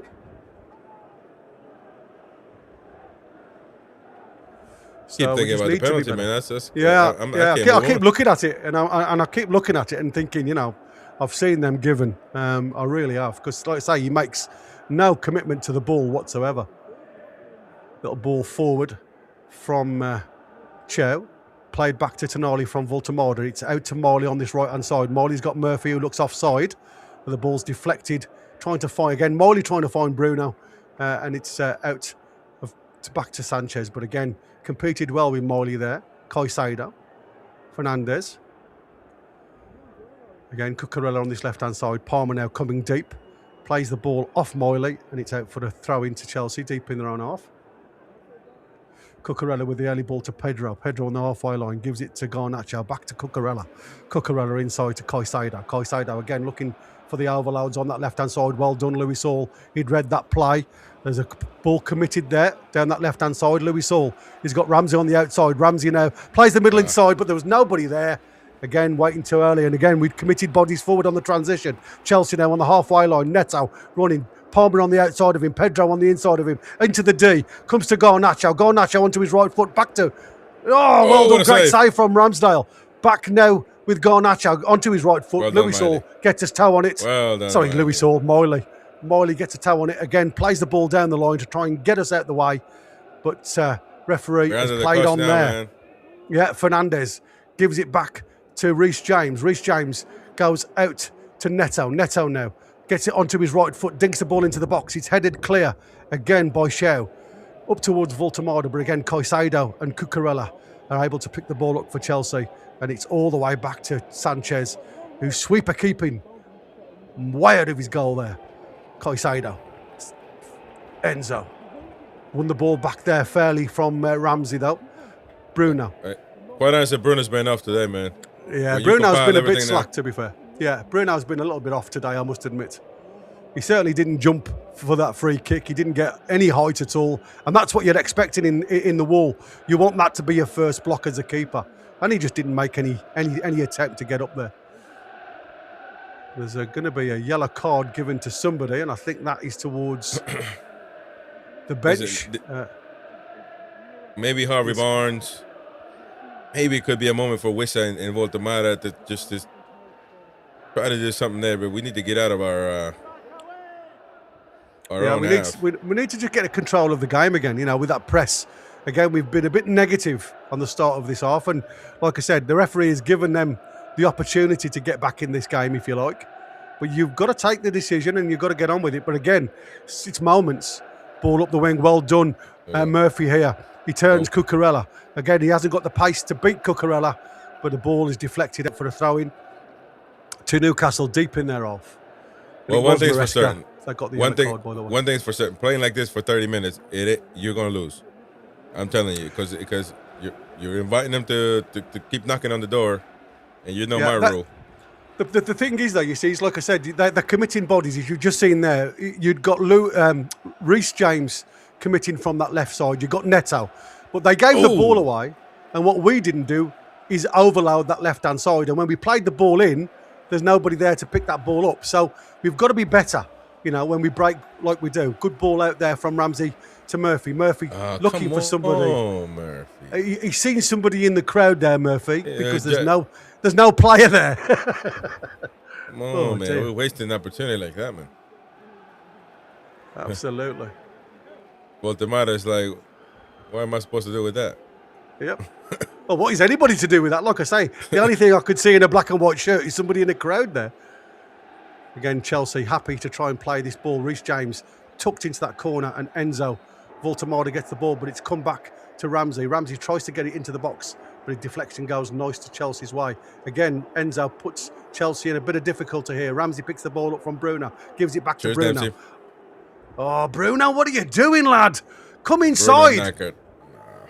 Bloody hell. You got players on the inside, just play inside. Don't keep going outside when there's bodies there. And I think that's going to be a yellow card to Fabian Shaw, who has had a couple of decisions against him today. So that's... Well, here's the thing. When you look at the right, clearly Murphy doesn't have the pace at the moment. The thing is, you put in Ilanga for pace, but the thing is, Ilanga gets through and he ain't going to know what to do with it. No, exactly. We are, like I say, we are committing our own problems at the moment because we're giving the ball straight back to them once we've got it. We've just got to start giving what we did the first half. Anyway, Fofana now plays the ball centrally towards Palmer. Again, Palmer just can't keep hold of that ball. Tonali now plays the ball into Murphy, but it's not a good ball again. It's up. But again, it's cleared by Chelsea, given back to Tonali. Caicedo now with Tonali under a press. And again, the ball's out of play, and it's a throw-in. What's going on here? It's all over the place at the moment. Tonali's trying to do a little bit of S-housery. Yeah. Saying that he's got a kick in the back of the head. Palmer's holding his ankle, saying that he's got shot. Well, that wasn't anything. What? That yellow card, man. Who's got a yellow card for that? That was absolutely shite for the referee for that. Oh, he gets pushed. No. Yeah, I think Tonali. Has Tonali got a yellow card?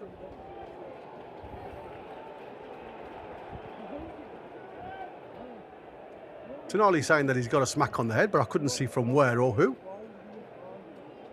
Unless the cameraman give him a kick. Cucurella now deep in their half, in the Chelsea half on this left-hand side. Looking for options. Garnacho comes deep. Caicedo comes deep. He throws the ball up to Pedro, who again just drags himself out of harm's way there. Plays the ball back to Cucurella. Oh, that's all a good shot, by the way. The people in the chat says, because they're going on Ilanga, of course. I was thinking he could be the only option. Hold on. Oh, could be the only option, but maybe Willock is a runner on the wing. Maybe he'll do a job. Yeah, absolutely. Cucurella again plays the ball into Palmer, getting more involved in this second half. Palmer, Garnacho on this left-hand side, running against Smiley. Drives the ball low and hard. But again, the ball is deflected. Those are knacker. Out for a corner from Chow. Yeah, we're certainly allowing them more space now. I don't know what's happened to Bruno. Like I say, it's not his best game, Bruno, to be fair.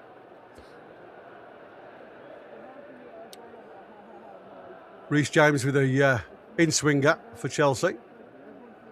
Ball towards that near post. He comes all the way through. Miley gets half clearance. It's out to the edge of the box with Anthony Gordon now. He's got a bit of grass to run into. Ramsey in front of him. He's the furthest forward player for Newcastle. But again, it's not a best ball. I could see what he was trying to do there. But again, the clearance for Chelsea has just gone straight back to Ramsdale, who throws it out to Miley. Baltimore busting the gut to get up there too, man. Yeah, exactly. And wasted opportunity, man. Ramsey had run 60 yards there to try and get something on that ball. Bruno comes inside. Bruno plays the ball back to Tonali. Tonali now just a deep midfield roll back to Miley on the right-hand side. Murphy now. Murphy inside to Bruno. Bruno gives a little bit of a back heel back to Murphy. Oh, hey! Murphy trying to get Voltemada in, but again, it's out. I don't know whether that's going to be a free kick. Offside. Yeah, it's offside. Yeah. Damn. I don't know who was By who? offside there because everybody Voltemada wasn't offside? No way. Who was Who's offside offside? there? Are you serious? Oh, Ramsey.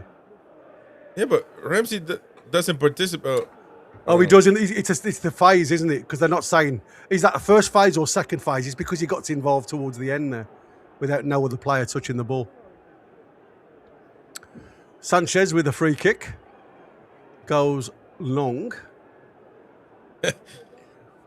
Pedro with a header, again deflected from Enzo. Back to Pedro, back to Enzo. Out to Neto on this right-hand side. Again, pressing deep into the Newcastle half. Back into Enzo. Enzo seems to have changed the formation of this team at the moment with Chelsea. Reece James into the box. Headed, cleared there by Chow. Out back to Neto, though, on that left-hand side. Again, pressed by two players, but he gets it back to Reece James. Reece James inside to Caicedo on the edge of the Newcastle's penalty box. Neto, again, Newcastle getting into shape now, with bodies sitting a bit deeper than I like them to be. Ball out to Garnacho on this left-hand side. Garnacho tries to give a bit of a give and go with himself there, and plays it to nobody. Up to Voltemada, then Tonali, into Ramsey, then out to Gordon, who's got a bit of grass to run into now, Anthony Gordon. But again, he's taking his time because he knows there's nobody in the box, even if he drives to that corner flag. Comes inside. Now he's got Ramsey as an option. Back onto the corner to Gordon. Gordon to the back stick. But again, yeah, you gotta make changes now. You gotta make changes because they're knackered, man. The players are knackered, not the same level, not the same energy levels. The intensity's gone. What's going on here? Joe Pedro has got the better of Malik Chow. Down on. Oh, it's a goal. What has gone on there with Chow? It was just a simple header, and he commits himself to the side of him, Chow. And the ball goes to the left of him. He commits the body to the right, and he's just allowed Pedro to get a running at goal. It's just criminal, that. That is so poor. How the hell have they got a goal from that? That is ridiculous Sunday League stuff from Chow there. I mean, it's just a clearance. They've left one-on-one look up top with Malik Chow. It's exactly what we keep asking Newcastle to do. There's a long clearance from Chow. He heads it up in the air. Oh, he slipped. Chow goes to the right-hand side. Yeah, loses his footing because he's expecting the ball to go over the top of him. And because there's now cover there, we've gone one-on-one at the top. I mean, that should have been meat and drink for Chow.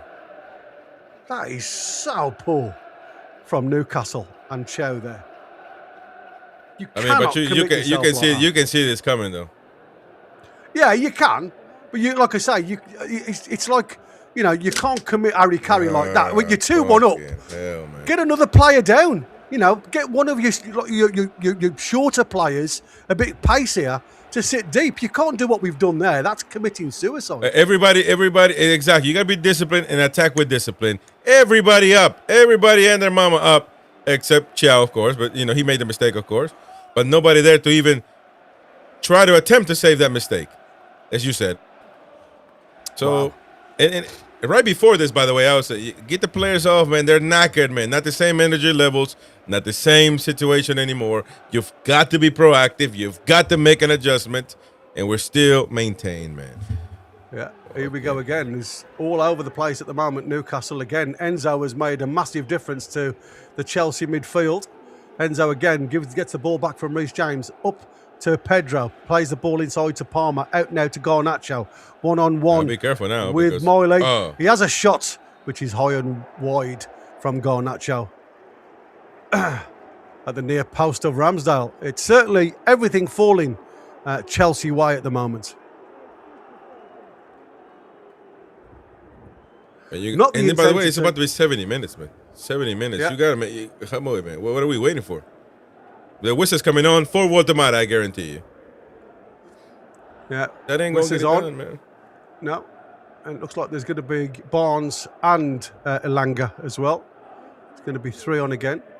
Up to Bruno. Bruno on the inside to Tonali, who again on the half turn gets a bit of a tug from Enzo. Gets the free kick there.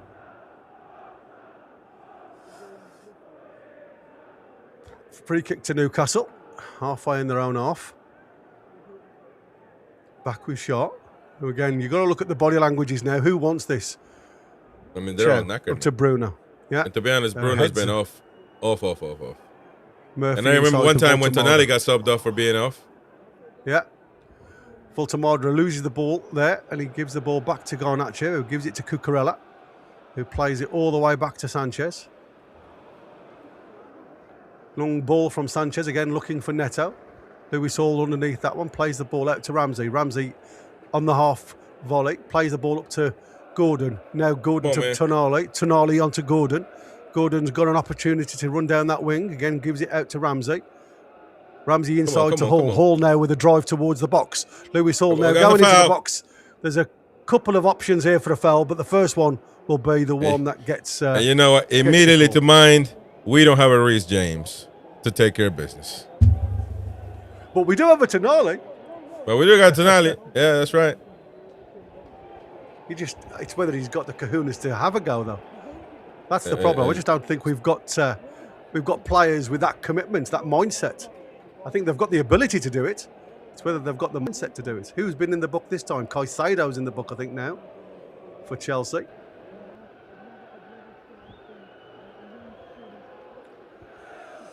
With that challenge on Lewis Hall. It's to the left of goal. Like I say, you can see the three lads ready to come on for Newcastle. Fabian Schär, Anthony Gordon and Lewis Hall all over this ball. I can't, apart from Fabian Schär. Again, has he got the technique to do anything from here? Let's see. Thing about it is the changes are going to be man for man for man. And you're just relying on energy after that. You know, the fact that they got energy, so therefore they're going to... But not really a tactical change, but we'll see. Yeah. Fabian Schär keeps moving the ball slightly more centrally to try and get a bit of an angle on this ball. But again, it's a difficult area to get the to get a shot on with any quality here. Anthony Gordon's walked away, so there's still Lewis Hall and Fabian Schär. Schär runs up. Oh, Jesus. Wow. It's exactly what we expected, mate, to be fair. All right. It's ridiculous, mate. Well, Why try? I mean, why even attempt it? It's like we know what's going to come from it. He's got no... he could strike a ball off the ground. I mean, well done, Anthony Gordon. I am going to say that because I think he's had a good half. Not really been seen apart from that. Like I say, the front three are being changed, guys, which is what you said, Chris. Yeah, no, it's going to be a whole front three, just basically relying on energy. All right, we shall see, I guess. Well, let's see if Elanga can put Cucurella up under any pressure whatsoever. Because, like I say, that's where you want to start to see. And like I say, let's see what happens today. Long clearance again for Chelsea. Cho gets his head on this one. Again, Palmer picks that ball up. Goes out to Garnacho on this left-hand side. Garnacho back to Cucurella. Cucurella inside to Chalobah. Fofana now. Just all camped inside the Newcastle half now. Again, Fofana and Caicedo just giving 5-yard passes to each other to try and draw the press from Newcastle. Back to Chalobah, goes down the line looking for Cucurella. Again, it's not the perfect ball, and that ball is out of play for a Newcastle throw-in. 73rd minute, 2-2 now at St James's Park. Miley with a throw-in to feet with Bruno again, gives the ball away straight to Cucurella. Oh, Tonali with a challenge on Palmer. Meg's there on Caicedo, up to Wissa, inside to Bruno on the halfway line now. Bruno on the left-hand side now to Harvey Barnes. Harvey Barnes has got Ramsey inside of him if he wants to play it. Barnes goes on, and he was going to ground before the challenge comes in, and it's going to be a goal kick. You could see you were going to ground there, Harvey. Don't argue, lad. Look, there was no contact with him whatsoever. Jesus Christ.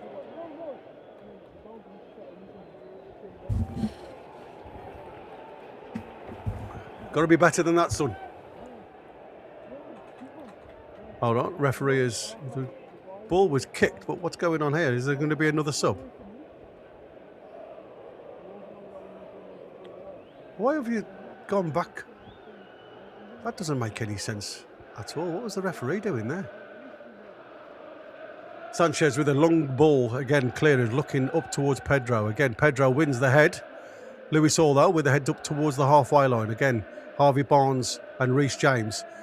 Ramsey with the ball inside to Harvey Barnes. Harvey Barnes has got Tonali on the inside of him. He goes on the outside of Fofana, plays the ball inside, but again to nobody in particular along the floor.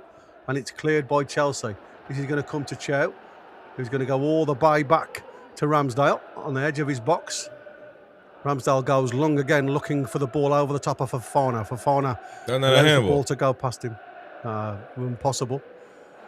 Again, Sanchez with the school of Pope there, just kicks the ball out of play. That's the difference, Tony.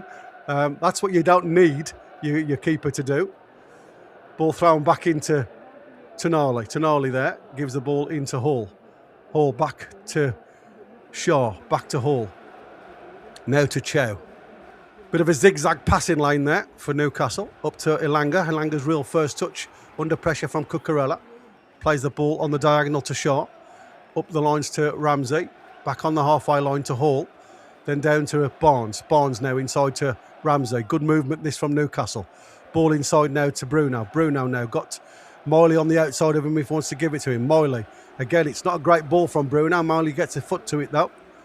Miley brings the ball back to Tonali. Tonali into Ramsey. Ramsey on the half turn. Got options in front of him. Elanga gives it to Miley just deeper. Back across to Tonali. Tonali down the line. But again, Garnacho sees the Elanga ball and gets a toe to it. It's a throw into Newcastle. Halfway in the Chelsea half on the right-hand side. Again, having a quick look now, the cameras, on what's happening with Pedro. Ball again given to Elanga, but it's easily picked up by Caicedo, who beats the challenge. The first challenge, gives the ball into Neto. Half challenge from Lewis Hall, but Neto's got a lot of grass to run into on the edge of the box now. Plays it towards Garnacho, but Miley again sees the danger. Gives the ball out to Elanga. Elanga now on the turn and on the run. Got Wisser in front of him if he wants to feed him. Oh, again, come on, lads, for God's sake. Wisser trying to get the ball back, commit to the foul. Yeah, look, he's having a word with Elanga there, and Wisser takes one for the team there. Yellow card for Wisser. And that's Elanga just holding on to the ball. He's got three players. Garnacho runs 50 yards to win that ball back. Jesus. Poor. From Elanga again. Ball from Fofana into Chalobah. Chalobah again trying to get that ball forward. Elanga now plays the ball inside to Tonali. Gets a whack from Cucurella. That ball into the floor from Wisser. Lovely. Wisser down to Harvey Barnes. Hey. Harvey Barnes couldn't get out of his feet. That's going to be a great challenge from Reece James, to be fair, from Harvey Barnes. And I think it's out for lovely for a Voltemara pass by Wisser. Yeah, beautiful ball in the channel. Right there, you got to shoot, man. Yeah, you've just got to get it out your feet, haven't you, and shoot. But again, Reece James sees the danger. That's a good tackle by the. It's a great tackle from Reece James. That's like a goal for them, that is. That's the type of thing that get you motivated, isn't it? Corner to Newcastle. Lewis Hall to take again. All the Newcastle bods trying to get from that back stick to the front stick. Ball comes in again under Sanchez. It's half punched out. Comes to Chow, who drops it back to Tonali. Tonali gets it out of his feet, plays it out to Shaw. Shaw gives it to Bruno. Bruno dinks it in, but again, it's not a great ball from Bruno. And Neto now with the ball over the top of Shaw. We're all out of position here. Neto, lots of blue shirts running forward, lots of black and white shirts trying to get back. Ball over that left-hand side. Tonali gets the block on, and the ball finally comes into that corner with Toon Army bringing it out. Plays the ball into Bruno. Bruno again on the half turn. There's a bit of a tussle there with Enzo Fernandez, and Bruno gets the decision going for him there. But again, it was lucky. Didn't think there was much in that, to be fair. And that's a transition Newcastle have to be aware of now when we give the ball back, because they're committing loads of bodies forward. Another substitution for Chelsea. And Palmer, I thought would have been off well before this, to be fair. And Santos is on. We are knackered. For Chelsea. In the 80th minute, still 2-2.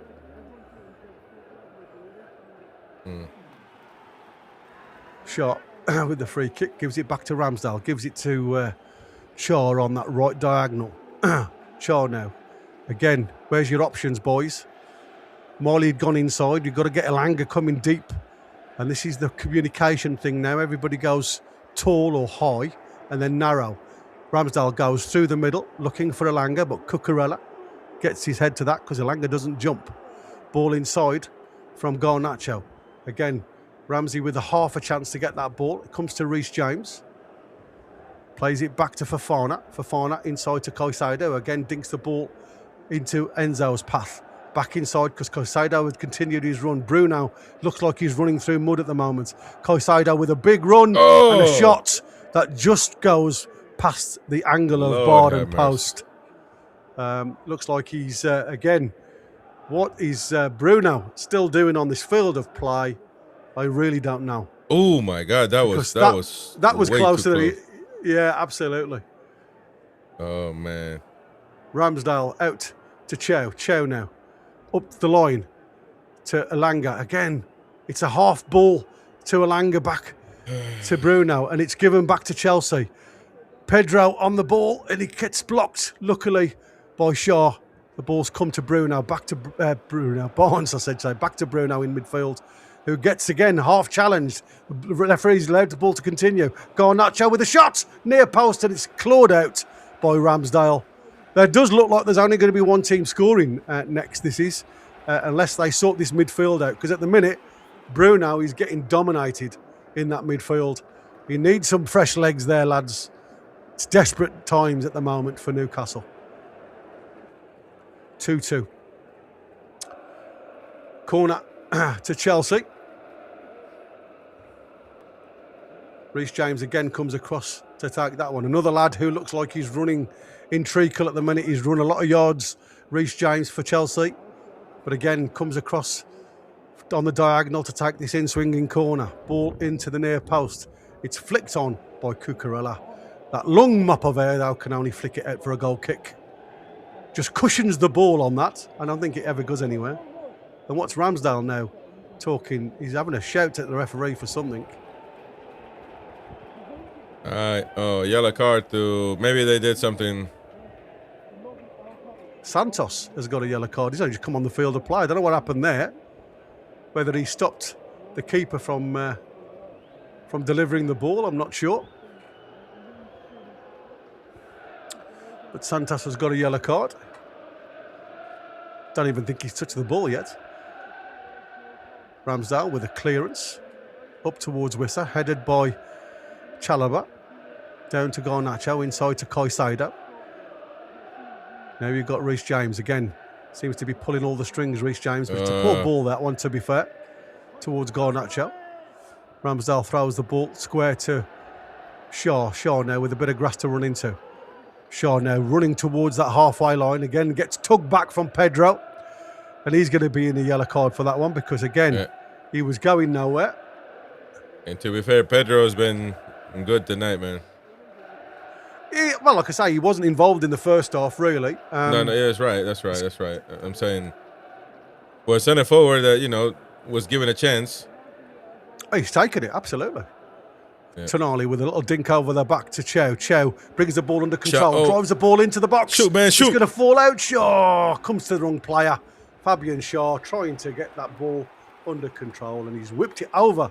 Oh, I hope he hasn't pulled a groin, because it looks like he has, from trying to execute a volley there. He's gone down in a heap, holding his groin, guys. So we are knackered when it comes to that centre-back position. We are knackered.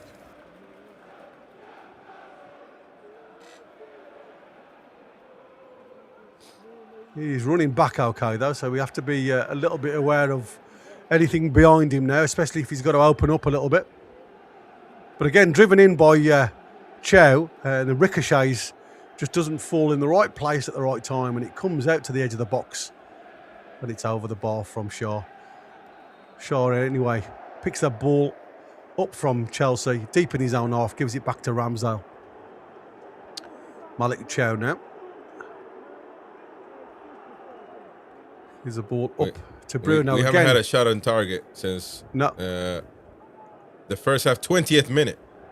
Good play this from Bruno. Ball over the top again. Oh! What a goal! Oh, no, it's not. Oh, my God. I thought that was an absolutely worldie. That was a great bit of play from Newcastle down this right-hand side. Bruno plays Elanga. Bruno carries on his run. Elanga gives him the ball. It's a beautiful ball to the back stick. Harvey Barnes with a volley. And it just whistles past the post. Wow, unbelievable. Anyway, Chelsea with the ball. Yeah. Back with Enzo now. Again, got lots of space in front of that goal. Garnacho with the shot. And again, over the bar. This is edge of the seat stuff now. It's literally one side to another. Look at that. Instep volley on the left-hand side. Again, just shape of the ball goes wide of the post on the angle. If that was the other post, it would have gone inside the post. It's just because it's the back stick, it shapes wide of the post. He did well to control that with his wrong foot, to be fair, but it's just not the right side of the post. Ramsdale with the goal kick now. Again, both teams going for that knockout. Headed clear by Fofana. Miley up in the air to try and win the ball back. Miley does win the ball back eventually. Tonali into Ramsey. Ramsey's got Hall if he can get it out of his feet. He's again caught by Caicedo, wins the ball back. Hall pulls back Neto, and that's going to be another yellow card because everybody's out of position, and Hall takes one for the team. There's yellow cards spread all over the park in this game, ladies and gentlemen. So everybody's on a fine tooth now, I'll tell you, to see whether they can continue on the game or not. Here we go.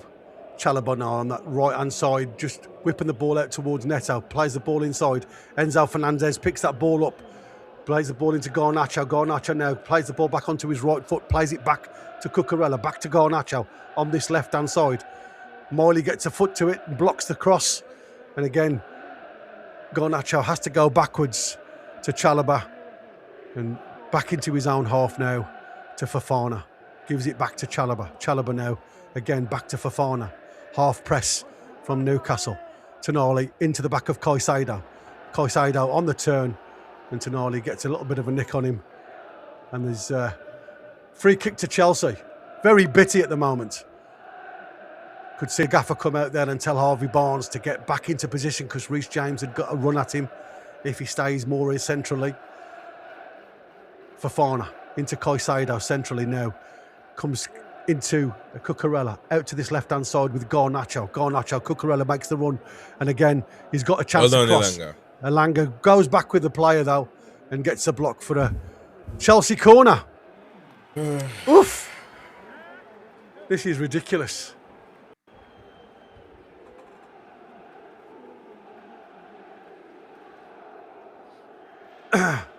Where are we going here? We are desperate for something to happen in midfield for me. It's just we've gone a little bit stale, a bit stagnant, a bit leggy, and we just don't seem to be wanting to make a change. And it certainly needs it. And I wouldn't bring Ramsey off. I'd leave Ramsey on. For me, it would either be Tonali or it could definitely be Bruno for me, if I'm honest. Ball into the box. Ramsdale gets that one now. And again, looking for the quick throw. Go, Elanga. And Elanga has got a chance here of a run at goal. Elanga and Cucurella. Elanga up towards the goal. He's into the box, the edge of the box. He has a shot, and what are you doing? There's a square ball there for the player to go run onto. Come on. God's truth. Elanga does really well to make that run. Ramsdale throws the ball. Elanga picks the ball up just inside the Chelsea half. Then you've got Harvey Barnes. Yeah, you've got Harvey Barnes in acres of space, and he's trying to shape the ball to that right back stick, and he's all over the shop. What the hell are you doing, lad? Again, we are. Willock's on for the last 3 minutes for Ramsey, who I thought he would take off. Bloody useless. A little too late now, man. Absolutely bloody useless. Oh, Bruno's not good. Yeah, he should have been off. There should have been no reason to have him on the field of play, Bruno. Weak bloody management again. Maresca shouting. Didn't think that was a foul there. Santos gets a toe on it. Then Caicedo. He's really angry. Maresca. Showing everything to the referee. Bruno here with a long free kick just inside the Chelsea half. Puts his hand up, delivering the ball now towards that back stick. Fabian Shaw gets a touch on it, comes out to Elanga, puts it back into the mixer. Again, deflected out away from Willock, and it's going to be a throw into Newcastle in line with the penalty area. Plays the ball into Bruno. Bruno on this right-hand side gets the ball into the box. Not a great ball, to be fair. It's cleared, but it's only cleared as far as Willock. Willock picks the ball up, goes square to Tonali. Then Louis Saul, the three deepest players for Newcastle. Back into Tonali. Tonali now dinks the ball up and towards that left centre. Plays in towards Chow, who can only head it down towards Harvey Barnes. But again, it's out for a goal kick to Newcastle. 5 minutes of injury time, guys. That's where we're into now. 2-2, Newcastle at St James's Park. Proper knackered. It looks like it's 13 points given away from leading positions team. It's criminal when you put it on paper, isn't it? Should be top of the league, man. Fuck it now. Yeah. Ball headed to the halfway line with Reece James now with Chelsea. Plays the ball back to Fofana. Again, Whistler's pulling and pushing players forward to try and get some movement from the Newcastle team. Played into Caicedo, back to Fofana. Fofana along the ground, and again, Pedro does really well to roll the shoulder on Shaw. Gets the ball out to Enzo. Neto back into that channel for Pedro to try and get the ball onto. But the referee, it's got to be out. I was going to say, it's got to be out for a goal kick. That's the last thing we need, Pedro did his best. Yeah, absolutely. Again, nobody could take control of that previous goal chance there. It's a shame, really, because there was a couple of bodies spared in the box if the ball had deflected to Newcastle. It just didn't happen. And again, a couple of players look really deflated at the moment, especially Bruno. Like I say, he's still trying, but his legs had gone from the 70th minute, really. Ball long. Chalobah wins the ball in the air. Morley wins the second ball. But again, Bruno can't win Caicedo. Tonali then covers with Garnacho and wins a great tackle in the right back position. Ball with Chelsea now halfway into the Newcastle half. Cucurella picking the ball up now, looking for options. Pedro comes short. Santos picks the ball up now on the line. He's got Garnacho with him, but again he's faced by Miley, who again gets his body in the way of the ball and player and plays the ball up towards Wissa. Wissa heads the ball inside to try and find Harvey Barnes, but again it's Reece James who's picking that sixth position up, who wins the ball back for Chelsea, back to Sancho. And again now it's Chalobah down this left-hand side, feeds the ball into Garnacho. Garnacho's got Cucurella in front of him. Again, passing lane comes inside to Santos. Tonali wins that ball again. It only comes back to Caicedo, though. Newcastle backing and backing off all the time against Chelsea at the minute. Reece James onto Neto down that right-hand side now. Neto, again, looking to get that ball into the box. Ball comes in, but that's too close to Ramsdale. Picks the ball up, and again, looking for options in front of him to try and release the ball. Elanga now with a little bit of a run. Got Cucurella on the inside of him just to face him up. But Elanga's got time to run at the defence here. But again, not really sure of what he wants to do. Plays the ball into the box. It's headed clear by Fernando. And it's, again, Cucurella and Bruno having a word with him as he runs past him. Caicedo again picking that ball up. plays the ball into Garnacho, who gets the foul given. And now Neto on this left-hand side. Got Garnacho and Neto on this left-hand side on the overload. Well done, Chow, who sees the danger, gets the sliding tackle in, and it's out for another Chelsea throw in line with the penalty area, Newcastle half. Neto again coming in across to this left-hand side, trying to overload Miley's angle. Caicedo in the centre, gives it for Fofana. Reece James on the right-hand side now, covering Neto's position. Enzo comes short. Enzo now and Reece James trying to pull and push at Newcastle's movement. Plays the ball back to Fofana, inside to Caicedo. Caicedo now to Neto. Neto again on his left foot. Little give and go with Santos there, but again, it's come to nothing for Chelsea. Back out to Garnacho, again faced up by Elanga. Back inside to Neto. Neto goes square, plays into Fofana. Fofana looking up, and again, he's not got many options apart from Enzo, who loses the ball that time to Willock. Willock now picks the ball up, gives it to Bruno. Bruno gets the ball out of his feet, trying to feed in Harvey Barnes. Harvey Barnes has got that's going to be a red card. Surely to God, that's a red card. Come on, man. That's a red card. No way. He was pulled. What the heck, man? What the heck? Chelsea now picking that ball up. Yeah, exactly. Garnacho now with Chelsea. Plays the ball into the box. It's headed clear from Chow. Up to Tonali on the edge of the box. Chow and Tonali gets a smack in the back of the head. And the referee finally gives a decision to Newcastle. But what has happened the other end? That is horrific, that, man. Because that's a possible red card, man. Look, right there. He gets through he heads the by ball. himself. That's a foul, man. He pulls him back. He heads it. Why would he want to stop? He doesn't put it as a foul.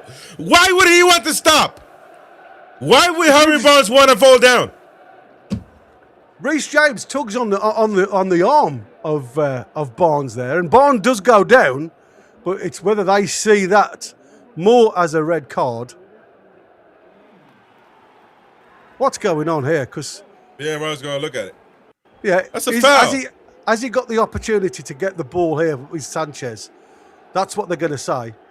Well, I mean, I would still say Sanchez is probably favourite to get the ball, but he does impede the run of Barnes. See, right here, that's the foul, and he still has a chance to get to. Look at how close he's to the ball. Yeah. That's what I said. It's whether they see. No, it's carry on. There you go. So they'll make a decision whether he had a chance of getting that ball, you see. They can sugarcoat this however they want to, man. That's just the way it was. Crazy, mate. Always going to go towards a blue. You can feel it, can't you? You know what I mean? Crazy second half this has been. Again, all of the Newcastle players talking to the referee about that decision. But like I said, the way I look at that there, the ball was always going to favour the keeper. Where the keeper's position was initially. But they're still asking the questions. And come on, boys, it's time. Our time. Let's get on with it. Ramsdale with a long clearance upfield. The referee has just blown the whistle. That's it. Done. Another 2 points dropped, team. 13 points now given away from leading positions. What the hell are we doing? Eddie Howe's face says it all, man. Wow. Incredible. Two halves, two tails, totally different halves. Crazy. I mean, it's just incredible, that, man. Yeah, it feels like a loss. You know, having done so well in the first half, it guts you. It really does. I mean, it was great. I mean, as a neutral, it was a great game to watch, to be fair. But as a fan, it's bloody gutting to see your team concede two sloppy goals. Great free kick, but again, poor in the wall from Bruno. And again, poor from Malik Chow, expecting the ball. He loses his footing. One-on-one, but that is child. You know, that's like I say, you know, you're gambling going man for man on there. You might as well just get your players back and just let them have the ball and then go on the press once they're in the defensive third. It's criminal the way we've defended this game again today.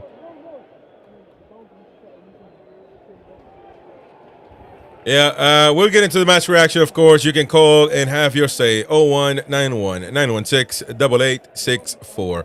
We'll finish this one and going right into the match reaction, as you know, should be redirected to it. Thank you to all the super chatters who have done that in this game. Waza, Queen of Heart, gifting 5 memberships, of course. Animal Lecter, LT again.